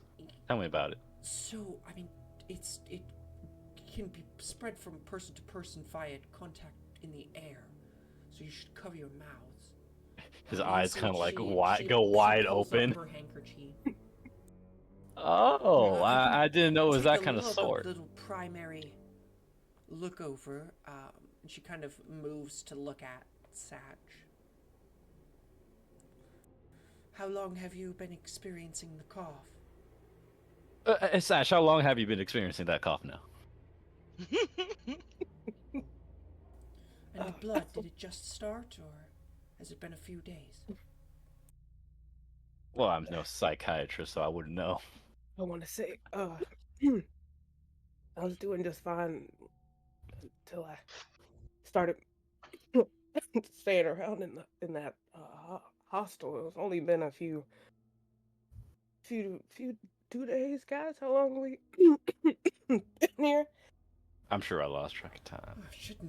Oh, I sure hope there's not an outbreak at the hostel. Maybe people should be. The sick train is on Mondays. You shouldn't have come in on the Friday train. Well, he wasn't really, it's a more recent development than that.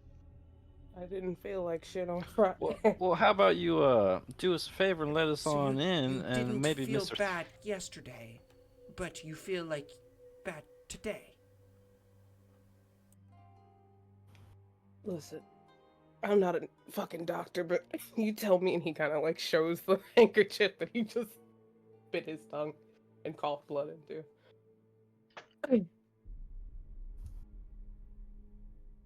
How about you put our minds at ease and let us into? Oh no, what's she doing? She gives That you a is so medical horrible. check over. That was with advantage, basically. Oof, she failed. That's crazy. Well, you don't know what the roll is. Well, she rolled a What? 46 and a 44. So she actually passed. Oh, okay, yeah, because we see 90, so I thought it mean yeah. Okay. The blood is normally late stage with tuberculosis as it goes. Must be a new strain. He's very healthy. Perhaps it caused some delays. Look at his, he's not lost any weight yet. Perhaps it's behaving differently in him. If it is what it is. Hopefully it's not. Well, she looks you over again. We could have you admitted, and in fact, if you think you're sick, should have you admitted, but the stay is often several weeks' time.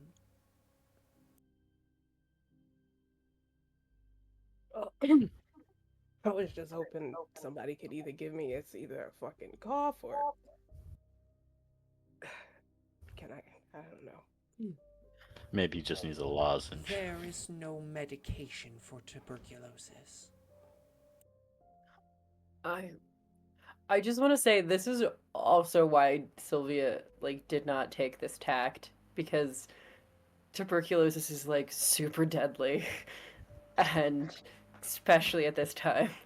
So this seems like a very dangerous course of action that would then potentially just force them into tight quarters with people that are fierily ill.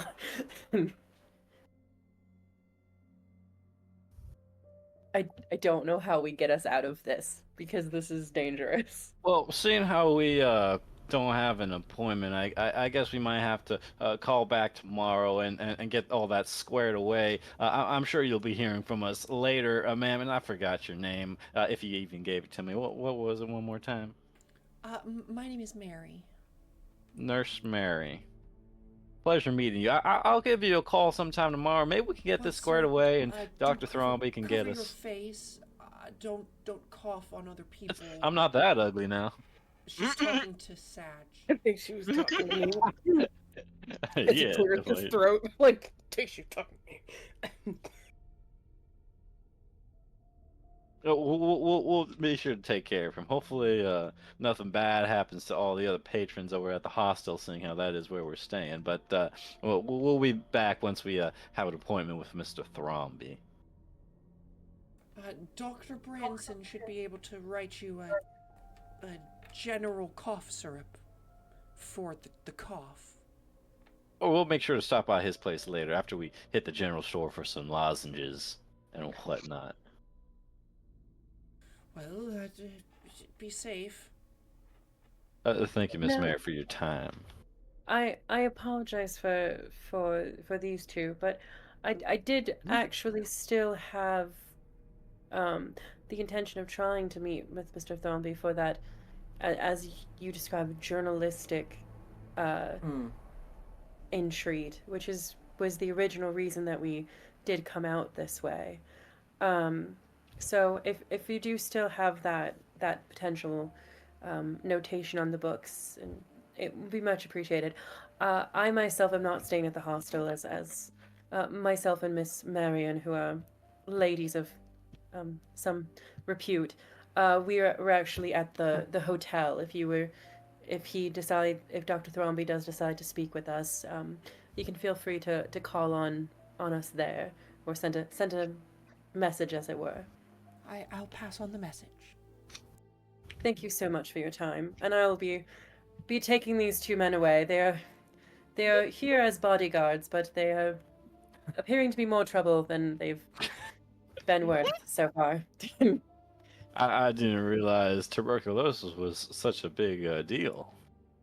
I'm not much of a medicine man myself. Satch walking As you away can from as you me. can as you can see, Ms. Mary, they are more strong and impressive than they are bright. Now I will pretend as if I did not hear that, miss. Let's go get you some of them lozenges. I was trying to help you get to that guard Listen, quicker. it was an idea I had too, but yeah. As she'll be rubbing Satch's back as they're walking away. Yeah, it's definitely a dangerous way to. I didn't know it was that bad. I was not expecting that play. Really? I think that would be the first play to think. It's like we're gonna three pretend of to us- go. Tuberculosis is basically a death sentence. News Yeah, to and me. or at least someone's getting committed for weeks or months until they die. So I'm afraid, Mr. Satch, we don't have that kind of time, so we'll have to rethink our plan of attack. He's like, listen, on me. I was just trying to help them get as close to that doctor as possible, but no. I was right there with you, brother, and I almost got you admitted myself until I realized the dangers that they would put you in. You know, I think I'm gonna stay the shooting and being the bodyguard, as she said. So, but I'm not that stupid. I'm stupid, but I'm not that stupid. You guys just both tried to put yourselves into a sanitarium full of individuals that are deathly virally contagious with It was for a good tuberculosis. cause. which might act as the catalyst For this whole something to thing grow we're inside of you. investigating. Yeah. Well, anyway, I think maybe that's where we'll end our session for the night. We'll be spending at least one more day in the town because we have an 11 p.m. meeting. Yeah. So do you guys want, is everyone available for the 2nd? Yeah, I think so. Well, I am. June yeah. 2nd. Mhm. Okay. I believe so that's another Monday. That's the following Monday after. Yeah, I'm Mondays are pretty wide open for Andy and I. Then we can plan to at least extend our session to the 2nd. So we'll have 2 more sessions at this point. Mhm. Nice. Awesome. This has been very fun, Yeah. guys. Yep. I've been having a lot